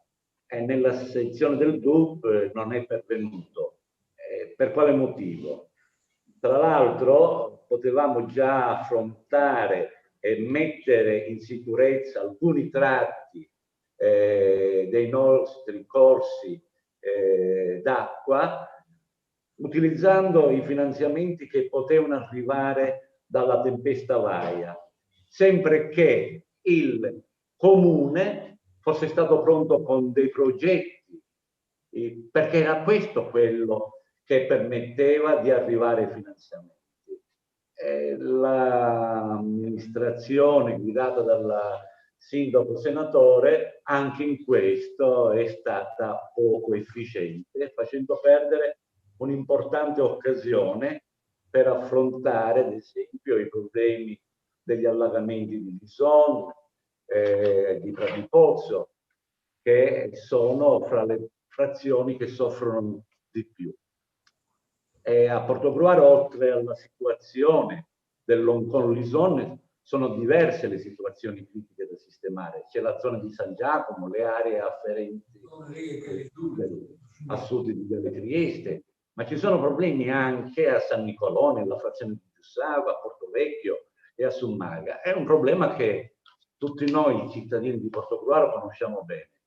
Ora si presenta un'occasione, che è il Recovery Fund, e che finanzia opere di questa importanza e su cui il consorzio di bonifica si sta già impegnando per reperire fondi con la Regione Veneto, ma per questo dobbiamo essere pronti con progetti avanzati, altrimenti faremo la fine della tempesta Vaia. E quindi chiediamo al sindaco accuratamente di impegnarsi su questo e siamo convinti che lo farà. A Pradipozzo, voglio ricordare a proposito, non solo c'era una convenzione da portare avanti firmata nel 2010 con la Regione, Autovie Venete ai comuni di Portogruaro, Pramaggiore e Cinto Maggiore, ma c'era anche un progetto preliminare per la realizzazione del canale di Gronda sul Lisone, che risolverebbe gran parte dei problemi e che è rimasto lì a dormire in questi ultimi 5 anni. E visto che stiamo parlando di frazioni, nel DUP e negli obiettivi strategici ci sono 3 righe che parlano di frazioni e praticamente gli interventi non ce ne sono. Eppure di problemi ce ne sono. All'Isona abbiamo il problema della risoluzione dell'incrocio sulla statale 14. Sappiamo che non è solo di competenza comunale, ma sono passati già 5 anni e ancora l'incrocio di Lisone rimane lì. A proposito, una domanda, una curiosità, dove è finito nel piano delle opere pubbliche l'edificio della ex palestrina di Lisone che aveva voluto il sindaco senatore? È scomparso sia dal DUP sia dal piano delle opere pubbliche. Quando ricordo, quando c'era il sindaco senatore, avevano messo l'ex Palestrina nel piano triennale delle opere pubbliche, però non in quello delle acquisizioni. E quella volta il nostro gruppo consiliare aveva fatto notare la cosa e aveva chiesto che non si possono fare lavori su edifici privati con i soldi pubblici. Adesso è scomparso. Evidentemente la campagna elettorale è finita. Anche in Mazzolada ci sono strutture come quelle dell'ex scuola che andrebbero ristrutturate. E per Lugugnana, altra frazione che è stata dimenticata, c'era l'ipotesi di riconfigurare l'ex delegazione per aumentare i servizi. Chiediamo quindi che questo intervento venga considerato prioritario. A Summaga avevano costruito prima della campagna elettorale una nuova pista ciclabile, peccato che va a finire in un cunicolo che si può attraversare solamente strisciando dentro. Allora, se l'idea di costruire i raggi del sole verde con queste piste ciclabili che si vanno a sbattere contro la ferrovia, capiamo bene che con le piste ciclabili i cittadini delle frazioni non raggiungeranno mai il centro del sole verde. E allora anche su questo chiediamo tanta attenzione da parte del sindaco. A Pratipozzo poi, e finisco, per quanto riguarda le frazioni, è impellente la sistemazione dell'incrocio pericoloso sulla statale regionale 43, che è di competenza regionale. Era venuto anche l'ex vicepresidente della regione Veneto a fare un incontro e a impegnarsi. Eravamo prima delle elezioni. E adesso i cittadini di Pratipozzo nel frattempo si erano impegnati a raccogliere più di 1000 firme per protestare, perché effettivamente è un luogo molto pericoloso, ma rimane lì. È ovvio che il comune deve fare di tutto per risolvere questi problemi, perché il nostro compito, anche di consiglieri di minoranza, che è quello di sollecitarvi, di mettervi di fronte a una realtà che anche voi vedete, ma su cui poi alla fine non c'è quell'attenzione, quella velocità di intervento che sarebbe giusta che fosse anche da parte di chi amministra direttamente. E sempre per quanto riguarda Pratipozzo, voglio ricordare che è in essere la costruzione del centro polifunzionale sportivo. Un impegno, per quanto sappiamo, del primo stralcio suddiviso in 5 lotti di circa 2 milioni di euro.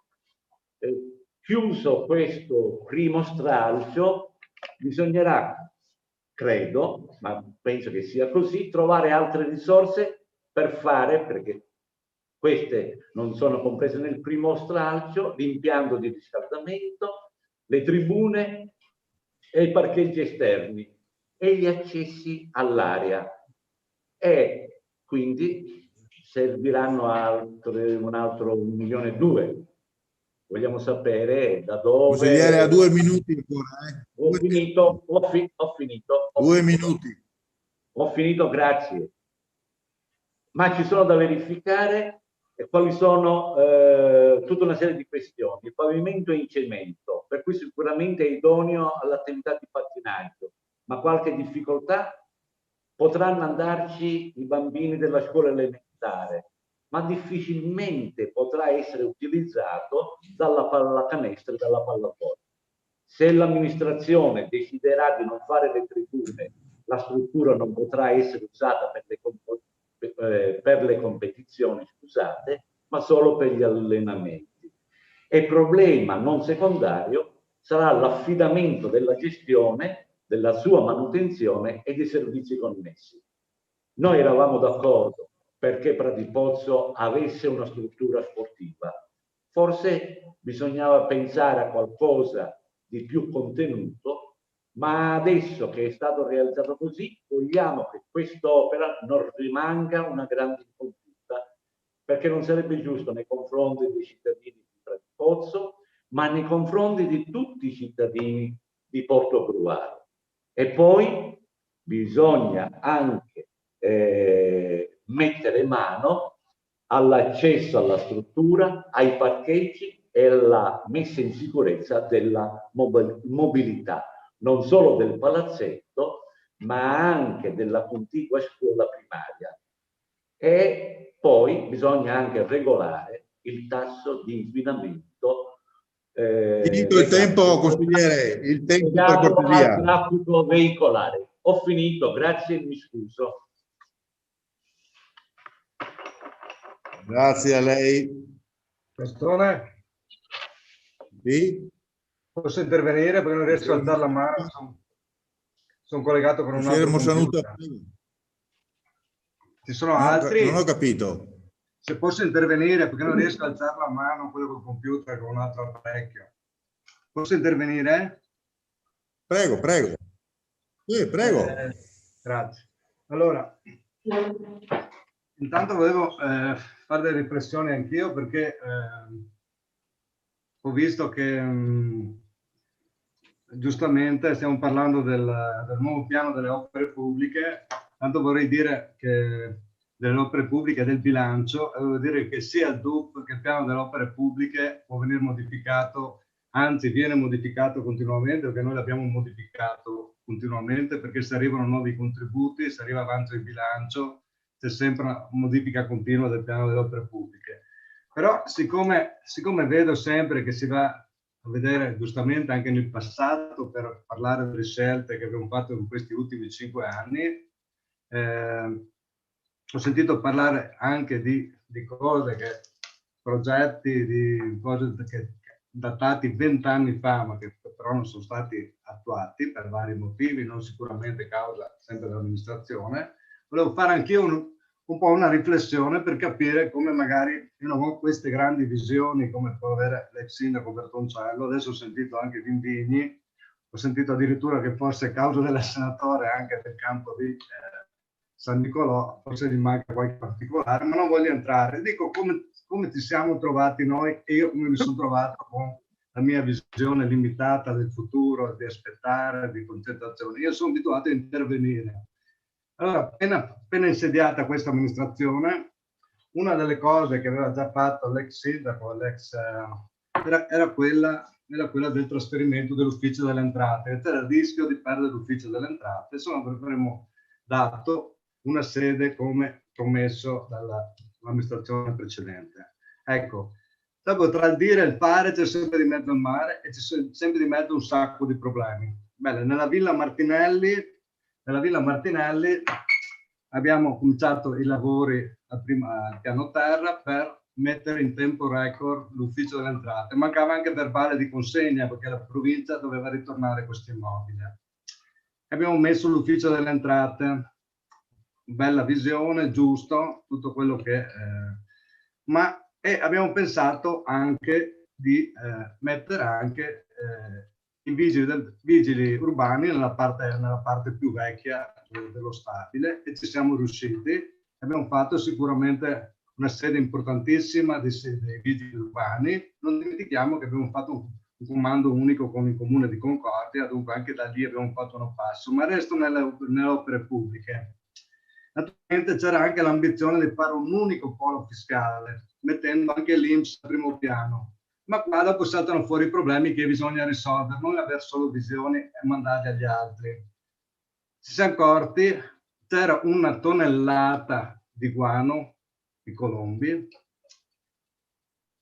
nel sottotetto, c'era un trave pericolante. Stiamo parlando di un edificio che è stato ristrutturato dall'allora provincia nel 2007-2008 e restituito al comune, dunque parliamo di un edificio che aveva pochissimi anni. Io non sono stato chi si è accorto, chi ha sbagliato, come mai non è successo. Certo che per rimettere a posto questo, il tetto nuovo che state vedendo, che lo stanno ultimando adesso, abbiamo dovuto fermare anche il trasferimento dell'INPS. Con quei soldi avrei messo a posto il secondo piano e il terzo piano, avrei fatto il trasferimento anche degli uffici dell'INPS per fare un unico piano fiscale, un polo fiscale. Però è chiaro che queste sono le esigenze, queste sono le problematiche. Io non ho detto a nessuno che ha sbagliato, che non ha sbagliato, che non si è accorto. Sono stati dei problemi anche con i dirigenti dell'allora provincia, diversi problemi, ma noi abbiamo affrontato la situazione, bisogna mettere a posto, abbiamo rimodernato tutto quanto, messo a posto, fatto una struttura, un tetto che durerà tantissimi anni, però questi erano i problemi. Io non faccio finta di non sapere e di non vedere, lasciare un tetto puntellato, facendo finta di niente, facendo i grandi progetti. Questo, lì sono venuti 200-300 mila euro ulteriori per fare questa cosa, ma adesso è a posto.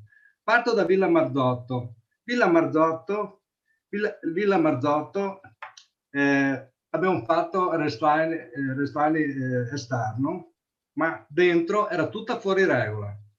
In 20 anni si parla di grandissimi progetti, si parla con la regione, con vari enti, però non è mai stata cambiata neanche una presa, neanche una lampadina.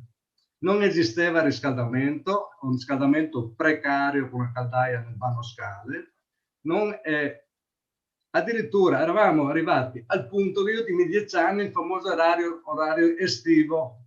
I dipendenti lavoravano solo d'estate, solo la mattina. I 2 pomeriggi venivano annullati per il disagio, per il caldo, sia per i dipendenti che per gli utenti. Non è possibile che un comune che vuole fare le grandi strategie che vuole essere il baricentro del territorio sia ridotto in quella maniera lì. E la senatore, con la sua poca visione che ha, come sentito dire, però ha detto: guarda, è l'ora di mettere a mano queste cose. Abbiamo rifatto tutti gli impianti essenziali, abbiamo messo l'aria condizionata, abbiamo fatto i serramenti con vari contributi che sono arrivati, abbiamo sistemato questa villa che dopo un domani può diventare anche un centro museale, un centro di cultura, però intanto la devi mettere a posto. C'era una sala sopra che è molto più bella della sala del Caminetto, che è stata chiusa alla bellezza di 20 anni perché bisogna fare una prova statica. Abbiamo fatto le prove statiche, adesso abbiamo messo l'area finanziaria in quella sala che è stata chiusa per 20 anni, che nessuno si è mai preso la briga. Ma io non sono stato a vedere chi era la responsabilità. E anche nella soffitta qua abbiamo trovato un sacco di guano, un sacco di immondizie. Questa non è una grande visione, però se è stato ripulito e svuotato tutto. 8-10 mila euro solo per fare la pulizia. Cosa lasciata in degrado. Io non ho detto la responsabilità di chi è, ho fatto e basta. Per non parlare dell'ex sede dei vigili a ridosso del Parco Marzotto, dove c'erano puntualmente, quando pioveva, 2 centimetri d'acqua.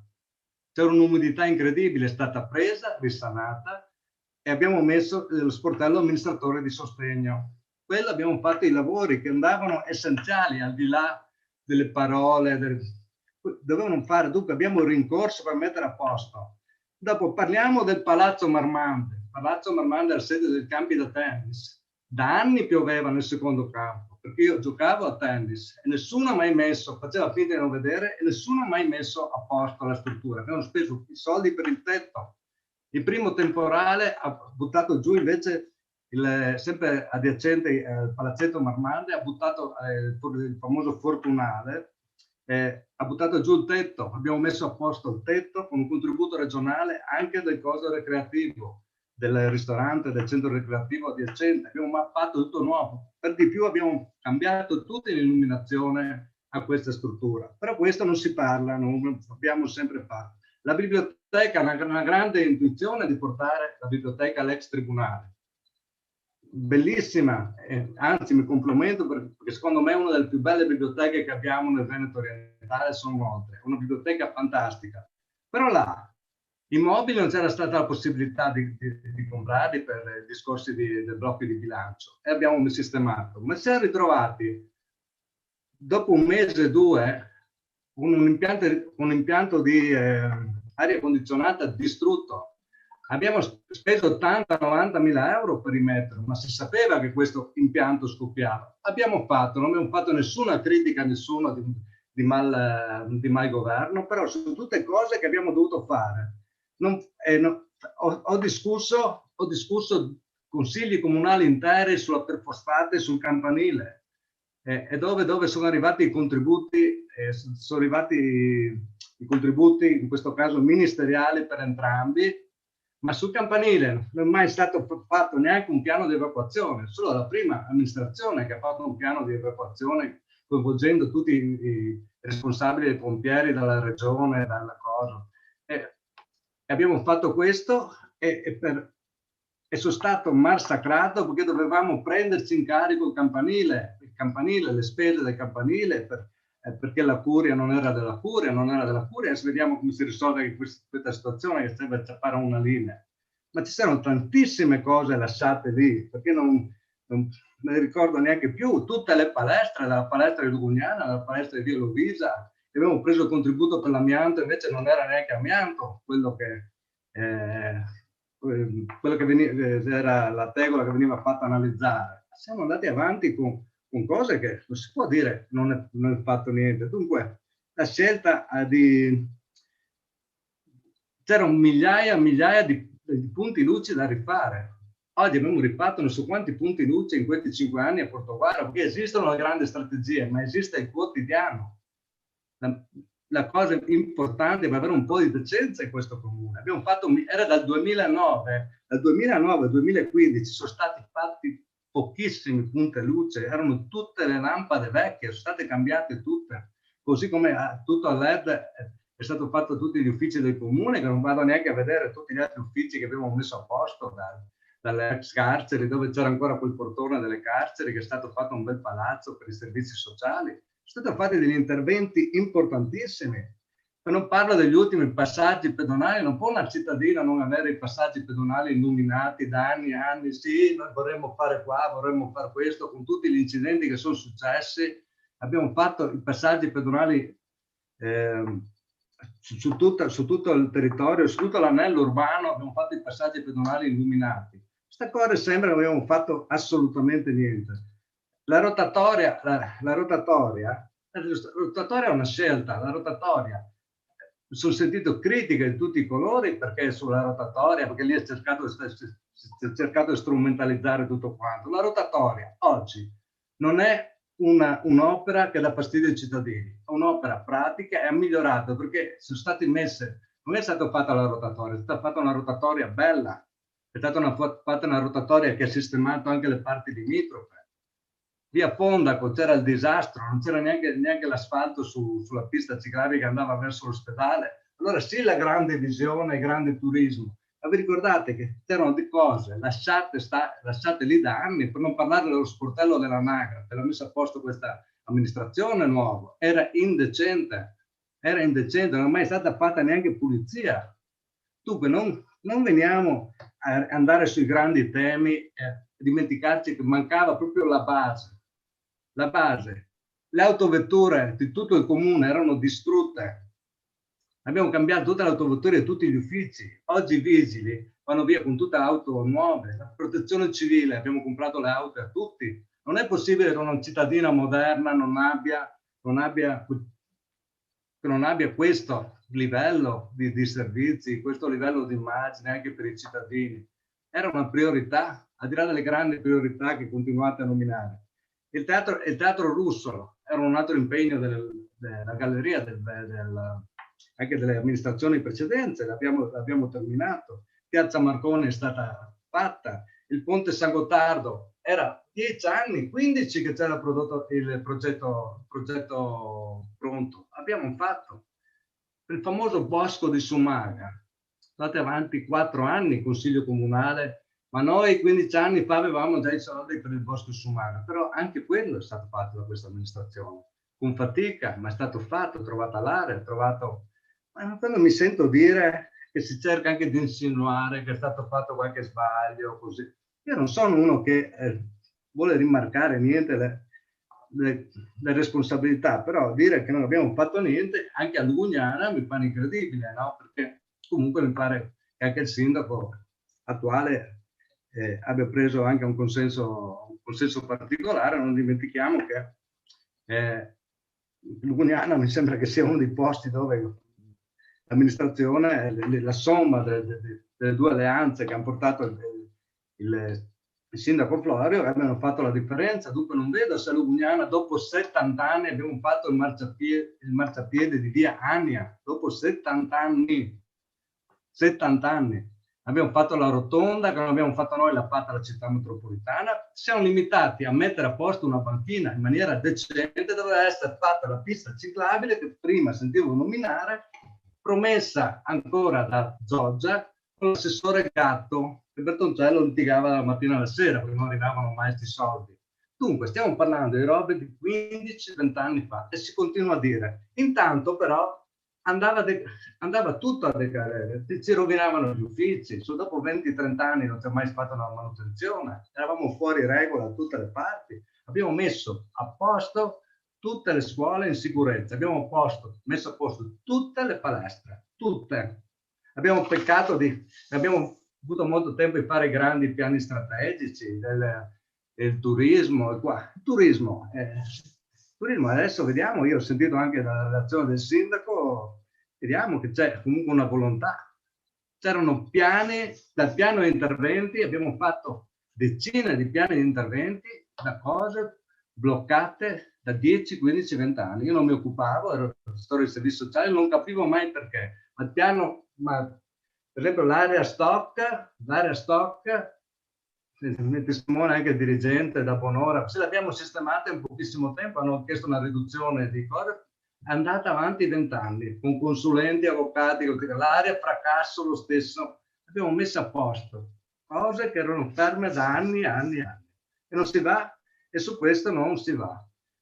Per quanto riguarda l'accesso, intanto voglio dire una cosa, che quando anche Vindini, che è appena arrivato in consiglio comunale, io lo apprezzo anche per la grinta che ha, però volevo portare a conoscenza che non è che l'amministrazione, il senatore, voleva rovinare il parcheggio di Via Valle, perché il parcheggio di Via Valle era già stato messo dalla precedente amministrazione come parcheggio, assegnato come parcheggio. Se dopo uno vuole fare un parcheggio lì e dice ma tu rovini tutto, però è stato segnato, come è stato segnato il supermercato che deve venire fuori a San Nicolò, che con la convenzione fra privati, tra lo scomputo onere fra privati, si potrebbe arrivare a fare l'accesso in via San Martino. Gli altri, non dimentichiamo le altre come iniziative private che hanno avuto un grosso successo che ha fatto questa amministrazione. E volevo ricordare quello di Via Venezia, grazie al supermercato Eurospin, è stato tombinato dalla parte destra tutto, Viale Venezia, sono stati eliminati tutti i passi carrai. Abbiamo messo tranquillamente il viale tutto in sicurezza. Questo è con un'iniziativa privata. Le ricordo anche un'altra iniziativa privata, che è quella in Viale Venezia, grazie al centro benessere, dove ci ha rimesso a posto tutti i marciapiedi che vanno verso la Brace, dall'ospedale. È stato fatto ordine. Dunque, dire che non c'è visione, che sia nuova visione, però bisogna fare le cose anche nel momento. Dopo non abbiamo mai fatto niente per altre cose, forse ci vuole tempo per fare le cose. Mi dimostra che qualcuno parla ancora di cose fatte 10-12 anni fa, che può essere la convenzione fatta per la rotondina di via Antinori. Si parla del 2012. Si parla del 2012 perché ancora ero anch'io assessore, ma non è uno scritto fatto con l'assessore di allora chisso questo perché garantisca che le cose vengano fatte. Se tu non metti soldi per fare quella, anche se non è nostra competenza, neanche la progettazione, non dimentichiamoci anche che la piccola rotonda di via Antinori non l'abbiamo pagata noi, ma probabilmente l'abbiamo progettata noi. Dunque non si parla di questo.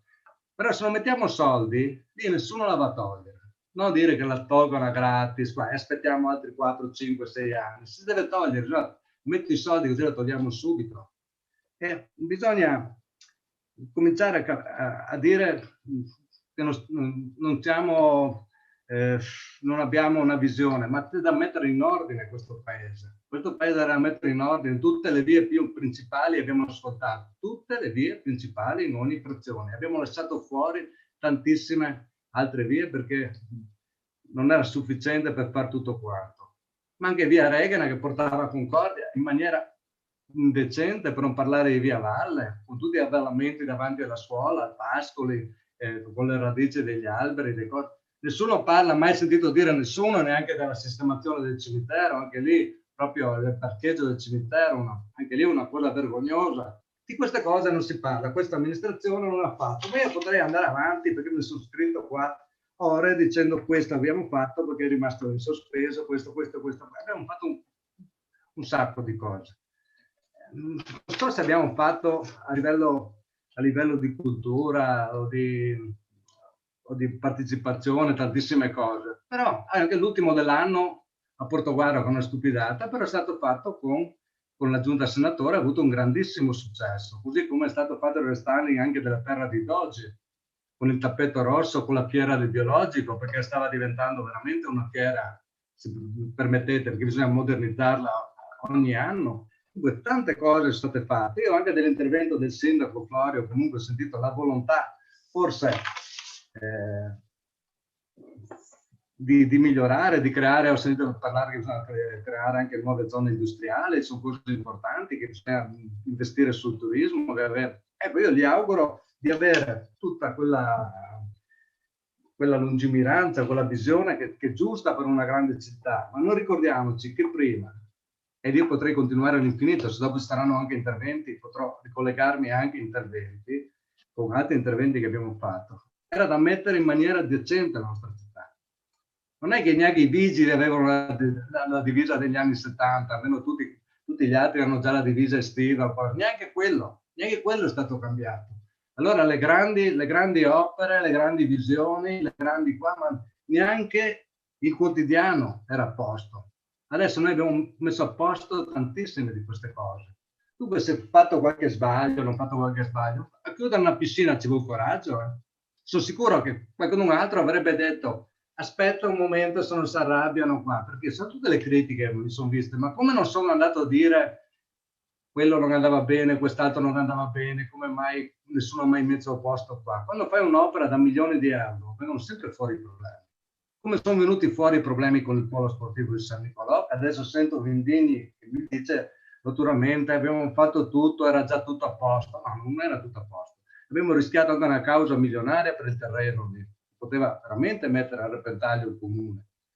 È una delle cose da fare che non sono riusciti a finire, ma abbiamo già un programma per come finire anche questo. Non si può mettere a posto tutto. Non sono passati 35 anni di governo come ha fatto Bertoncello, che è anche stato un buon sindaco, ma è stato 35 anni tra sindaco, vice sindaco, consigliere comunale, quello che ha fatto. Non si può dire noi abbiamo fatto. Bisogna mettere a posto le cose che non vanno subito. Se tu hai in casa la muffa o la cosa che non devi far finta di non vederla perché non viene nessuno a casa tua, tu devi mettere a posto prima a casa tua, dopo fare le grandi dichiarazioni. Noi abbiamo sistemato tutto quello che c'era possibile da sistemare. Sono rimaste fuori certe cose che ci promettiamo di rifarle ancora. Il piano delle opere pubbliche che verrà sempre continuamente modificato, perché potrebbero esserci ancora sbloccapatti per utilizzare risorse, potrebbero esserci contributi regionali e viene modificato sia il DUP sia il piano delle opere pubbliche in maniera continua. Dunque, non bisogna dire che uno per il 2023 non ha mai fatto un piano delle opere pubbliche, la parte reale è sempre stato l'anno successivo. Dopo non sappiamo neanche quanto saranno le risorse che potrebbero essere ingenti con i nuovi contributi, con le nuove cose che arriveranno sicuramente quest'anno. Ecco, volevo chiudere che se Bertoncello è stato un bravo sindaco, però io penso che anche il senatore sia stato un bravo sindaco e abbia il merito di aver cercato perlomeno di modernizzare il comune, di portarlo a un livello discreto, sistemando tutto quello che c'era da sistemare in questi anni, che secondo me sono stato un po' lasciato andare l'intera struttura. Parlo delle strutture, ma non parlo delle strutture solo degli uffici comunali, delle strutture delle scuole, delle palestre, sono stati sistemati tutte quante. Io ho la prova, tante cose mi vengono neanche in mente, e posso documentare tutto, che c'è stata una gran volontà su questo. Facendo i grandi lavori, come che può essere il palazzetto, come può essere la piscina, vengono fuori delle problematiche. I tecnici devono risolverle e hanno cercato di risolvere come possibile. Non mi sento di dire che si può discutere sulla posizione del palazzetto di Pradipozzo. Sicuramente tutti quanti sono convinti che è una struttura importante, una pista a 50 metri, è uno dei palazzetti più grandi del Veneto orientale.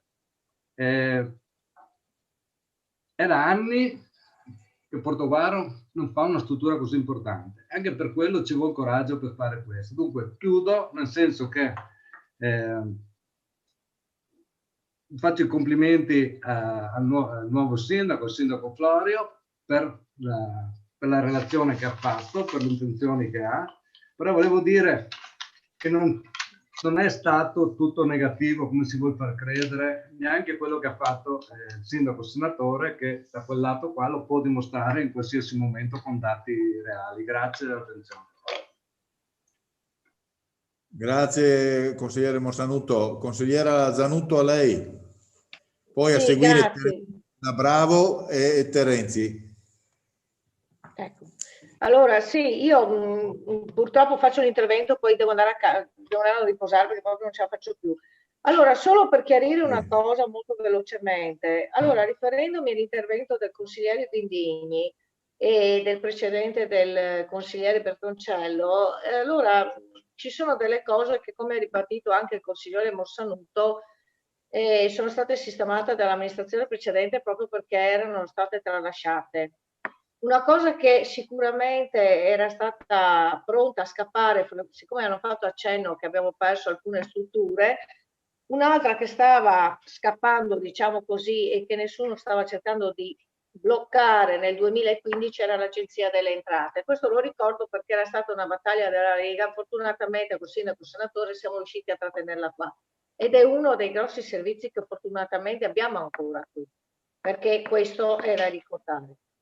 Poi mi si parla un attimo, visto che accennava, non c'è progettualità, cioè mi pare di sentire la stessa relazione che hanno fatto nell'ultimo consiglio della giunta senatore e anche prima il gruppo dei democratici. Cioè o hanno cambiato la data e hanno ripetuto sempre le stesse cose, perché ultimamente mi pare che questi ultimi interventi siano quasi un processo, chiamiamolo così, all'opera senatore.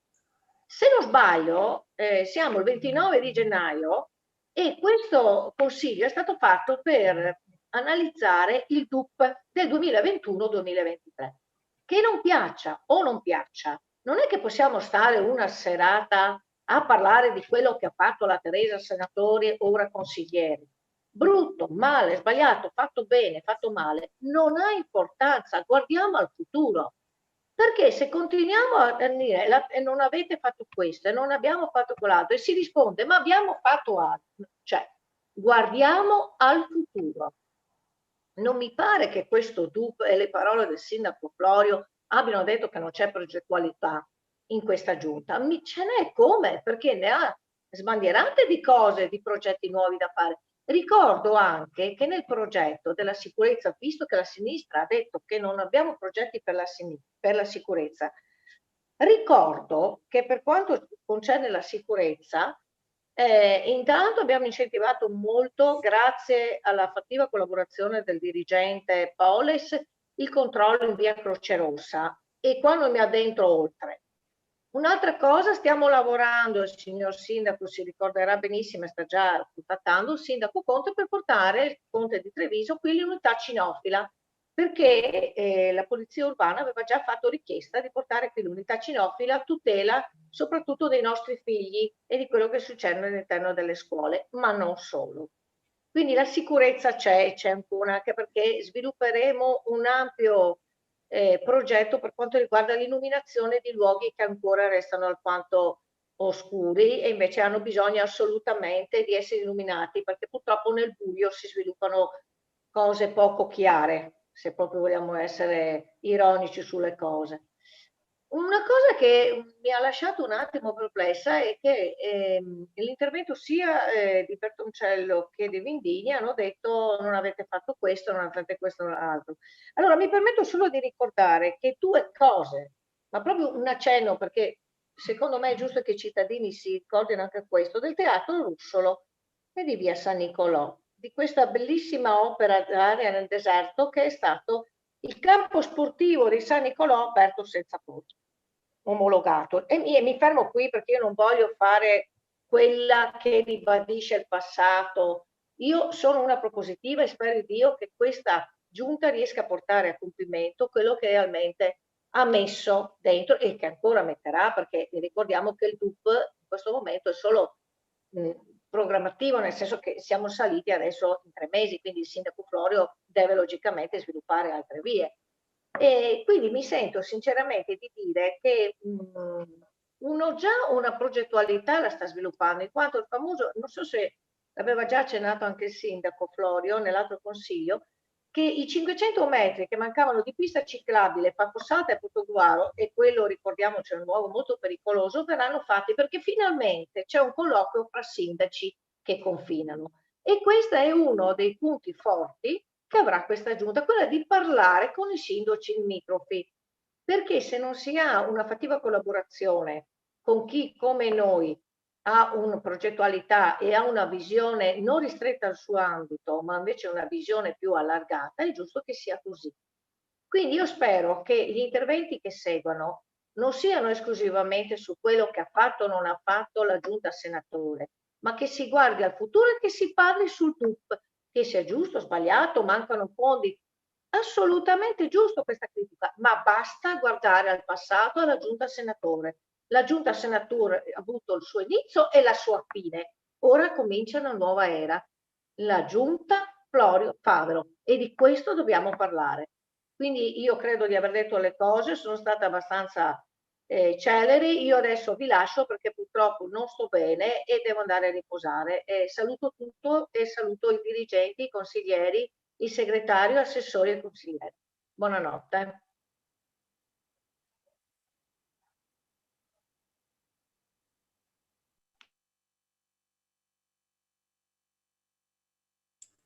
Consigliera Bravo Bertilla, prego. Salutiamo la consigliera Zanutto, buonanotte. Allora, io volevo un attimo ribattere a quanto ha affermato il consigliere Bertoncello. Generalmente non si guarda mai il passato e giustamente, come ha affermato la consigliera Zanutto, si deve guardare il futuro. Però permettetemi, mi sento di ribattere. Allora, l'incidenza del debito, come ha affermato il consigliere, giustamente nel 2015 era l'1,87, però bisogna anche ricordare che l'anno 2015 era l'ultimo anno in cui il differenziale dello swap era positivo. Nel 2020 logicamente l'indebitamento si è alzato perché il differenziale dello swap è diventato negativo. Al di là di questo, non è vero che l'indebitamento del comune non è stato ridotto, è stato ridotto notevolmente. Non dimentichiamo che abbiamo approfittato, patto di stabilità o non patto di stabilità, abbiamo avuto l'accortezza di afferrare quelle opportunità che ci ha dato il Ministero, cioè quella di poter ridurre, estinguere il BOC senza penali. Avremmo potuto azzerare completamente quella volta il debito del comune, estinguendo anche i mutui dei depositi e prestiti. Non abbiamo potuto farlo per il semplice motivo che quei mutui erano collegati allo swap, quindi inestinguibili. Ecco, faccio presente questo perché a mio avviso il dire che il debito non è stato ridotto non è per niente vero. Grazie. Grazie consigliera Bravo. Adesso tocca al consigliere Terenzi. Ecco qua. Grazie signor Presidente. Se vado un po' lungo lei mi avvisi cortesemente 5 minuti prima, 6 minuti prima, 7 minuti prima, così mi oriento e concludo. Le chiedo proprio questa accortezza. Bene, detto questo, io Evidentemente non entrerò nelle tematiche e nelle osservazioni che mi hanno preceduto. Primo perché desidero parlare d'altro e poi perché è giusto che ci sia anche un'articolazione degli interventi nel Consiglio. Quindi mi atterrò ad alcuni elementi di novità rispetto a quanto avete già sentito dai miei colleghi, e dico subito che io mi occuperò dell'area sociale, o meglio dell'area sociosanitaria, perché è un'area di grande interesse, di grande importanza, è un'area sulla quale vengono investite anche discrete risorse. Ecco, c'è un bilancio solo in termini di spesa corrente di circa 4.200.000 euro su un totale di 20 milioni, quindi è una cifra imponente e significativa. Ma poi perché la competenza in area sociale è una competenza costituzionale assegnata al comune, proprio da un punto di vista costituzionale, ma perché è evidente l'ente locale, il comune, è il primo interfaccia istituzionale nella comunità. E anche la legge 328 del 2000 finalmente lo ha riconosciuto anche attraverso l'individuazione di alcuni nuovi strumenti e anche di alcune, come dire, nuovi ordinamenti. Ricordiamo soltanto la Costituzione, la definizione degli ambiti sociali, no? Noi siamo l'ambito sociale 10, Portogruaro, Portogruarese, quindi è un ambito di mandamento e questo è già un elemento innovativo anche dal punto di vista istituzionale. Però prima di addentrarmi sulla parte legata al mio compito, alla mia osservazione, vorrei dire due cose. È vero che noi dobbiamo essere proiettati nel futuro, non c'è dubbio, ma è anche altrettanto vero che c'è una continuità amministrativa e quindi da questo punto di vista non si può non tener conto di un percorso, di uno sviluppo. Certo, è vero, ha ragione la consigliera Zanutto, noi dobbiamo essere protesi al futuro, più che al presente addirittura, perché la politica e anche l'istituzione dovrebbe avere un compito fondamentale, quello di anticipare il futuro, di prefigurarlo, perché il presente c'è già ora. L'istituzione e la politica dovrebbe avere questo grande compito, quello di proiettare la vita di una comunità, una buona vita per la comunità nel futuro, tenendo conto che gli elementi di contesto spesso sono complicati, sono complessi e mettono anche a dura prova le comunità. Vedi quello che sta accadendo con il Covid. E ho compreso anche l'accorata difesa del consigliere Mossanuto rispetto all'esperienza della consigliatura scorsa, facendo tutta una serie di rilievi all'amministrazione Bertoncello, parliamoci chiaramente. Però una cosa mi sarei aspettato dal consigliere Mossanuto, visto e considerato che è stato anche protagonista e artefice delle giunte Bertoncello, e cioè ricordare che i 10 anni precedenti al 2015, anno più, anno meno, sono stati gli anni del patto di stabilità. Io lo vorrei ricordare questo. Patto di stabilità che potremmo definire sul piano finanziario della finanza locale lacrime e sangue. Addirittura, ma che spesa per investimenti? Addirittura c'era il tema della difficoltà a finanziare la spesa corrente.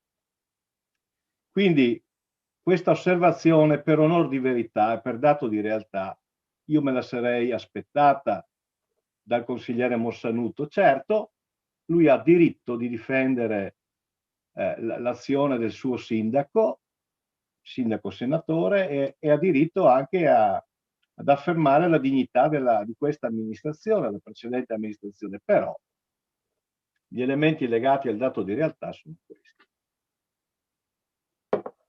Fatta questa osservazione di natura generale, e mi fermerò qui, entro dentro lo specifico. Dicevamo, servizi sociali, ci sono risorse imponenti, si è detto nella quinta commissione, che è stata anche una utile commissione, e vorrei anche dirlo, aprendo una parentesi, che questo dovrebbe essere il metodo con cui dobbiamo viaggiare nelle commissioni, un metodo di interlocuzione, un metodo dove ci sono informazioni, dove ci sono i dati, dove si interloquisce anche con il tecnico. Ecco, mi pare che le commissioni stiano prendendo un passo giusto. Spero di non sbagliarmi, me ne compiaccio, ma ripeto, nella commissione quinta si era partiti da questo dato, anche dalla relazione dell'assessore. Il Comune di Portogruaro investe tante risorse. Io credo che però prima di arrivare a questa affermazione sia necessaria fare un altro tipo di valutazione, cioè rispondere semplicemente a 4 domande. La prima domanda, che è la domanda principale: qual è il profilo del bisogno nella nostra comunità oggi e quale sarà il bisogno nel futuro immediato o più o meno immediato? Questa è la prima domanda. La seconda domanda è coerente ed è conseguente alla prima: è corretto l'indirizzo e la direzione verso cui noi orientiamo i nostri servizi? Sono servizi che rispondono e soprattutto servizi che anticipano anche il bisogno? Poi c'è una terza domanda: sono sufficienti le risorse che noi mettiamo a disposizione? E sono risorse che noi sappiamo essere in grande parte derivate da Stato e da Regione. Vi è anche la possibilità che l'ente locale contribuisca con risorse ad hoc, ma insomma la domanda è questa: sono sufficienti le risorse per rispondere ai bisogni socialmente rilevanti? E poi l'ultima: vi sono aree di bisogno che richiedono ulteriori azioni e quindi risorse adeguate? Ecco, io sarei partito da questo, e anche nel DUP avrei cercato di inserire, di infilare alcuni elementi valutativi da questo punto di vista. Perché vedete, probabilmente gli addetti ai lavori hanno già, non dico le idee chiare, perché è impossibile avere le idee chiare in questa temperie, in questa situazione, ma probabilmente conoscono in misura maggiore il profilo del bisogno e il loro mestiere. Sicuramente i dirigenti nostri, i funzionari nostri, il nostro comune, probabilmente anche i dirigenti e i funzionari dell'azienda sanitaria, soprattutto per l'area dell'integrazione sociosanitaria, ma noi come consiglieri comunali abbiamo un compito indispensabile e importante, che è quello di interpretare i bisogni nella nostra comunità, anche di abituarci a leggere l'evoluzione dei bisogni e di verificare se la qualità e la portata degli interventi sono adeguati rispetto ai bisogni. Questo lo si può fare solo se si fa un'analisi anche un pochino più tecnica, un pochino più dettagliata, però guardate, è di lì che noi dobbiamo partire. Nella commissione quinta, in verità, la dirigente dei servizi sociali e anche l'assessore, gli figurati, ma insomma la dirigente in particolare, poi ha fatto comprendere anche alcuni profili e ha fatto capire anche quali possono essere alcune priorità su cui noi dobbiamo impegnarci adeguatamente, e dopo ci tornerò. Però ecco, quello che io mi aspetto nel futuro da questa amministrazione è che il Consiglio Comunale venga coinvolto per quanto riguarda i servizi sociali, ma guardate, questo vale un po' per tutte le attività, per capire, per comprendere come sta la nostra comunità e dove sta andando e dove bisognerebbe reindirizzarla, perché poi c'è anche l'altro tema: come potremo reindirizzare utilmente le nostre azioni per far crescere la comunità e per la buona vita della nostra comunità. Ecco. Quindi partiamo dal profilo del bisogno. Per quanto riguarda il primo elemento di priorità il DUP. Il DUP parla dei servizi territoriali, la rete dei servizi di prossimità. Bene, è assolutamente una priorità questa.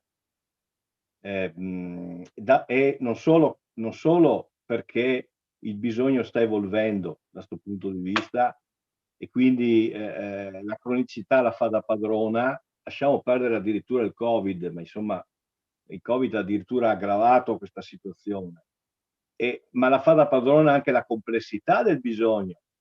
E fra l'altro non c'è più il bisogno acuto prevalente, il quale trova una risposta adeguata nell'ospedale. Ormai i bisogni sono complessi e sono nella comunità. La cronicità, l'invecchiamento, le dipendenze, la disabilità, l'aumento ad esempio di comportamenti legati allo spettro autistico, i problemi di apprendimento dei minori, e potrei continuare.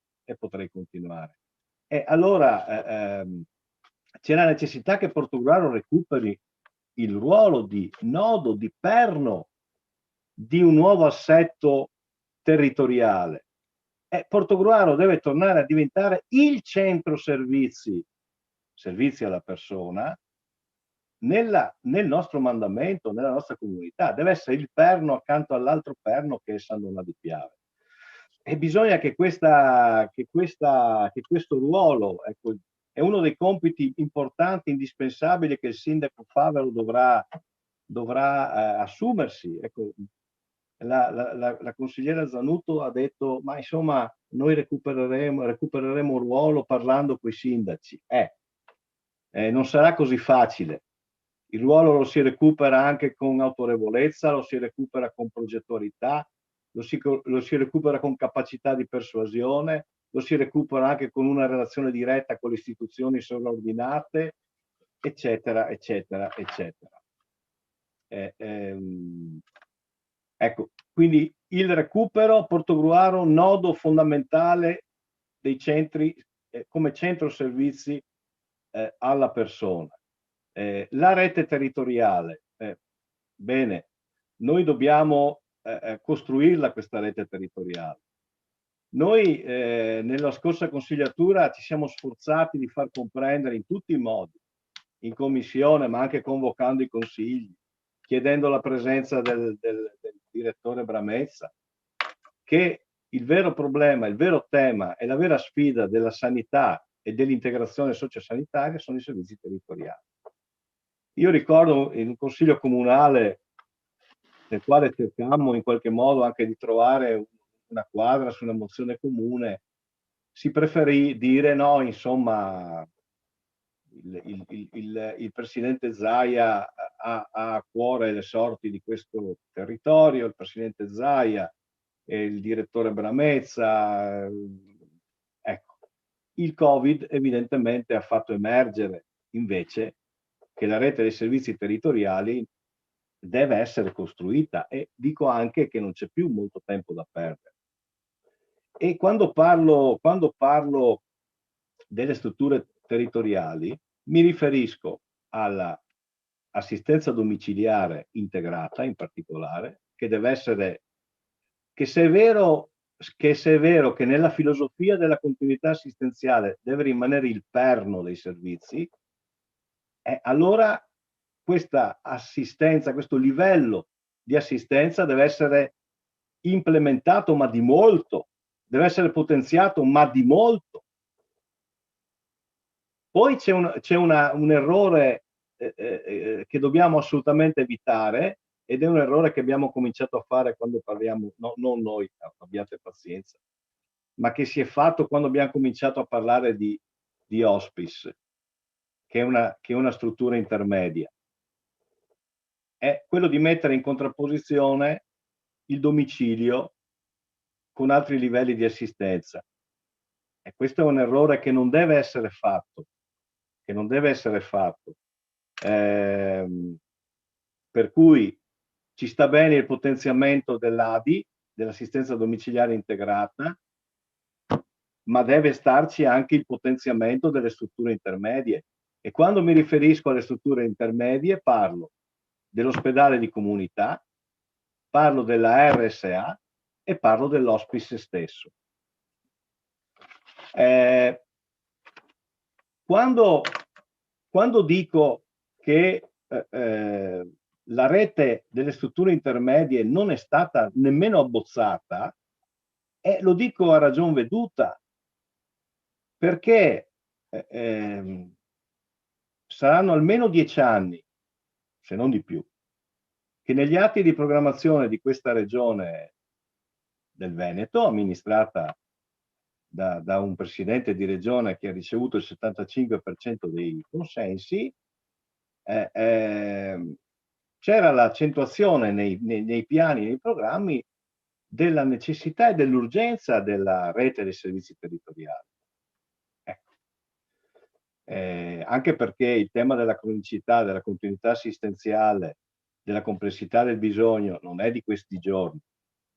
Ripeto, il Covid ha solo amplificato dei temi che erano già ben presenti.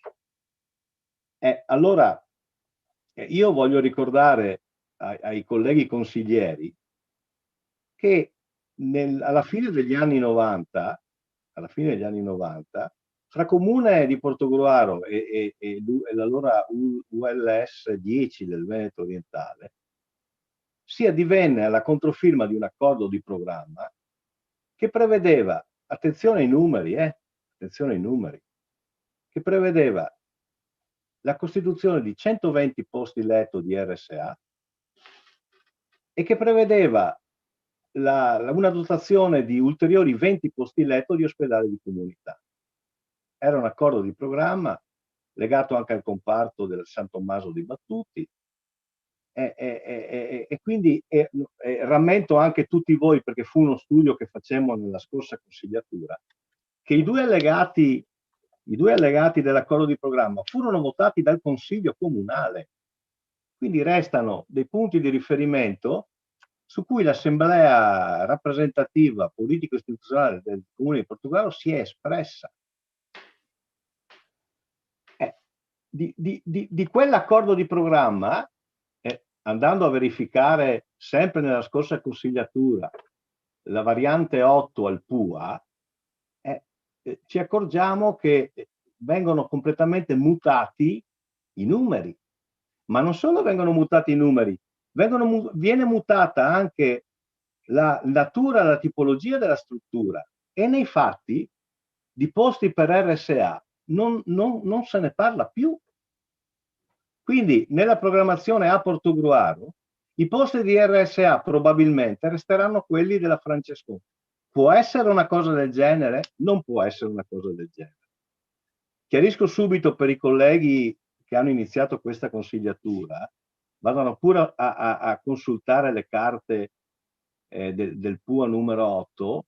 Ecco, quella struttura viene riconvertita in sostanzialmente in un centro servizi per persone anziane non autosufficienti, 60 posti letto, che attenzione non è una RSA, ed un complesso di appartamenti protetti per 40 posti letto. Ecco, allora io dico che il sindaco, ma direi anche il Consiglio Comunale, naturalmente in accordo con l'azienda sanitaria e in accordo anche con la regione, che comunque resta il soggetto che pianifica, che programma anche l'area dell'integrazione sociosanitaria, insieme noi dobbiamo addivenire a una ridefinizione di questa rete.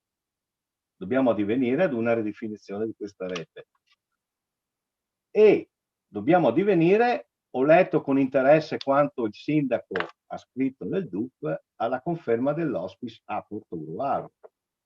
Poi si dice con 8 posti letti. Io dico con i posti letto di cui è dotato l'hospice. Mi pare fossero 10 se non sbaglio. E non va bene, come ha detto qualche consigliere di maggioranza, insomma intanto lo teniamo qua 2 o 3 anni. Ma cosa vuol dire sta cosa qua? Lo teniamo qua 2 o 3 anni. No, lo teniamo qua perché è un servizio di prossimità che un comune di mandamento così popoloso deve avere nell'ambito della continuità assistenziale e nell'ambito delle cure palliative, ripeto, senza metterla in contrapposizione con l'assistenza domiciliare. Ed è tanto più importante, signor Sindaco, mi rivolgo a lei, addivenire alla ridefinizione di questa rete dei servizi territoriali, è tanto più importante in questa epoca, in questo tempo, non solo per dare una risposta ai bisogni, ma anche perché siamo alle porte dell'approvazione del recovery plan. Io vorrei ricordare, l'ho già accennato in commissione, vorrei ricordare che per la sanità vengono assegnati 18 miliardi, parlo di miliardi, 18 miliardi, e per le strutture intermedie e l'integrazione sociosanitaria, quindi parlo dagli ospedali di comunità, ora si identifica un nuovo modello, la Casa della Salute, ma insomma è una struttura intermedia, quindi ospedale di comunità, RSA, hospice ed altre strutture, vengono impegnati 7 miliardi e mezzo. 7 miliardi e mezzo. Ora, non è possibile che un comune come Portogruaro non si trovi pronto rispetto ad una prospettiva di questo tipo. È fondamentale, non c'è più tempo da perdere, signor Sindaco, quindi lei deve recuperare un ruolo dentro la conferenza dei sindaci e deve dire che Portogruaro deve restare e deve implementare in qualche misura la sua funzione di centro servizi alla persona. Quindi strutture intermedie, l'abbiamo già detto, assistenza domiciliare. Le ricordo altri due, anzi, le ricordo l'ultima tipologia di servizio che è fondamentale nell'arco della continuità assistenziale, che è la medicina di gruppo integrata.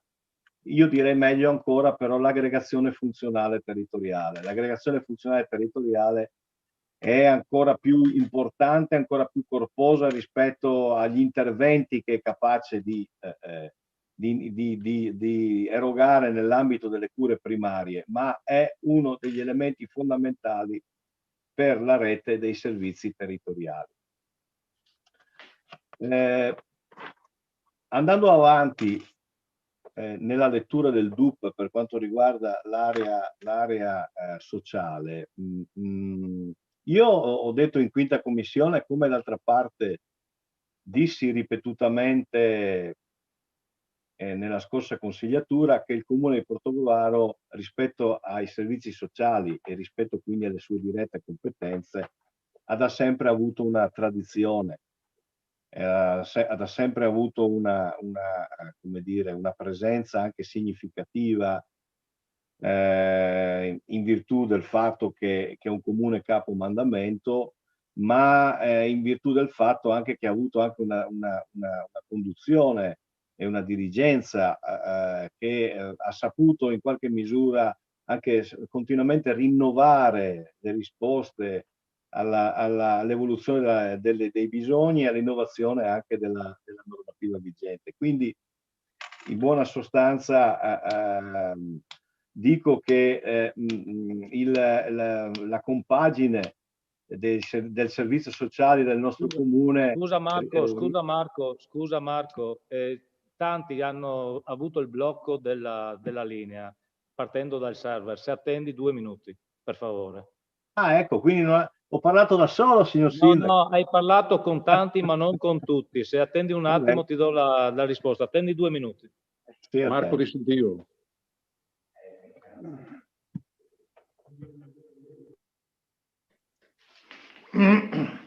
Ho ascoltato in religioso silenzio.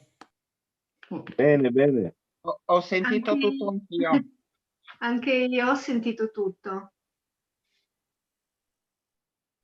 Beh, alla sì, fine perché non eri qui solo, dai. non ripeto, mi dispiace. Non eri qui solo, dai. Ma per voi più Paganini che altro. non ripete. Paganini non ripete. Abbiamo sentito Marco, puntuale e preciso.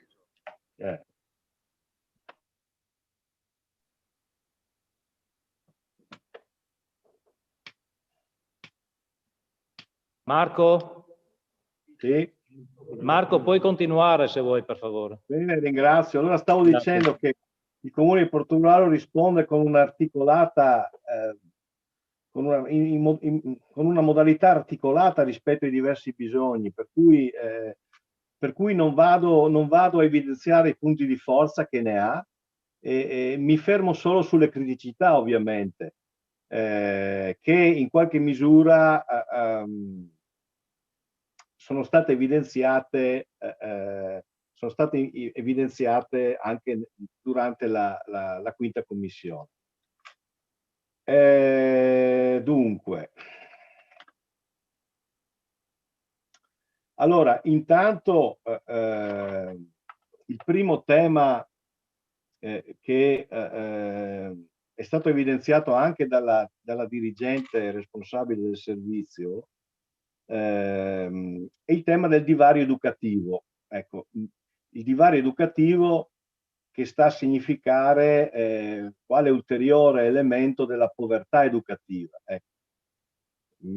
Chiaramente questo tema è emerso in tutta la sua estensione durante il coronavirus, quindi durante questa pandemia. Diciamo che la povertà educativa è generata da fattori economici e sociali individuali, ecco, che sono evidentemente di ostacolo di una crescita per la persona, e mi riferisco in particolare ad una persona importante che è il bambino, che è una persona in formazione, è una persona, cioè, che ha le strutture plastiche. Ecco, il fatto che sia aumentata questa sfera e questa area della povertà educativa è un fatto che deve interrogare le nostre comunità, e non solo in tempo di coronavirus, ma dovranno essere impegnate risorse e progettualità da questo punto di vista. Ben sapendo poi che la povertà economica agisce come dire, moltiplicatore, ecco, da questo punto di vista. Ecco, e quindi è necessario potenziare le azioni, ma potenziare anche gli investimenti da questo punto di vista. Spazi educativi, spazi scolastici, ma anche spazi extrascolastici.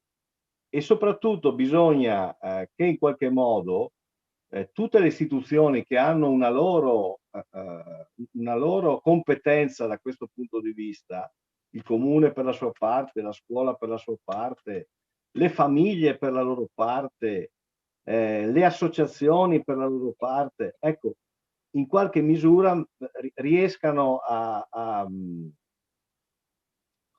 mettersi insieme sinergicamente, per in qualche misura intervenire in modo deciso e preciso per ridurre questo divario. Ecco. Ben sapendo che non è l'azione di una singola istituzione che può essere efficace da questo punto di vista, ma sono i diversi soggetti istituzionali e non, che attraverso la loro capacità anche progettuale e soprattutto anche la loro capacità di azione riescono a porre in essere, a mettere in campo delle risorse importanti che vanno a 2 o 3 minuti, consigliere. Quanti? 3 minuti. Bene. L'altra emergenza che vorrei in qualche misura evidenziare è quella legata alla parità di genere e soprattutto al tema della violenza di genere. Ecco, su questo aspetto interverrà in modo più calibrato, in modo più adeguato la collega Rett, ma io direi che da questo punto di vista bisogna agire in modo molto più deciso, anche con risorse molto più importanti, e poi attraverso uno strumento che non costa nulla e che è il protocollo d'intesa. Cioè il protocollo d'intesa è uno strumento che impegna diverse amministrazioni, ma anche diversi soggetti. Quando dico soggetti penso anche alle categorie economiche, che devono mettersi insieme, riconoscere che c'è una priorità e identificare determinate azioni per cercare di realizzare davvero questa parità di genere, che poi significa anche mettere nella condizione la donna di poter essere presente in famiglia, di poter essere presente nella comunità e di poter essere presente anche al lavoro. Io avevo anche altre cose da fare. Ho finito tutto il mio tempo? Presidente, scusi, ho finito tutto il mio tempo. Non sento la risposta. Scusi, le allego il secondo intervento. Ecco, le allego il secondo intervento e va via. Il secondo intervento 10 minuti. Ok, perfetto, così io dopo concludo. 10 minuti.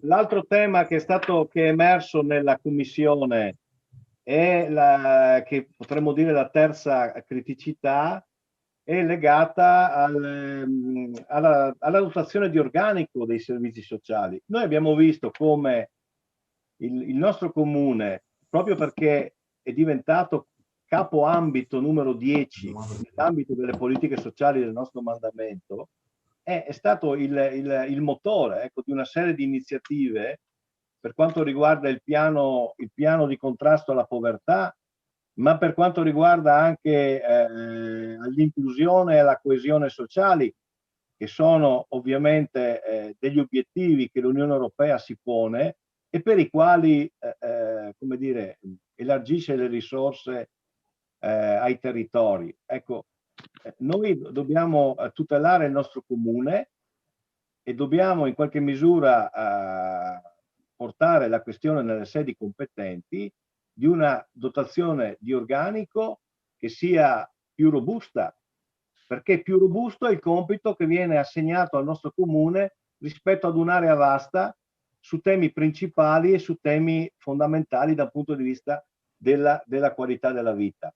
Allora questo deve essere legato ad un ambito sociale che via via si dovrà strutturare e si dovrà in qualche misura anche implementare, però è del tutto evidente che è necessario affrontare questo tema nelle sedi istituzionali. L'altra criticità, mi avvio a concludere, che era stata evidenziata dal dirigente, è l'intervento abitativo nelle fasi acute di crisi della persona, della famiglia, legata anche alla violenza di genere. Ecco, c'è il tema delle strutture abitative che devono essere reperite per mettere nelle condizioni soggetti fragili, ecco, di poter avere un tetto e di poter in qualche misura attendere tempi migliori per rimettersi in movimento, per rimettersi in gioco. Ecco, mancano questi alloggi, mancano queste case, mancano questi tetti. Questo me l'ha detto anche, ce l'hanno anche detto gli operatori che lavorano direttamente da questo punto di vista. Per cui l'obiettivo della vendita anche di immobili destinati all'abitazione, di cui abbiamo parlato nella commissione e che ho rivisto programmati anche nel DUP o comunque negli atti programmatori di questa giunta, ecco, credo siano in contraddizione con l'evidenza e con l'acuzia di questo bisogno. Per cui questa vendita, secondo me, intanto indebolisce il patrimonio comunale, primo, e secondo va in controtendenza rispetto a un'acuzia che c'è. C'è bisogno di avere una dotazione di abitazioni per le fasi acute di crisi o di fragilità di persone, famiglie, donne ed altri. Quindi da questo punto di vista io spero e penso che l'amministrazione possa rivedere. Altro è se mi si dice, come ha detto l'assessore nell'ultima seduta, ma insomma questi immobili sono mal messi, sono mal dislocati, va bene, si possono anche vendere se e solo se però queste risorse non vengono poi consumate nella gestione corrente, ma vengono reimmesse in conto capitale appunto per favorire la dotazione di abitazioni per soggetti fragili. Avrei avuto anche altre cose da dire, ma vedo che il tempo passa, l'ora è tarda e quindi ultima cosa sulla sicurezza e dopo ho finito, sono proprio 2 minuti signor Presidente, ma me la lasci dire perché ci tengo particolarmente e mi accodo a quanto ha detto in modo molto, molto chiaro il mio capogruppo Sant'Andrea. Vedete, la sicurezza, ne siamo tutti convinti, alla leva del controllo del territorio, non c'è dubbio, alla leva della prevenzione, non c'è dubbio, ecco. Alla leva della repressione, non c'è dubbio, ma una leva formidabile che se manca è in grado comunque di depotenziare le altre leve, ed è l'integrazione. Davvero questa parola integrazione, coesione, solidarietà si trova troppe poche volte nel vostro DUP. Perché non comprendete che in una comunità, accanto, vi ripeto, alle altre leve, sia invece necessario alimentare la leva dell'integrazione. Questo noi lo diciamo con molta convinzione, e anche sul tema degli immigrati, davvero brutta quella pagina, perché intanto non risponde al dato di realtà della nostra comunità, proprio non risponde affatto, sembra scritta per altre dimensioni, per altre storie, per altri luoghi. Ma guardate che anche su quel tema lì, che comunque andremo continueremo ad impattarlo, guardate anche il confine est, no? Cosa sta accadendo? Noi dobbiamo risolverlo con intelligenza, dobbiamo risolverlo tenendo conto delle leve di cui parlate anche voi, ma soprattutto dobbiamo tenerne conto attraverso i valori dell'integrazione, di un'accoglienza intelligente che passa attraverso l'integrazione. Grazie signor Presidente. Grazie consigliere Terenzi. Allora scusatemi, siccome abbiamo in elenco a parlare ancora la consigliera Ret, consigliera Senatore, consigliere Stivale e la consigliera Drigo, io vi faccio comunque una proposta che, vabbè, in questo punto lo chiudiamo. Dopodiché questo stesso consiglio lo proseguiamo lunedì sera alle ore 19 perché c'è fondamentale l'approvazione del punto 11.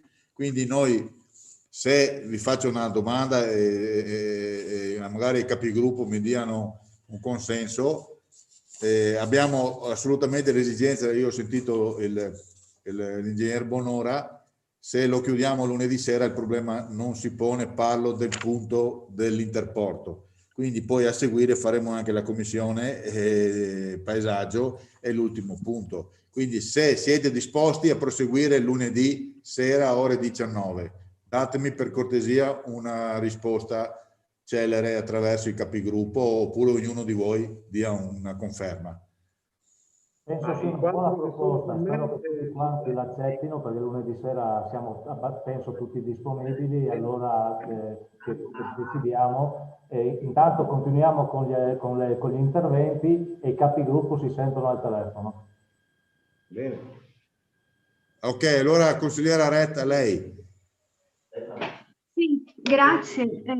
Cercherò di essere breve perché non è così semplice parlare a quest'ora né tantomeno sperare che ci sia anche l'attenzione. Allora, concordo con chi ha detto che è tempo di parlare di futuro, insomma, e di lasciare quel che è stato, che giustamente poi pone le basi per il presente, ma insomma preferisco per quanto mi riguarda concentrarmi sul futuro e tornare un attimo all'analisi dei due documenti che ci sono stati sottoposti, per cui il DUP e il bilancio di previsione.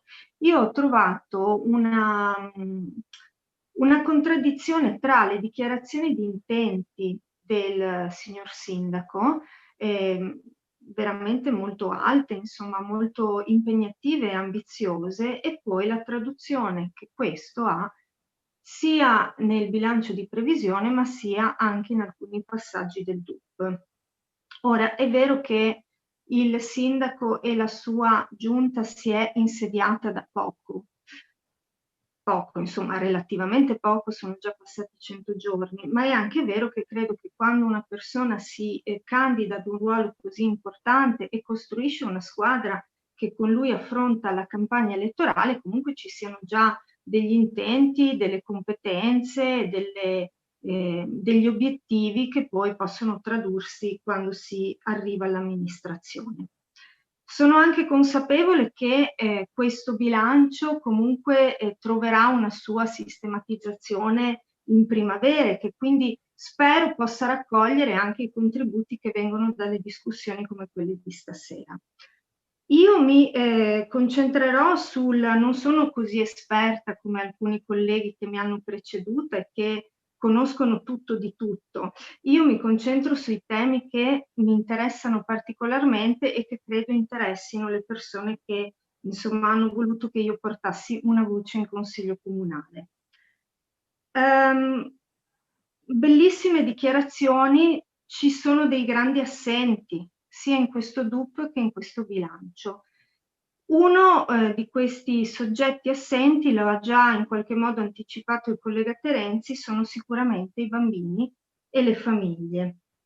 Nel senso che credo che compito di un amministratore sia veramente capire, prefigurare e lavorare per la città che si vuole fra 5, fra 10 anni. Allora,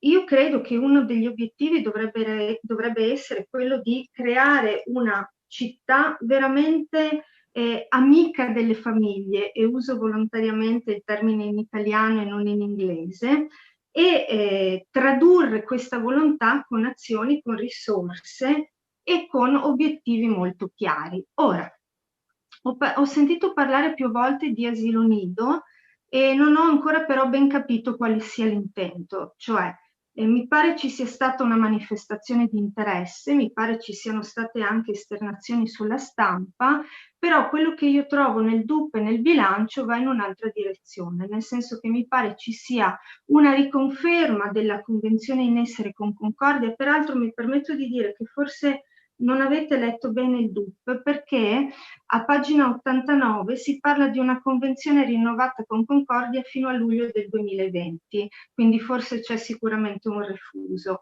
Allora mi chiedo, la convenzione con Concordia fino a quando, in che termini, e in caso qual è veramente l'obiettivo dell'amministrazione in merito all'asilo nido?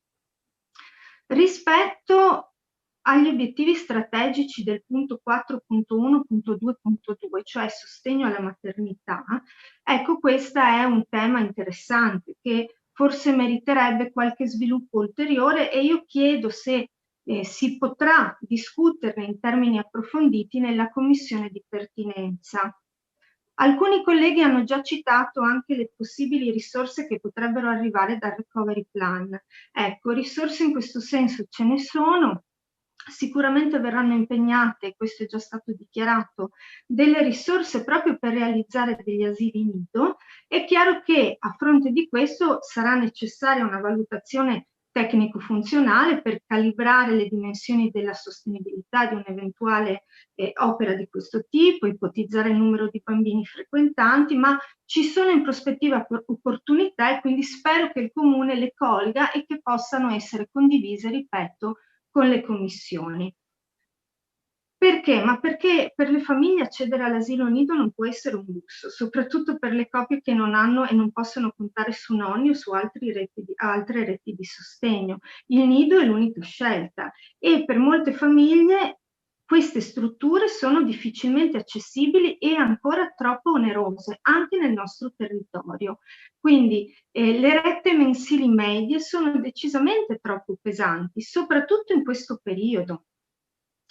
E allora non stupiamoci se per esempio Assonidi ci dice che solo il 25,8% dei bambini nella nostra regione e meno ancora nel nostro comune accede agli asili nidi pubblici, e non stupiamoci se nel 2019 moltissime donne, 37.000, moltissime mamme hanno dovuto scegliere tra lavoro e cura dei figli. Perché? Perché non c'è un reale sostegno alla maternità, neanche nel nostro comune. E allora credo debba diventare veramente una priorità nell'agenda politica. Le famiglie non possono pagare ulteriormente il prezzo di questa crisi, e io credo che si debba andare verso una progressiva gratuità di queste strutture. È faticoso, è complicato, certo, la coperta è corta, forse no, forse ci sono altre opportunità, dipende dalle scelte che l'amministrazione vuole fare. E allora parlare di sostegno alla natalità è un tema complesso e articolato che va discusso in modo approfondito e che investe anche il ruolo, e torno sulle parole che ha già detto il consigliere Terenzi, il ruolo che Portogruaro vuole giocare come riferimento del territorio, come centro di servizi per i bambini, per le famiglie, per la comunità intera, e che riguarda anche che tipo di ruolo Portogruaro vuole giocare con i comuni limitrofi, a partire da Concordia Sagittaria. Detto questo, e mi permetto solo una curiosità, appunto ho letto esternazioni sulla stampa anche di ieri mattina, insomma, rispetto al possibile interesse dell'amministrazione per un luogo forse già identificato per un possibile asilo nido. Allora mi chiedevo, ma veramente solo per curiosità, quale progetto educativo e didattico ci sta alla base della scelta di un luogo piuttosto di un altro? Anche di questo sarebbe interessante parlare.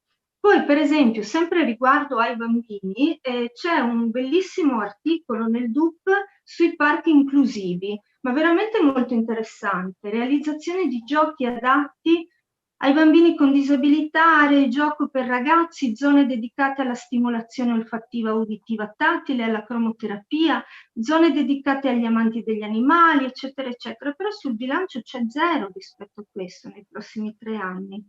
Cioè le risorse a bilancio al momento sono zero. E mi permetto anche un altro suggerimento, veramente un suggerimento in merito ad altri servizi possibili in ambito educativo per i bambini e per i ragazzi, e so che questo suggerimento è già arrivato al sindaco in data 21 dicembre, e cioè l'avviso che è arrivato dal Ministero delle Pari Opportunità e delle politiche della famiglia del bando Educare in Comune. Ecco, questo credo sia una bella opportunità che il Comune potrebbe, di cui il Comune potrebbe approfittare. È un bando che è stato pubblicato e appunto già trasmesso anche al nostro sindaco, rivolto ai comuni che possono partecipare singolarmente o associati, e di nuovo torniamo al ruolo che Portogruaro può avere, che scade il 1° marzo 2021, non a caso è stato trasmesso il 21 dicembre, e ciascuna proposta potrà beneficiare di un finanziamento che va dai 50.000 ai 350.000 euro, e il finanziamento sarà su 3 aree progettuali: famiglia come risorsa, relazione e inclusione e cultura, arte e ambiente. Ecco, allora forse di queste cose si potrà parlare, credo, mi auguro. Altro tema è le pari opportunità, mi ha già anticipato il consigliere Terenzi. Ecco, io credo che la politica, soprattutto dopo i fatti che sono avvenuti anche recentemente nel nostro territorio, veramente debba parlare nei luoghi dove le parole hanno un peso e possono avere un valore, non tanto sulla stampa, non tanto sui social, ma debba parlare in luoghi come il Consiglio Comunale. E debba parlare poco e fare molto. È la stessa cosa che ho detto rispetto alla fondazione. Anche qui io non ho trovato praticamente nulla, al di là del bilancio dove le risorse sono zero. Entro nel merito del contrasto alla violenza contro le donne. A pagina sempre 42 del DUP si legge appunto violenza di genere e parità di diritti delle donne. Ora, si parla di profonda campagna educativa, con il coinvolgimento delle famiglie, dell'ULSS 4, delle forze dell'ordine e delle associazioni di volontariato già operanti su questo fronte. Cosa vuol dire profonda campagna educativa? Perché se bisogna farla partire, forse bisognerebbe avere già individuato in che ordine di istituti si vuole andare a parlare, con quali operatori, con quali risorse, per dire cosa, o comunque bisognerà iniziare a parlarne. E mi domando, chi ha scritto queste poche righe non cita il centro di ascolto, non cita la rete territoriale e non cita l'urgente bisogno di un alloggio protetto di cui già parlava il consigliere Terenzi. Ricordo inoltre, perché sul DUP ho trovato anche l'intenzione di sottoscrivere un protocollo d'intesa a pagina 93. Ricordo che il protocollo d'intesa c'è già, è già stato firmato. È stato firmato nel 2014 un protocollo d'intesa contro la violenza di genere che ha formalizzato un percorso che ha coinvolto i comuni dell'area del Portogruarese, appunto le forze dell'ordine, l'azienda ULSS, la Camera degli Avvocati di Portogruaro e la cooperativa sociale L'Arco, quindi anche questo forse è un refuso nel DUP. Altra cosa, il richiamo alle associazioni di volontariato forse è indicativo della mancanza di risorse economiche che vengono destinate al tema, no? I fondi sono sempre più risicati, anzi zero, ma purtroppo, come abbiamo visto anche recentemente, la platea cresce. Forse è la stessa mano che aveva inserito la giornata internazionale contro la violenza alle donne tra gli appuntamenti annuali di richiamo turistico in un giornalino uscito qualche mese fa. Ecco, io faccio anche all'amministrazione la stessa domanda che avevo già fatto per un altro argomento. Sono stati incontrati già questi operatori? Si è già andato a parlare, si è andati a parlare con il centro di ascolto? Si è convocato un tavolo, si è capito quali sono appunto i bisogni reali, perché non è sufficiente delegare solo l'aspetto tecnico o delegare alla dirigenza, che peraltro, come diceva il collega Terenzi, lavora molto bene. E questo è per quanto riguarda le pari opportunità. Per quanto riguarda l'occupazione femminile, anche di questo non ho ben capito quale sia l'obiettivo reale del DUP. È chiaro che il tasso di occupazione delle donne è calato quasi del doppio rispetto agli uomini, questo secondo l'ultimo rapporto Censis. Ovviamente questo anche nel nostro territorio. E in modo trasversale questo ha interessato tutte le professioni.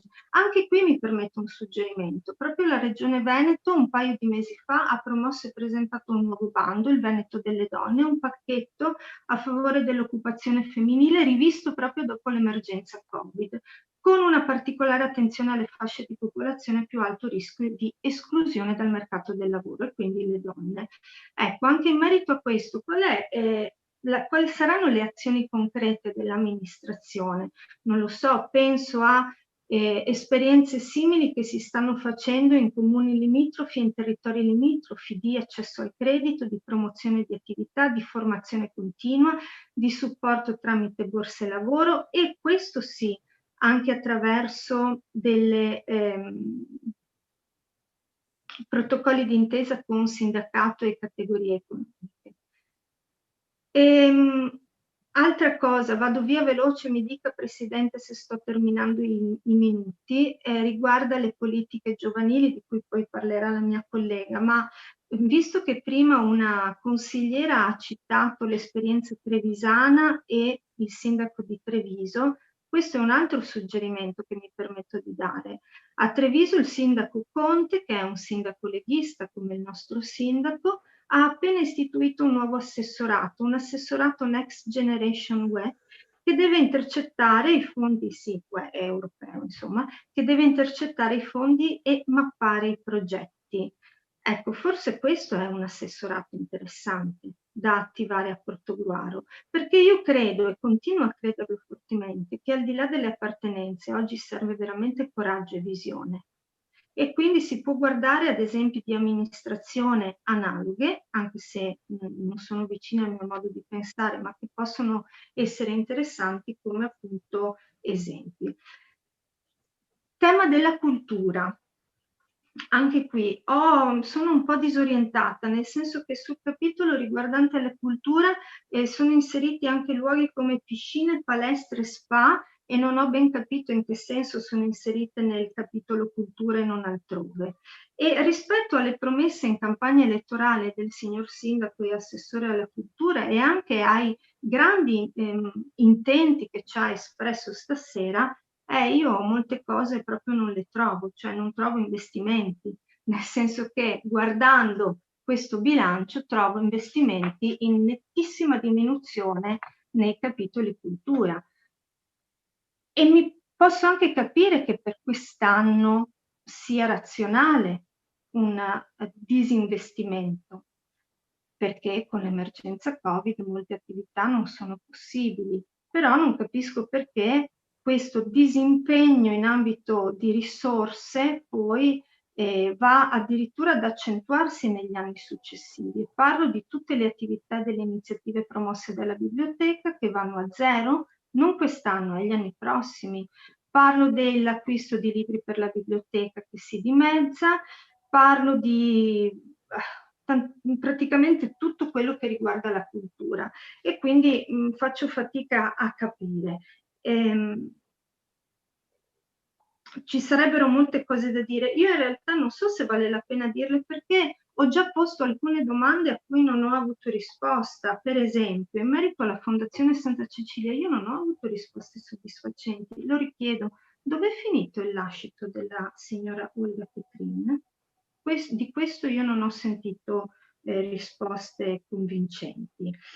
Ci sarebbe tutto il tema degli archivi vescovili, dell'archivio storico, dell'archivio del tribunale, che è un patrimonio immenso di cui si potrebbe parlare in modo interessante. Come gruppo Civici e Democratici abbiamo appena presentato una interrogazione rispetto alla Galleria d'Arte Contemporanea in Molini.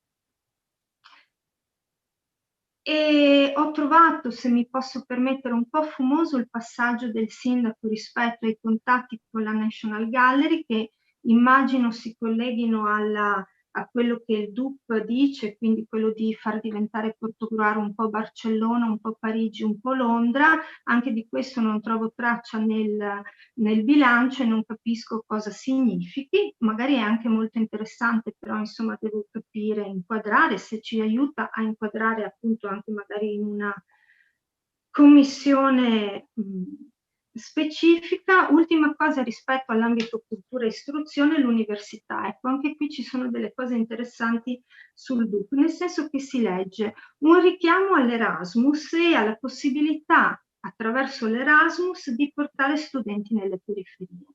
Ecco, allora, al di là che l'Erasmus è oggi un oggetto di discussione piuttosto articolata, e che riguarda i corsi di laurea e sono, diciamo, anche decisioni in qualche modo ministeriali. Ora sappiamo che a Portogruaro dovrebbe partire una magistrale dopo anni di lavoro, ci vogliono anni per far partire una cosa del genere, ma il Ministero autorizza certe cose, perché nel DUP si parla anche di attivare un corso di laurea in musica del cinema. Ecco, il Ministero sappiamo che autorizza certe cose se si risponde a certi requisiti accademici, professori, e quindi insomma sono intenzioni piuttosto ambiziose che vorrei capire come si può fare per realizzarle. E anche in questo caso mi chiedo se c'è stato un confronto sul tema, per esempio, dell'apertura di nuovi corsi di laurea di musica del cinema o l'avvio di Erasmus, se c'è stata un'interlocuzione con, sì, insomma, con chi a Portogruaro si occupa di queste cose e con chi, insomma, con l'altro ente fondatore. Per quanto riguarda la mensa, so che è tardissimo, quindi veramente di questa cosa che è stata citata sia dall'assessore al bilancio sia dall'assessore ai servizi sociali e all'istruzione, mi riservo di parlare nel prossimo consiglio, quando dovrebbe esserci, credo, la risposta verbale a un'interrogazione che abbiamo già presentato. Il turismo è un punto sul quale è stata basata un'intera campagna elettorale. è un qualcosa di cui si sente parlare veramente da tantissimi anni. Io mi ricordo che giovane laureato ho fatto un primo stage e già sentivo parlare 15 anni fa di questo tema. Ma una cosa soprattutto, poi ce ne sarebbero altre, ha destato la mia curiosità. Il terzo o quarto soggetto, anzi il terzo soggetto citato nel DUP quando si parla di turismo è la Proloquo. Allora, siccome appunto mi interessava capire queste che sono piccole cose ma che possono essere soggetti attivi appunto nella promozione di una città, quando si potrà ripartire con la promozione di una città. Io ho sentito con piacere che l'assessore Rambuschi ha interlocuzioni frequenti con Assoarm e con altri soggetti, quindi probabilmente le ha avuti anche con la Proloquo. Volevo capire il bilancio della Proloquo dopo il 2019 a che punto è, e il rinnovo del direttivo della Proloquo a che punto è, perché forse anche qui c'è da lavorare in quest'ambito. Ecco.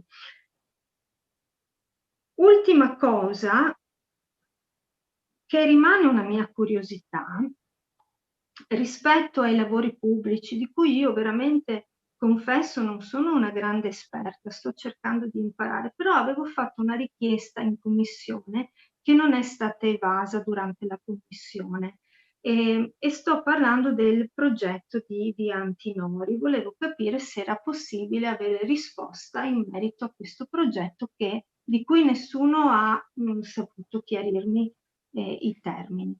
Grazie signor Presidente.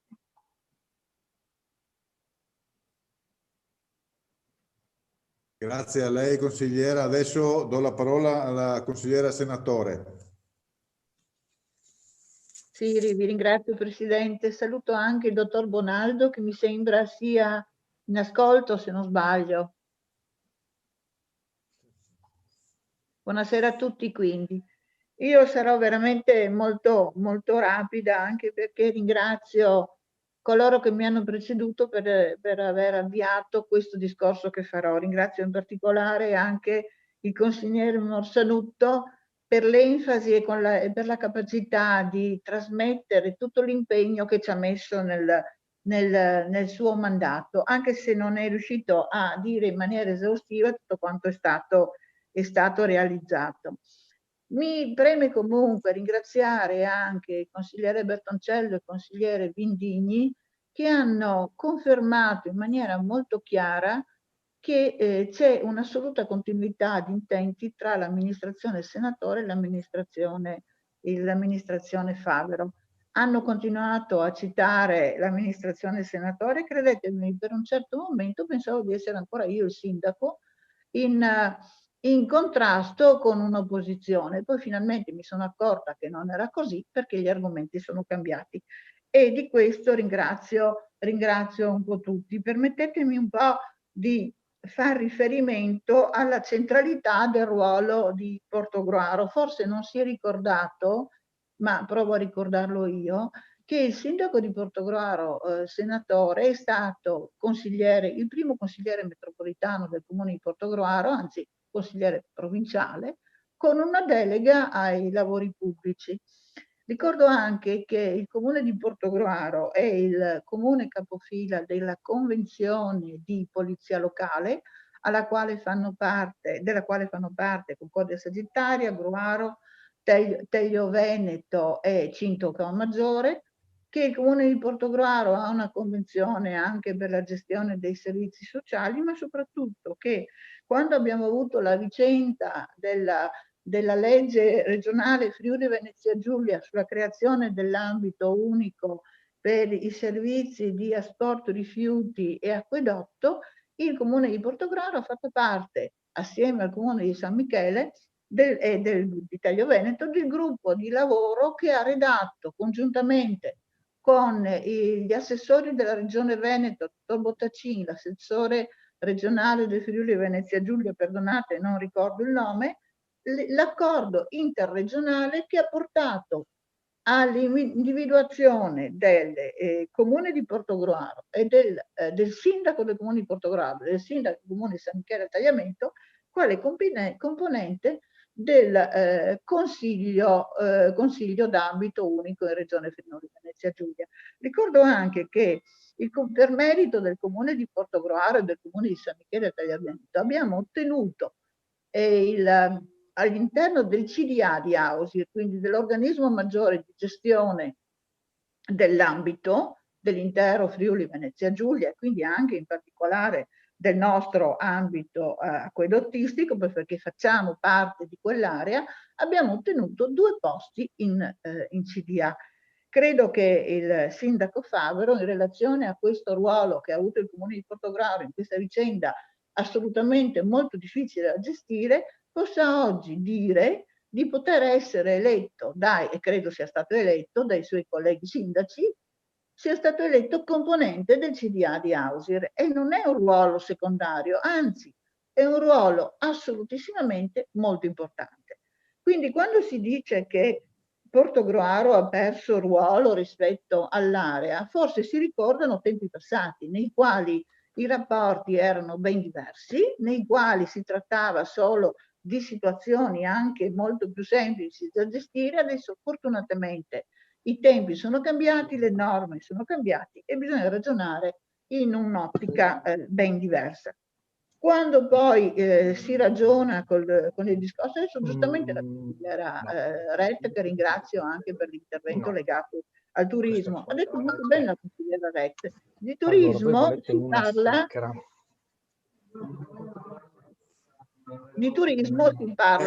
da sempre.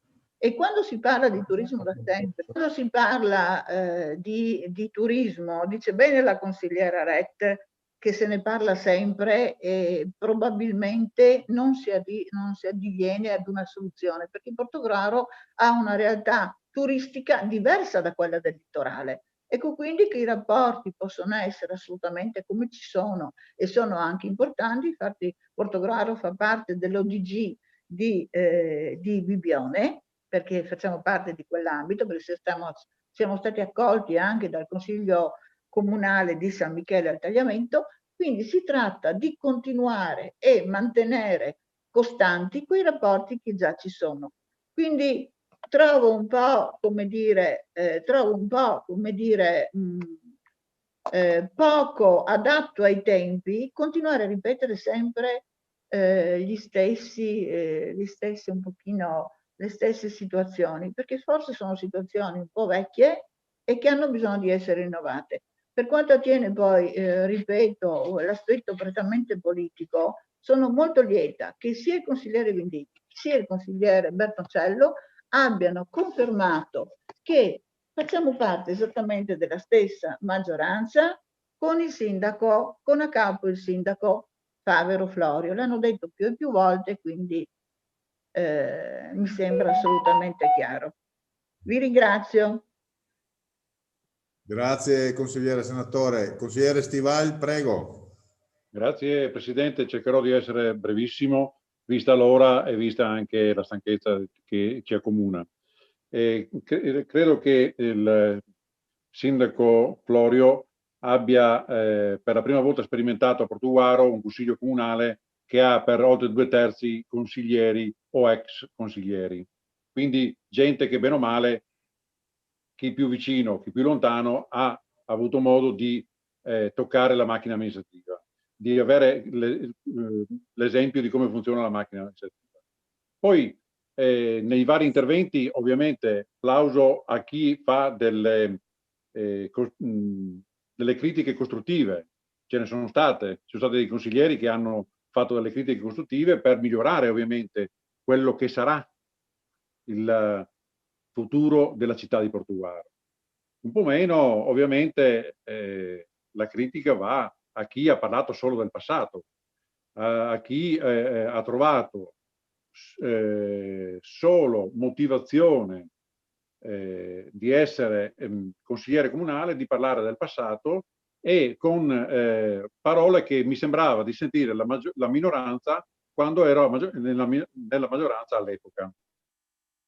Di bilancio inadeguato, c'è sempre stato un bilancio inadeguato per qualcuno e fare soltanto un semplice attacco alle amministrazioni precedenti diventa gioco facile, diventa una opposizione sterile, non propositiva.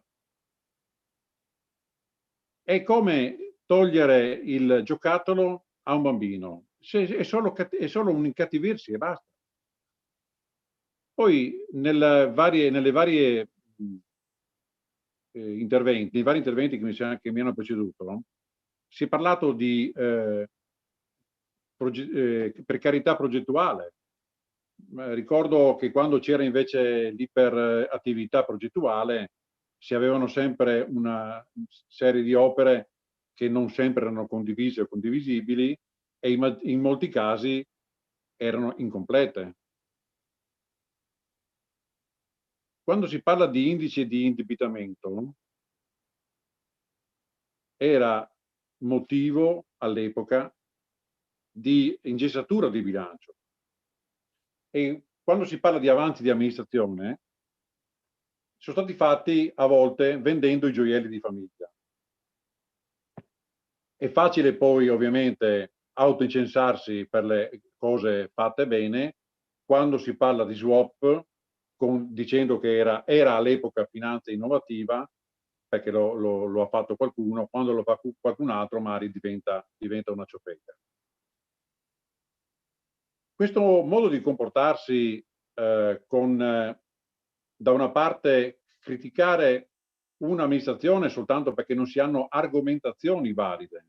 Alcuni consiglieri hanno avuto delle argomentazioni valide, hanno portato un qualcosa in più a quello che sarà il bilancio, hanno portato qualcosa in più da fare per la città di Portogruaro. Fermarsi soltanto su quello che ha fatto qualcun altro è una cosa che non porta da nessuna parte.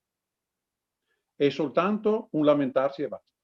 Se vogliamo lamentarsi di cose non fatte, ce ne sono per tutti nel tempo. E per fare un esempio, visto che è stato citato con enfasi la pista ciclabile che porta a Sumaga, non porta a Sumaga, porta nell'area nord-ovest e serve le frazioni di Sumaga, Pradipozzo, Lison e Mazzolada. Dovrà servire questa zona, dovrà servire tutto un territorio.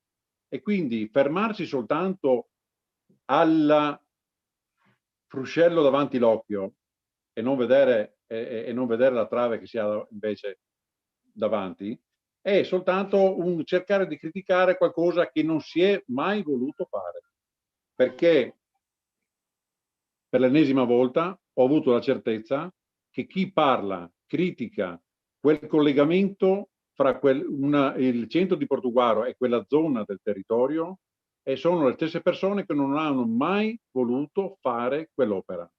Nonostante nel tempo ci siano state anche delle opportunità, delle risorse, hanno sempre trovato il sistema per non andare avanti con quell'opera, con quel collegamento. Mi rimane soltanto da capire chi ha voluto la rotonda di via Antinori, giusto per essere chiaro, perché non riesco a capire chi ha voluto la rotonda di via Antinori e chi negli accordi con gli enti preposti ha cancellato quel cavalcavia della 251 dopo la rotondina che da 4 corsie passa a 2 corsie. Se i nostri padri hanno avuto l'idea di fare quel cavalcavia a 4 corsie perché avevano in mente un futuro, uno sviluppo della città di un certo tipo. Ora, soltanto criticare quello che è stato fatto dagli altri e non quello che si è fatto per sminuire la città di Portogruaro, per far sì che prevalessero altre logiche. A volte si difendeva una cosa per poi dire che ne promuoveva un'altra. Si difendeva l'ospedale in loco per poi fare accordi magari sullo sviluppo dell'ospedale di San Donato. Ora spero che tutte queste cose siano chiare e non siano più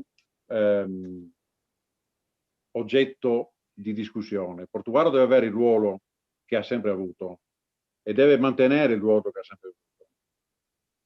La mera attacco di un'amministrazione soltanto per riuscire a coprire i 30 minuti a disposizione nel Consiglio Comunale sul bilancio, la trovo una operazione piuttosto scarsa.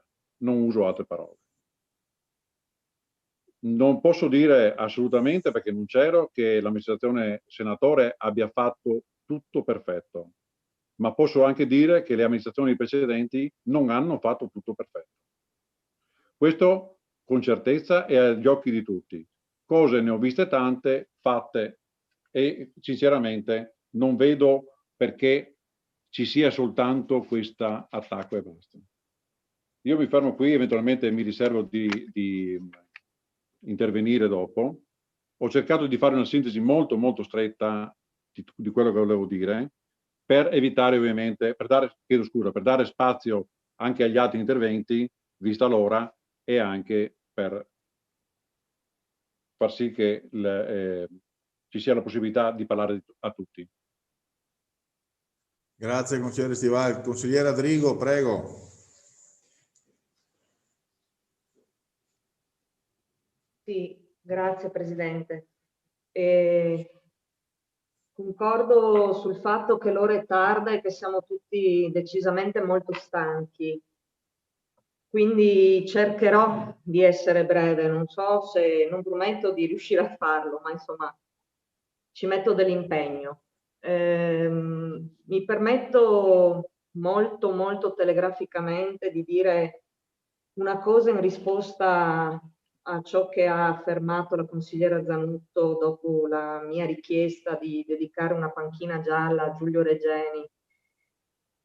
È ovvio che qualsiasi delitto efferato venga perpetrato contro qualsiasi persona deve essere condannato e tutte le istituzioni, comprese le istituzioni locali, si devono impegnare per fare in modo che atti di questo tipo non avvengano.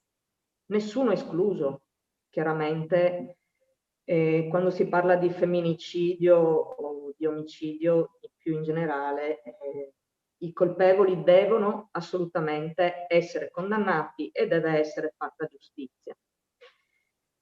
Chiaro però, io sento il dovere di dirlo, che quando cose come quelle che sono successe a Giulio Regeni e che stanno succedendo nel mondo comunque anche dopo il fatto di Giulio Regeni, vengono perpetrate da uomini ufficiali di uno Stato che legittima ancora l'uso della tortura, non possono essere considerati in maniera generica come un semplice omicidio. E era questo l'obiettivo che ha la mia proposta, cioè sensibilizzare su questo tema, perché è giusto che nel 2020 tutti i paesi eliminino forme come la tortura legittimate dalle istituzioni, perché di fatto questo succede in Egitto e in altri paesi del mondo. E il messaggio che si voleva dare è che si sta dalla parte dei diritti umani, qualsiasi diritto umano, chiaramente. Detto questo, l'invito è stato quello di cercare di guardare al futuro. Allora io cerco di andare in questa direzione qui. E quindi mi permetto di parlare di un tema che è sicuramente molto complesso e lo è ancora di più in questo periodo storico con ciò che ha fatto emergere la pandemia in tutto il mondo e ovviamente anche nel nostro paese. Ed è il tema delle politiche giovanili. L'argomento è sicuramente un argomento rilevante per me fondamentale proprio in un'ottica di visione complessiva della nostra comunità, perché ovviamente i giovani sono il futuro della nostra comunità. Il DUP che viene presentato questa sera contiene solo alcune affermazioni generiche e superficiali, banalizzando il tema delle politiche giovanili. Questa cosa poi ha delle ricadute anche oggettive a livello di bilancio e quindi per quanto riguarda poi il finanziamento di queste politiche, che non è assolutamente previsto, cioè si parla di 0 euro per le politiche giovanili. E mi dispiace constatare che questa sera, nel primo consiglio comunale in cui si approva il primo bilancio di questa nuova amministrazione, l'assessore alle politiche giovanili, che poi è anche vice sindaco di questo comune, non fa nessun tipo di intervento e onestamente questa cosa, per quanto mi riguarda, denota una totale mancanza di sensibilità rispetto a questo tema, che invece credo debba diventare nodo cruciale di tutta l'attività amministrativa dei prossimi anni. Dicevo che la dotazione finanziaria, ovvero sia le risorse destinate e stanziate, sono assolutamente coerenti con quello che si dimostra nel documento unico di programmazione, cioè c'è un'attenzione pari a 0.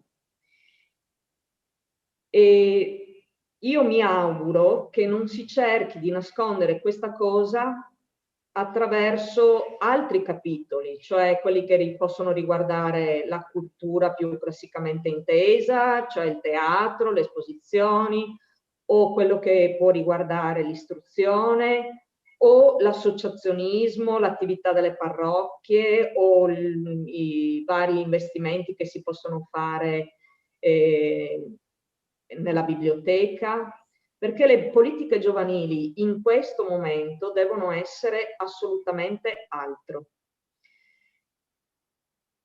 Io intendo fare con questo mio intervento un invito affinché esista una progettualità che, a vedere i documenti di programmazione che sono sottoposti al nostro voto questa sera, è assolutamente mancante, perché, ripeto, questo è un momento davvero assolutamente cruciale, contrassegnato da problematiche che limitano la crescita, come ha giustamente accennato il consigliere Terenzi, limitano la socializzazione, l'aggregazione giovanile, e quindi c'è bisogno di una politica che si occupi di questo settore, non solo per l'oggi ovviamente, ma che va in prospettiva e che guardi al domani, per il futuro dei nostri giovani, che poi sono il futuro di tutta la comunità portogruarese.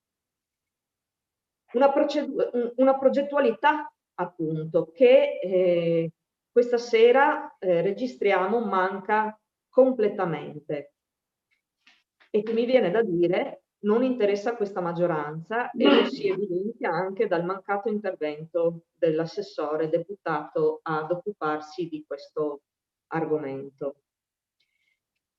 Io denoto che non c'è alcun tipo di sforzo, che non c'è stato il minimo impegno nemmeno a studiare quali sono le necessità delle fasce giovanili della cittadinanza. E non siete riusciti neanche ad immaginare che cosa potrebbe essere proposto, realizzato, perché evidentemente non c'è la capacità di immaginare un domani, e questo, per quanto mi riguarda, lo si registra un po' da tutto il DUP e dal bilancio che viene approvato questa sera. E come hanno detto i consiglieri che mi hanno preceduto e che fanno parte del gruppo di cui io faccio parte, Non ci si può nascondere dietro al fatto che state governando da soli 100 giorni, che poi in realtà non sono pochi, tendenzialmente sono quelli che vengono utilizzati per dare una prima impronta al governo che si auspica sia di 5 anni. E dicevo, c'è bisogno di iniziare invece a ragionare in prospettiva, soprattutto quando si parla dei giovani, e questo è un limite che questi strumenti di programmazione hanno. Vorrei addirittura usare il peccato, perché, ripeto, i giovani rappresentano il futuro della nostra comunità. Quindi era opportuno evidenziare l'intenzione, come è stato anche già detto, di portare avanti la riorganizzazione dei poli scolastici, questo anche per poter liberare degli spazi fisici che possono poi essere utilizzati per mettere in piedi tutta una serie di servizi che possono andare incontro invece alla gestione reale delle politiche giovanili. Ci poteva essere l'evidenziazione dell'utilizzo di uno strumento come il bilancio sociale per individuare tutte quelle risorse che possono andare incontro alla realizzazione di progetti per evitare che ci sia un definitivo sfaldamento del tessuto sociale. Ci poteva essere lo studio e diciamo così, il disegno di costruire un nuovo futuro per un soggetto come Polis. Io ricordo che non molto tempo fa l'amministrazione Senatore diede l'incarico di fare uno studio proprio per vedere quali sono le potenzialità del territorio portogruarese e immaginare quale poteva essere il futuro della nostra città. E i dati socio-economici che la Camera di Commercio, Industria, Artigianato e Agricoltura riporta in quello studio fatto dallo studio Agora, se non ricordo male, dicono che Portogruaro è in una buona posizione rispetto alla realtà portogruarese per quanto riguarda il commercio, per quanto riguarda le costruzioni, e al primo posto nel settore del manufatturiero e al quarto posto, e rendiamoci conto che nel nostro territorio c'è la competizione con le spiagge, quindi insomma il quarto posto non è di tutto rispetto per quanto riguarda l'alloggio e la ristorazione. E nonostante ciò, però, il mondo del lavoro registra un calo delle partite IVA e la quasi assenza delle imprese aperte ai giovani. Questo dice lo studio. E lo studio indicava, quindi secondo me possiamo parlare anche al presente, indica il Polis come luogo in cui si dovrebbe e si potrebbe insomma, che potrebbe diventare il partner primario nel sostenere i giovani, indicando i settori nei quali è opportuno intraprendere gli investimenti. Tutto questo non compare purtroppo negli strumenti di programmazione di questa amministrazione, e questo è un fatto grave, perché quando si parla di politiche giovanili ormai non si può più pensare al semplice progetto di coinvolgimento per fare educazione civica o educare i nostri ragazzi all'associazionismo e all'impegno civile, diciamo così, ma bisogna avere un disegno complessivo che accompagni i giovani dall'adolescenza fino all'età in cui, finito il loro percorso di studi, devono entrare nel mondo del lavoro. Sandonà di Piave, senza andare tanto lontani, ha investito in una sede del Centro per l'Impiego, per esempio, che permette al centro stesso di attivare tutta una serie di progetti, di incontri, di percorsi proprio finalizzati a questa cosa. E quindi avendo noi il Pollins come struttura, avremmo dovuto pensare forse che quello doveva essere il punto dal quale tutta la nostra comunità riparte. E invece, per carità, forse anche giustamente da un certo punto di vista, il Pollins molto probabilmente per il prossimo anno e mezzo verrà utilizzato per fare i vaccini contro il Covid. Allora forse era possibile utilizzare delle soluzioni alternative e lasciare la possibilità che i progetti seri, strategici per le giovani generazioni possano trovare uno spazio e possano trovare una reale realizzazione. Nel bilancio, nel piano delle opere pubbliche si parla del restauro della ex biglietteria Acvo, però non si dice assolutamente quale potrebbe essere l'utilizzo poi di quella struttura, al di là del fatto che al momento trova spazio l'associazione che si occupa degli amministratori di sostegno, cosa assolutamente fondamentale in questi tempi in un comune come il nostro. Allora io lancio una proposta a questo punto, forse quella potrebbe diventare la casa delle associazioni e all'interno di quello spazio si possono attivare dei soggetti che lavorano in maniera organica e sistematica proprio a tutta la progettazione che ha a che fare con le politiche giovanili. I ragazzi sono stati privati del loro mondo in questi mesi, purtroppo, sono forse quelli che hanno pagato di più insieme agli anziani per la pandemia che ci ha colpiti. Non hanno avuto la scuola, non hanno avuto la possibilità di vedere gli amici, non hanno avuto la possibilità di fare sport, non hanno avuto la possibilità di andare ai concerti, di ascoltare la musica.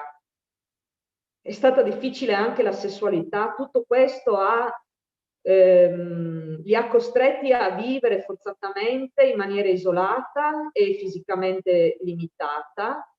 Ecco che allora non ci possiamo stupire del fatto che c'è un uso e un abuso dei social. Ha sconvolto tutti la vicenda di quella bambina che in diretta per fare un video su TikTok si è praticamente suicidata. E ci sono studi clinici e molti medici che lavorano nei reparti psichiatrici così denunciano l'aumento dell'uso di psicofarmaci da parte dei sempre più giovani ragazzi e anche bambini. Forse questo è il minimo considerato quello che hanno dovuto vivere in questi mesi, perché hanno l'impossibilità di entrare in un mondo che è fatto di relazioni anche fisiche, non virtuali, e che dovrebbe essere il loro mondo naturale. Allora io mi auguro, insomma, che attraverso i servizi sociali, chiaramente, ma non solo, si inizi ad investire su un progetto di questo tipo, perché ne va del futuro della nostra città e non solo del futuro dei ragazzi che la nostra città la vivono quotidianamente. Per quanto riguarda il tema dello sport, anche qui, ripeto, è stato fatto notare, la maggioranza è composta prevalentemente da persone che hanno fatto parte della maggioranza senatore e da persone che hanno fatto parte anche della maggioranza Bertoncello, per cui insomma i ritardi e le incertezze che ci sono state sulla realizzazione di molti degli impianti sportivi non possono essere giustificati dalla non conoscenza delle situazioni e delle necessità che le associazioni sportive vivono quotidianamente a Portogruaro. E questa amministrazione, dicevo, è la continuazione, il copia e incolla della passata amministrazione, quindi è tempo che si inizi a parlare chiaramente su ciò che si ha intenzione di fare per quanto riguarda il mondo sportivo. Mi riferisco per esempio all'impianto sportivo di San Nicolò, del quale si parla nei documenti programmatori. Si dice che verranno stanziati i soldi per realizzare l'ingresso, però deve essere chiaro che la realizzazione di questo ingresso è doveroso, assolutamente, e non sto a ripetere le cose che più volte ho ripetuto in Consiglio Comunale in qualità di ex assessore allo sport. È assolutamente legato all'accordo di programma pubblico-privato che è stato messo in piedi per la realizzazione, diciamo così, del comparto di via Querini, se non sbaglio. Quindi i soldi arriveranno dal privato nel momento in cui partiranno i lavori di realizzazione del centro commerciale e dello spazio residenziale che si vedrà sviluppare a breve nel quartiere di San Nicolò. Però questo finanziamento è previsto se e solo se il Comune avvia le pratiche di esproprio per appunto l'accesso al campo sportivo. E quindi la mia domanda è: queste pratiche sono state avviate? Perché l'accordo risale a più di 6 mesi fa, per cui non ci sono scuse, bisognava subito partire con tutte le pratiche in modo tale da essere pronti all'utilizzo dei soldi che possono essere stanziati per la realizzazione del nuovo ingresso. Soluzioni che poi in realtà si potevano trovare anche attraverso la riorganizzazione della rotonda di Via Antinori e la eliminazione, si spera, di quell'imbuto, ma al momento purtroppo non è dato sapersi in maniera inequivocabile bene come verrà, quale soluzione verrà adottata per quello snodo importante di traffico che insiste sulla nostra città, in particolar modo sul quartiere di San Nicolò. Il palazzetto dello sport di Pradipozzo, mi pare abbastanza evidente che mancano praticamente 1.200.000 euro per il completamento di quel impianto, e quei soldi servono, come ha anticipato il consigliere Vindigni, per il completamento, la realizzazione di cose che sono fondamentali per poter poi utilizzare quello spazio. Mi riferisco alle tribune, mi riferisco ai parcheggi, alle vie di accesso, mi riferisco all'impianto di raffrescamento e di riscaldamento. E io mi auguro anche che poi, vista la vicinanza con la scuola elementare, si possa pensare anche ad una riorganizzazione per l'accesso alla scuola elementare, la messa in sicurezza di quell'entrata. La preoccupazione su questo è ovviamente alta, perché il fatto che manchino i soldi per andare avanti nella realizzazione di quell'impianto poi non fanno ben sperare. La piscina, nodo veramente, diciamo così, dente doloso delle discussioni, lunghe discussioni fatte anche negli ultimi 5 anni. L'abbiamo detto in tutti i modi, è stato perso un sacco di tempo perché l'amministrazione ha cambiato idea moltissime volte. A me ha fatto molto piacere, scusate, apro e chiudo una parentesi, ha fatto molto piacere l'altra sera quando ci siamo trovati in commissione per approfondire il tema dell'interporto, direi commissione assolutamente proficua, perché abbiamo capito moltissime cose da quell'incontro. E ho sentito dire al sindaco che secondo lui lo strumento della della finanza di progetto è uno strumento assolutamente utile ed efficace, che purtroppo in Italia non viene sufficientemente utilizzato. Ebbene, forse se qualche anno fa si fosse intrapresa questa strada per la piscina comunale di Portogruaro avrebbe subito uno stop semplicemente dovuto alla pandemia e non dovuto al fatto che c'è stata un'incuria, un'insipienza da parte dell'amministrazione nel vedere che quell'impianto necessitava di interventi assolutamente urgenti che poi lo hanno ammalorato a tal punto da doverlo chiudere in maniera definitiva e stoppare tutte le attività che si facevano in quella struttura.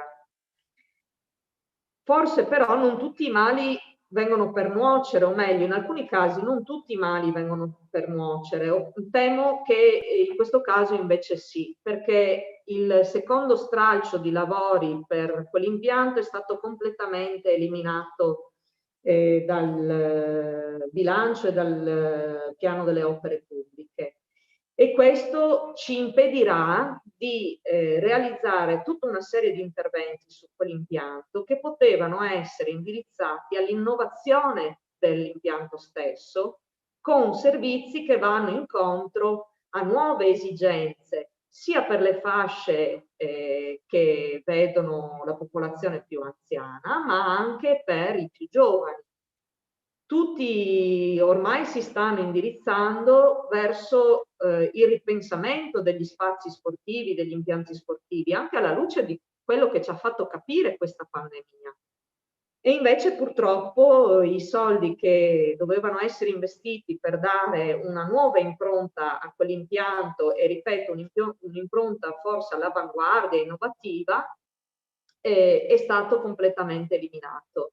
E questa è una cosa che noi assolutamente non possiamo condividere. Lo ha accennato, se non ricordo male, il consigliere Bertoncello. Io avrei piacere di sapere, anche se si parla di passato, che fine hanno fatto i soldi che si sono ricavati dalla vendita dell'Olimpia 1. Perché a nostro parere quei soldi dovevano essere investiti sempre nel mondo dello sport o comunque nel mondo dell'associazionismo e dei giovani in particolare. E se non è stato fatto, io mi auguro che si inizi a farlo con questa nuova amministrazione. Altro suggerimento che mi permetto di dare è cercare in breve tempo, perché non ci sono limitazioni a questo se c'è la volontà politica di farlo, di portare a termine la permuta che si era concordata tra la parrocchia della Beata Vergine Maria e il comune, per fare in modo che il campo sportivo che si trova vicino al palazzetto, alla palestra che c'è in via Lovisa e all'Olimpia 1, possa diventare di proprietà del comune e non essere più di proprietà della parrocchia, e viceversa il terreno che è a fianco alla parrocchia, che attualmente è di proprietà del comune, possa diventare di proprietà della parrocchia, in modo tale che la parrocchia possa ampliare, no, le sue strutture e continuare ad ospitare i tantissimi ragazzi che vivono nel quartiere, che è uno dei quartieri più popolosi di Portogruaro. Rispetto a tutto il resto del mondo dello sport, a me viene spontaneo fare una riflessione e mi auguro che l'assessore Dalben colga questo mio invito. E penso ovvio, ed è sotto gli occhi di tutti, che l'area in cui sorge la piscina, l'area in cui sorge il bowling, che è una struttura privata ma che comunque offre dei servizi ai cittadini che vanno nella direzione del mondo dello sport, in qualche modo amatoriale, per carità, però sempre comunque mondo dello sport. E il rugby ha una naturale, diciamo così, propensione, quella di essere una sorta di cittadella dello sport. Lì vicino c'è un terreno che è di proprietà privata, che però può essere E secondo me anche lì, se c'è la volontà politica e se c'è un disegno organico acquisito dall'amministrazione per poter realizzare molte cose di cui ha ancora bisogno la città di Portogruaro. Mi riferisco per esempio ad un campo di beach volley, Scusi? Consigliera, 2 minuti ancora, Ho finito. Ad uno sfogo per un ulteriore sfogo per le attività del rugby e poi anche per eventualmente pensare a delle strutture che possano andare incontro alle esigenze delle associazioni sportive che si occupano di atletica leggera. Faccio un brevissimo accenno al tema delle politiche ambientali, perché alcune cose sono state già dette. Per quanto mi riguarda, la mia opinione sull'operato dell'istituzione città metropolitana è stato assolutamente insufficiente in questi primi 5 anni di esperienza, a differenza di invece altre città metropolitane che hanno saputo sfruttare questa nuova forma istituzionale, come la città metropolitana di Torino, Milano e altre. Allora mi auguro che la città metropolitana di Venezia inizi a prendere ispirazione dall'esperienza di queste città che hanno saputo cogliere l'occasione ed essere volano per progetti ambiziosi di sviluppo del territorio. Purtroppo questo non è accaduto nel nostro territorio e mi auguro che sia diverso. E perché parlo di politiche ambientali? Perché con l'occasione che abbiamo con il Recovery Plan, se vogliamo veramente fare degli interventi che vadano verso la tutela del nostro territorio, dell'ambiente e anche l'innovazione rispetto a questi temi, si deve giocare a questo livello, cioè devono essere presentati progetti che hanno un respiro di questo tipo. Si deve pensare ad una macro area, quantomeno appunto che ricopra il territorio della città metropolitana di Venezia, ma potrebbe andare anche oltre e pensare all'interregionalità con la regione Friuli Venezia Giulia. Se non facciamo questo perderemo assolutamente delle grandi occasioni. Io mi auguro che Portogruaro sappia essere capofila di progetti di questo tipo e ci sia l'impegno politico istituzionale di tutta l'amministrazione per poter andare in questa direzione. Grazie per l'attenzione e buona serata a tutti. Grazie consigliere Adrigo. Allora, abbiamo finito gli interventi, non so se ce ne sono altri, visto anche l'orario. Presidente. Prego consigliere Rodriguez, a lei. Io cerco di essere breve, ma voglio ripercorrere alcuni passaggi di alcuni interventi che sono stati fatti durante queste ore di discussione del bilancio. Mi rendo conto che l'ora sia tarda, ma mi sono anche reso conto che c'è stato un sano confronto tra maggioranza e opposizione, anche se sugli interventi dell'opposizione nel 60% dei casi, sono generoso se non avrei dovuto dire 80% dei casi di intervento dei consiglieri di opposizione,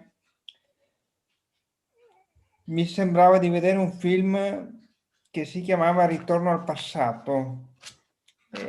Io credo che così non si vada avanti. Io credo che ci sia stato soltanto del vomito politico, del rigurgito politico edulcoro, perché qualcuno che mi ha preceduto giustamente ha detto qualcuno ha perso il giocattolo, ma chi ha questi rigurgiti malsani del passato che gli manca così tanto, si deve anche rendere conto che la società si evolve, che la politica cambia, che chi ha parlato in precedenza in rappresentanza dell'opposizione ha mandato il paese in queste ore in una crisi politica al buio, e qui mi fermo, per non entrare in tematiche nazionali. Tornando invece al bilancio, che è tema di discussione questa sera, in premessa rimando al mittente ogni tentativo di strumentalizzazione rispetto al fatto che questa maggioranza sia in assenza di coesione politica, balle intercontinentali, ok? Balle di proporzioni intercontinentali. Siamo coesi, compatti come il cemento. Nessuno ci toglierà da qui fino al 2025 e chissà anche oltre. Non è vero che non stiamo discutendo di linee programmatiche tutti assieme. Questa sera stiamo discutendo apertamente del documento di programmazione uniche 2021-2023. Quindi rispedisco fermamente al mittente queste cose. Poi chi parla di programma copia e incolla, anche qui rispedisco e dico c'è posta per voi. Nel senso che ogni amministrazione, evidentemente qualcuno che mi ha preceduto, pensava di essere nello studio ovale di Joe Biden, con decreti esecutivi volti a distruggere quello che c'è stato prima dell'insediamento della giunta di Florio Favaro. Non si distrugge nulla del passato, semmai si continua, non si incolla, non si copia, si prosegue e si cerca di migliorare, perché tutto è perfettibile, più che mai in politica, anche in politica amministrativa, soprattutto in politica amministrativa. È vero che questo, come ha detto l'assessore Salvador, è un bilancio complesso e non voglio ricadere nel giochetto dove voi avete tentato di portarci, peraltro non riuscendoci, dicendo vi appellerete alla mancanza di tempo che avete avuto perché vi siete insediati tardi. No, noi abbiamo voluto inquadrare un bilancio che fosse un bilancio di prosecuzione, ma con un cambio di passo politico ben preciso. E mi spiego. Noi, credo di interpretare alla lettera il pensiero del sindaco in primis e dei miei colleghi di maggioranza e di tutti i componenti della giunta, stiamo tentando di cambiare il modo di amministrare insieme all'ex sindaco senatore e all'ottima squadra che l'ha sorretta negli ultimi 5 anni. Vogliamo peraltro che quando ci si pone degli obiettivi, questi obiettivi vengano concretizzati con un chiaro cronoprogramma. Quindi anche qui avete toppato. Quando dite non ci sono sufficienti investimenti rispetto alle opere pubbliche. Gli investimenti ci sono, ci saranno concretizzati, ma oggi ci focalizziamo sulle cose che sono in essere, perché qualcuno giustamente prima ha detto in amministrazione bisogna prima concludere le opere che sono in cantiere e poi eventualmente si aprono opere nuove. Quindi per il momento poche cose, ma assolutamente chiare e di prospettiva.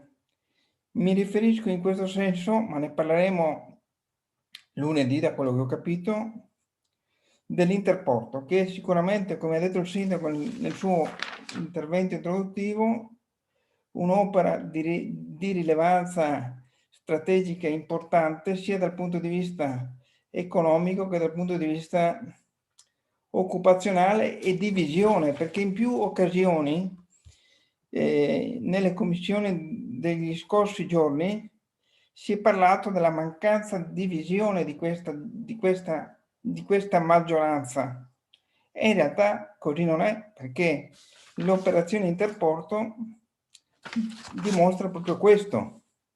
Semmai ci si può fare soltanto un appunto, ma ne parleremo rispetto a questo e quindi sull'interporto lunedì. Altra cosa che volevo dire, noi non facciamo voli pindarici. Nel 1995, torno indietro, così magari faccio un regalino notturno a qualcuno dell'opposizione che ha sempre parlato di passato. Nel 95, quando il centro-sinistra esponeva le sue linee di mandato, la consigliera Prataviera, e sicuramente l'ex sindaco Bertoncello si ricorda, apostrofò quelle linee come un libro dei sogni. Ebbene sì, io ero dall'altra parte, ero all'opposizione e me lo ricordo benissimo. Non era affatto sbagliato apostrofare così quelle famose linee programmatiche. Noi invece non facciamo voli pindarici, non vendiamo il libro dei sogni, vendiamo fatti concreti. Noi ascoltiamo, realizziamo e progettiamo. E quando abbiamo progettato, portiamo avanti il nostro programma. Altra cosa, noi dobbiamo assolutamente riallacciare le relazioni con la città metropolitana, perché come diceva giustamente il sindaco l'altra sera in commissione, la legge sulla città metropolitana voluta dal centro-sinistra e tra i primi firmatari ci fu l'allora parlamentare Andrea Martella del PD, non certo della nostra parte politica, che si batté molto perché venissero abolite le province e ci fosse la creazione della città metropolitana. Ma se tra i comuni e la città metropolitana non c'è la giusta connessione, è chiaro che si va poco distanti. Bene ha detto il sindaco in questo senso, che il sindaco Brugnaro, il suo collega Brugnaro, sindaco di Venezia, credo abbia ben poco tempo di occuparsi delle questioni che accadono in riva all'Emene, perché avrà tante di quelle ore da dedicare al proprio comune che evidentemente di Portogruaro sì, ci sarà sicuramente qualche interlocuzione telefonica, ma niente di più. Quindi questa è una legge che giustamente è nata male e a mio avviso andrebbe rivista, e io in qualche modo rimpiango anche il Consiglio provinciale come organo elettivo, perché era un'interfaccia diretta rispetto alla città metropolitana che sembra un ente etereo e poco concreto. Poi volevo dire un'altra cosa. L'assessore Salvador ha parlato giustamente che nei primi giorni di mandato il sindaco ha investito subito 30.000 euro con la propria giunta per venire in aiuto alle famiglie, ma si era anche accorto che mancava, vista la contingenza pandemica, di una corsa degli scuolabus per la frazione di Summaga. Ecco, rispetto a questo volevo lanciare un'idea alla giunta, al sindaco, alla maggioranza, ma anche all'opposizione, perché noi siamo propositivi, non siamo distruttivi. Perché non istituire, signor sindaco, anche una linea urbana che possa essere accessibile all'interno della città? Perché oggi a Portogruaro non si arriva con un mezzo pubblico in ospedale, e so per interlocuzioni avute con ATVO che ci sarebbe già un progetto in questo senso. Basterebbe attivare dei rapporti perché questo si possa concretizzare. Rispedisco al mittente anche un'altra osservazione che è stata fatta qualche ora fa da qualcuno dell'opposizione che dice ma Portogruaro ha un dato negativissimo. A Portogruaro giungono soltanto 38.000 presenze all'anno in ambito turistico. Secondo me invece, se viene letto da un'altra angolazione, questo è un buon numero. È vero, sul turismo possiamo e dobbiamo fare di più, però è anche vero che questo ambito, l'ambito turistico, e su questo penso che l'assessore Nabuschi mi stia ascoltando molto attentamente, bisogna creare una rete di relazioni che, al di là del collegamento fatto molto positivamente dall'amministrazione del senatore con il comune di San Michele, se non ci si crea una rete per far conoscere quello che è il valore culturale e storico di Portogruaro, difficilmente si riesce a portare più gente nella nostra città. Ma io sono convinto che grazie anche alla dotazione per la prima volta importante per quanto riguarda il comparto turistico, il bilancio assegna per la prima volta 20.000 euro di budget, che potevano essere molti di più, ma vista la contingenza pandemica si sono fatte delle valutazioni per le quali 20.000 euro come budget di partenza per il primo semestre del 2021 possono bastare. Ritengo che l'assessore Lambuschi in questo si sia già attivato e possa cominciare a fare un buon lavoro e portarsi avanti rispetto anche al post pandemia che speriamo finisca presto.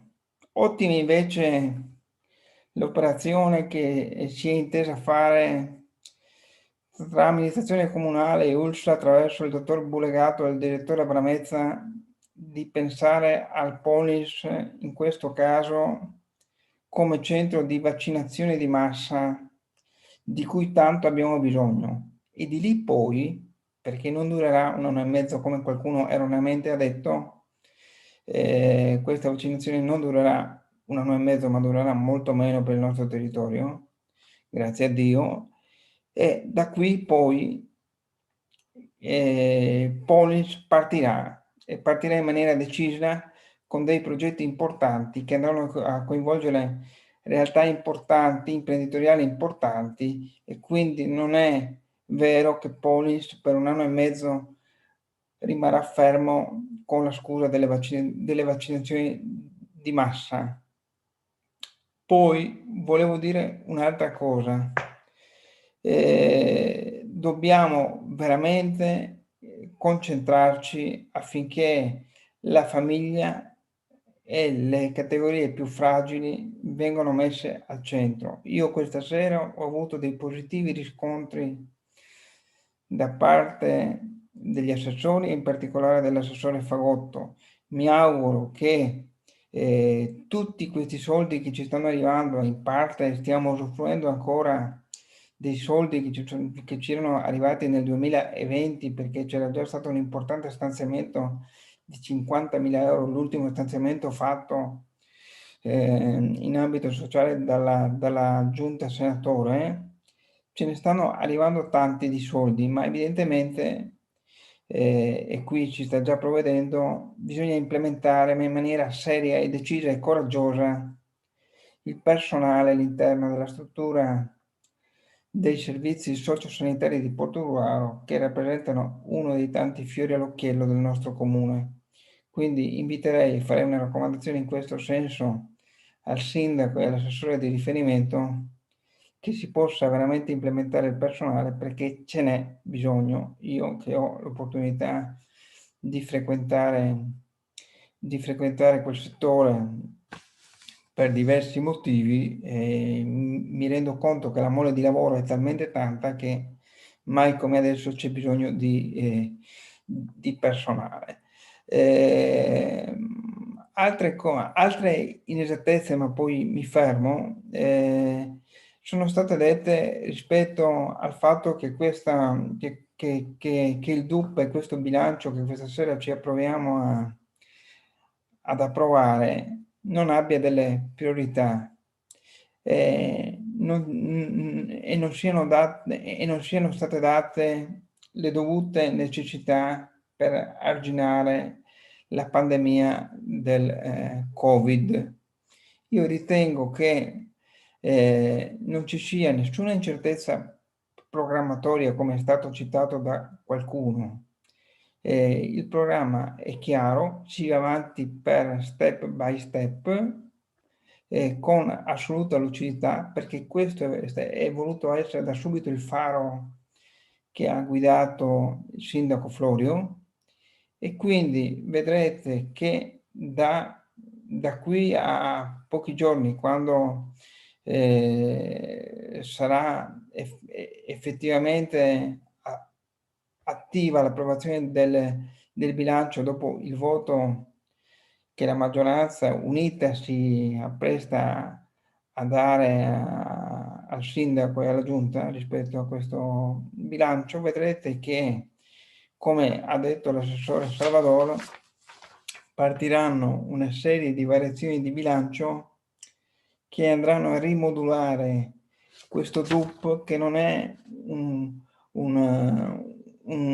faldone di pagine rigido, ma, come è stato detto giustamente, è un documento flessibile che può essere variato di mese in mese rispetto alle necessità e rispetto ai fondi e ai contributi, e rispetto soprattutto alle opportunità che riusciremo politicamente a cogliere anche in ambito europeo. E qui rispedisco alla consigliera Retta, questa volta mi piace nominarla, quando ha detto ci vorrebbe un assessorato che si occupa dei fondi europei. Mi pare che questa delega ce l'abbia già il vice sindaco Dal Ben, e quindi noi abbiamo anche la fortuna di avere l'allineamento, e mi piace questa espressione che ha usato il sindaco Florio, che mi è rimasta impressa, e quindi la mutuo, la faccio mia con il suo consenso.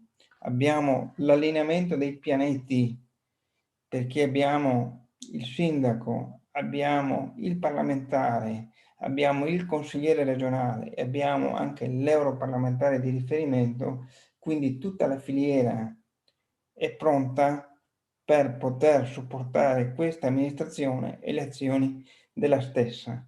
Quindi io ritengo che questo sia un bilancio che vada assolutamente nella giusta direzione, non fosse altro perché, rispetto a quanto detto prima, non distrugge ma prosegue e cerca di perfezionare quanto era stato già incorniciato dalla precedente amministrazione. È chiaro che noi andremo a migliorare, a rendere perfettibile il tutto, senza la demagogia di un'opposizione che questa sera ci ha fatto perdere tempo strumentalmente, e che ha usato volontariamente tutti i 30 minuti che avevano a disposizione per far vedere che avevano il compitino pronto, preparatogli dall'apparato di partito, e quindi hanno dovuto leggere la lezioncina che gli avevano preparato, perché in questo caso, e poi mi taccio, l'ex sindaco Bertoncello ha fatto la parte della scatola rossa. A cosa mi riferisco? Negli aerei, quando succede una disgrazia, c'è la scatola nera. Lui invece è la scatola rossa, perché ha solo rimarcato il passato. Però rispetto al passato, e io c'ero in parecchie occasioni come opposizione, erano più le cose che enunciava che non quelle che faceva. Quindi bene ha detto il collega Stival, troppe enunciazioni di principio e pochi fatti. Oggi invece la politica reclama chiarezza, concretezza e fatti, perché la gente non ha più tempo di aspettare, non ha più tempo di ascoltare chiacchiere, ma vuole un'amministrazione snella, veloce e concreta. Vi ringrazio. Grazie consigliere Rodrigo. C'è la consigliera Ret, mi pare che ha alzato la mano. Sì, grazie, l'avevo alzata in realtà prima di essere tirata in ballo, è solo per una domanda, perché poi insomma c'è anche la registrazione, quindi eventualmente si può riascoltare, ma volevo capire meglio. Il consigliere Rodriguez ha detto che l'importo destinato al capitolo turismo sono 20.000 euro per il primo semestre. In realtà io vedo che sono 20.000 euro anche nel 2023 e quindi volevo capire se 20.000 euro sono nel primo semestre oppure c'è una continuità per i prossimi anni. Non entro nel merito se è un budget adeguato o meno, è solo per chiarezza. Rispetto, e ormai che ho la parola rispondo visto che sono stata presa in causa, non lo so se la delega che il sindaco di Treviso ha assegnato sia la stessa che abbiamo noi a Portogruaro. Ad ogni modo io mi rallegro molto del fatto che ci sia un assessore con questa delega. Ecco, magari se la prossima volta, la prossima occasione ci può spiegare come sta lavorando in merito a questa delega e quali progetti europei sta studiando, quali sta mappando e quali possono essere oggetto di interesse per il nostro comune, io lo ringrazio. Grazie. Consigliere Ret. Allora, non vedo più interventi, quindi adesso poniamo in votazione il provvedimento. No, chiedo scusa. Sì, secondo intervento, consigliere Bertoncello, 10 minuti. No, guarda che c'era prima il consigliere Ghini. Non vedo frecce però, io non vedo richieste. Non fatto la freccia. Va bene, comunque ok. Sì, velocemente solo per alcune precisazioni. Ognuno può scegliere di navigare come preferisce. Si può navigare a vista, si può navigare tracciando una rotta. Mi pare che, e non per guardare al passato, perché mi pare che i riferimenti di guardare al passato sono stati fatti abbondantemente. Noi abbiamo riportato questioni che sono presenti e che non sono state risolte e quindi guardiamo al presente proprio perché vogliamo guardare meglio al futuro. Il rischio idrogeologico è lì e in 5 anni non è stato fatto niente e noi abbiamo posto una questione che è oggi che è lì. Così come la questione delle viabilità, dei parcheggi, sono tutte questioni che sono oggi presenti e a cui bisogna dare una risposta per il futuro.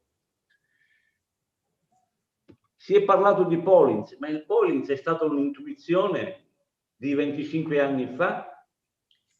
L'Interporto, di cui lunedì approveremo il progetto finanza, è stata un'intuizione ed è stato reso possibile perché le amministrazioni dell'epoca hanno guardato lungo, non hanno navigato a vista step by step, ma perché avevano un progetto in testa e quel progetto ci porterà lunedì a discutere e ad approvare un investimento importante fatto da un privato che si è insediato in un'area che era stata realizzata dall'amministrazione dell'epoca. E quando uno dice dall'amministrazione dell'epoca non è che guarda indietro al passato, ma quel passato ci ha permesso di costruire questo futuro che è oggi, è una realtà di oggi.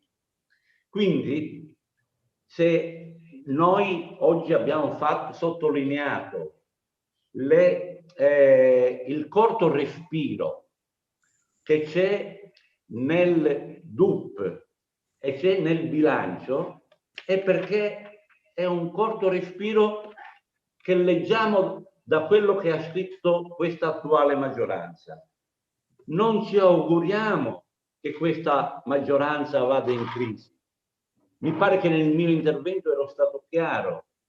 Anzi, noi speriamo che questa maggioranza rimanga a governare questa città, ma che lo sappia fare avendo un progetto, che sappia costruirlo, perché se non avrà un progetto e se non sarà concreta, noi i fondi europei non li prenderemo e non sarà un bene né per voi ma neanche per noi. E siccome siamo consiglieri di questo comune, noi pensiamo al bene della città. Non era una valutazione di parte. E la città metropolitana, vorrei ricordare al consigliere che mi ha preceduto, la città metropolitana, è vero che il sindaco è impegnato nella gestione di una grande città, ma l'assessore ai lavori pubblici mi pare che fosse il sindaco della nostra città, per cui aveva sì da governare Portogruaro, ma poteva anche governare come assessore bene tutto il Portogruarese. Non mi pare che siano state fatte grandi opere. Volevo chiudere su una cosa. Abbiamo per Fosfati c'è un cantiere aperto. I 5 milioni sono stati utilizzati per un intervento di mera conservazione. Si è voluto cambiare il progetto, bene, era una scelta che l'amministrazione voleva fare. Adesso però rimane, una volta finito la fase di consolidamento, sarà necessario pensare a bonificare l'area esterna, quella che si affaccia sul canale Volpare, e bisogna capire quanti soldi, intorno a 1,5 milioni, 2 milioni, come l'amministrazione intende procedere per finanziare questo finanziamento. Se no abbiamo creato un gran monumento che rimarrà lì inutilizzato fin quando non sarà risolto il problema della bonifica totale. E poi bisognerà pensare, ed è il secondo intervento, il consolidamento statico e l'adeguamento sismico, e poi realizzare gli impianti, serramenti e le infrastrutture interne. E dopo che cosa vorremmo fare? Costruire o realizzare lì un palazzo della giustizia? Ma se l'unico presidio di giustizia che avevamo, che era il giudice di pace, perché costava 100.000 euro l'anno, tanto quanto mi pare una festa di fine anno, 80.000 euro, ma quello era un servizio che era per tutti i cittadini del comprensorio. È stato, il comune ci ha rinunciato, perché cosa serve un palazzo di giustizia? Forse sarebbe bene anche su quello fare una riflessione, sentire i portatori di interessi e capire bene che cosa fare una volta che si sarà anche bonificata. Apprendiamo con piacere che il sindaco vuole fare un nuovo master plan, utile, si dice, per il coordinamento e il controllo di tutto il progetto. Quindi vorremmo sapere quali sono gli obiettivi che vuole perseguire. Grazie e buona serata.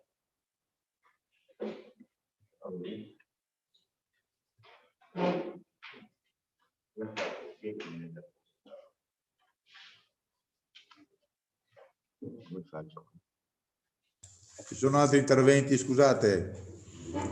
Sì. No. Consigliere Bertoncello? Sì. Ok, vada pure, 10 minuti. E anche meno. Guardi, signor Presidente, mi sente? Sì, prego, prego. Signor Presidente, io credo due precisazioni per correttezza. Per quanto riguarda l'intervento della Bertilla Bravo, io non ho detto che non è stato ridotto il debito. Io ho solamente evidenziato, penso che l'assessore Geronazzo mi sia testimone, che la riduzione del debito era prevista nel bilancio del 2015 proprio perché c'era l'opportunità del del non pagamento delle penali. In modo molto corretto ho chiesto a lui stesso se riteneva che questa operazione si facesse a fine mandato o se questa scelta veniva fatta dalla giunta successiva. Abbiamo convenuto, nonostante la nostra convinzione di procedere alla riduzione del debito con l'avanzo di amministrazione, abbiamo convenuto che era opportuno che questa scelta la facesse l'amministrazione che avrebbe governato dal 2015 al 2020. Quindi io ho solamente detto questo. Per quanto riguarda il DUP e il bilancio di previsione, il DUP non è che si aggiorna ogni giorno, ogni mese. Il DUP ha delle scadenze prefissate nel momento dell'insediamento con il programma di mandato e ogni anno viene riaggiornato a luglio ed eventualmente riposizionato nel mese di novembre.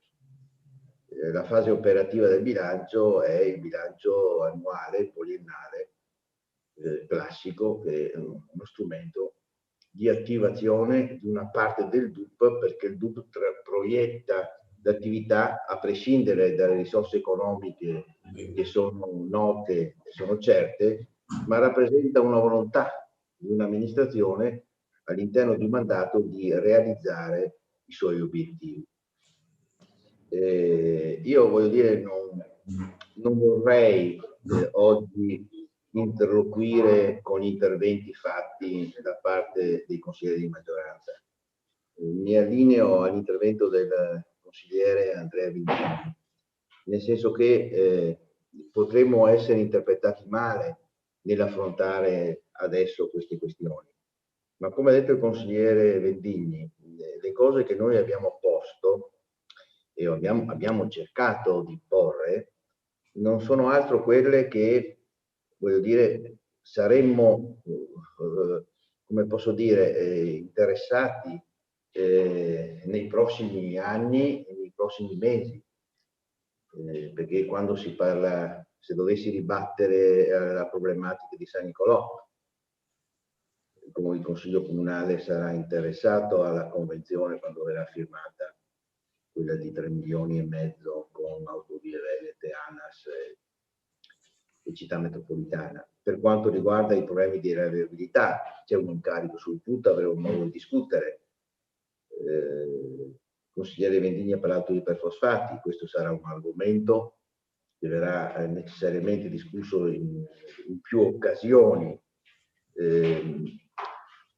Per quanto riguarda il tema degli investimenti, noi, almeno io, ho tentato di dire di convenire col sindaco rispetto all'indebitamento, e stante le risorse che il Comune ha, se vuole realizzare quello che l'amministrazione ha previsto, non può che non considerare anche la possibilità dell'indebitamento, attivazione di mutui e attivarsi per i contributi ovviamente che derivano dalla Regione, dalla Città Metropolitana, dall'Europa e quant'altro.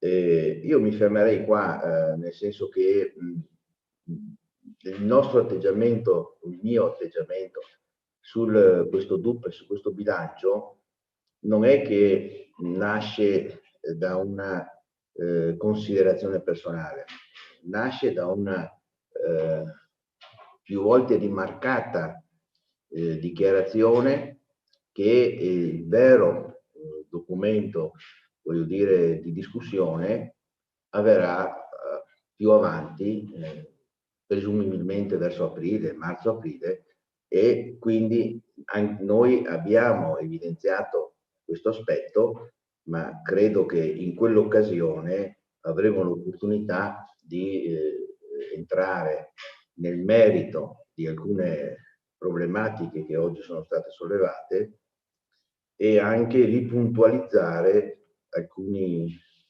interventi che sono emersi da parte della maggioranza questa sera. Quindi noi ci fermiamo qua, nel senso che non credo sia utile a nessuno oggi, voglio dire, controbattere e rivendicare reciprocamente le proprie posizioni. Non saremo capiti male da chi ci ascolta, da chi ci ascolterà quando vedrà questa registrazione, e rimandiamo, voglio dire, le repliche o le riflessioni rispetto agli interventi della maggioranza nei prossimi consigli comunali, perché ne avremo l'opportunità. Grazie. Okay, grazie consigliere. Prego, assessore Geronazzo. Solo per mera informazione, sono stato citato che sapevo di estinzioni mutui nel 2000. A me non risulta che era d'accordo con la precedente, quella amministrazione di estinguere mutui o quant'altro, anche perché sedevo nei banchi della minoranza, quindi difficilmente venivo informato di queste cose, solo perché per mera informazione. Grazie assessore. Non posso replicare, ovviamente non posso replicare adesso. Dai, va bene, dai. Allora, adesso poniamo in votazione il provvedimento. Chiedo al segretario di fare... Allora, Favero Florio. Favorevole. Barbisan Leonardo. Favorevole. Bertoncello Antonio. Contrario. Bravo Bertilla. Favorevole. Dalla Buona Paolo. Favorevole. Irina. Contraria. Mascarin Gastone. Favorevole. Mossanuto Angelo. Favorevole. Pizzolitto Mario. Favorevole. Ret Maria Teresa. Contraria. Rodriguez Riccardo. Favorevole. Sant'Andrea Stefano. Contrario. Senatore Maria Teresa. Favorevole. Val Renato. Favorevole. Terenzi Marco. Contrario. Vindigni Andrea. Contrario. Danuto Alessandra non c'era che Non c'è. riuscita. Quindi anche l'immediata esecutività, per favore. Immediata eseguibilità. Florio Favero. Favorevole. Barbisan Leonardo. Favorevole. Bertoncello Antonio. Favorevole. No. No, noi abbiamo votato contro il bilancio sull'immediata esecutività, in questo caso non significa niente votare al contrario. Certo, è vero. Favorevole quindi. È vero. Bravo Bertilla. Favorevole. Dalla Buona Paolo. Favorevole. Trigo Irina. Favorevole. Mascarin Gastone. Favorevole. Mossanuto Angelo. Favorevole. Pizzolitto Mario. Favorevole. Ret Maria Teresa. Io contraria, per coerenza. Contraria, bene. Rodriguez Riccardo. Favorevole. Sant'Andrea Stefano. Favorevole. Senatore Maria Teresa. Favorevole. Val Renato. Favorevole. Terenzi Marco. Contrario. Vindigni Andrea. Favorevole.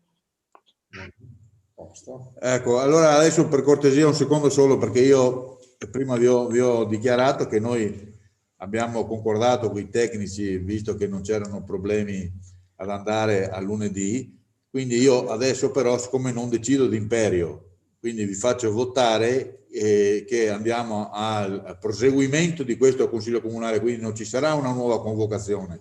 La convocazione avviene adesso con la vostra conferma che lunedì alle ore 19 proseguirà questo Consiglio Comunale, perché questo è fondamentale.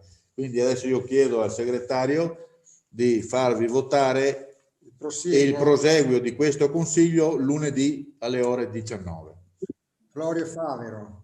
Favorevole. Leonardo. Favorevole. Bertoncello Antonio. Favorevole. Bertilla Bravo. Favorevole. Dalla Buona Paolo. Favorevole.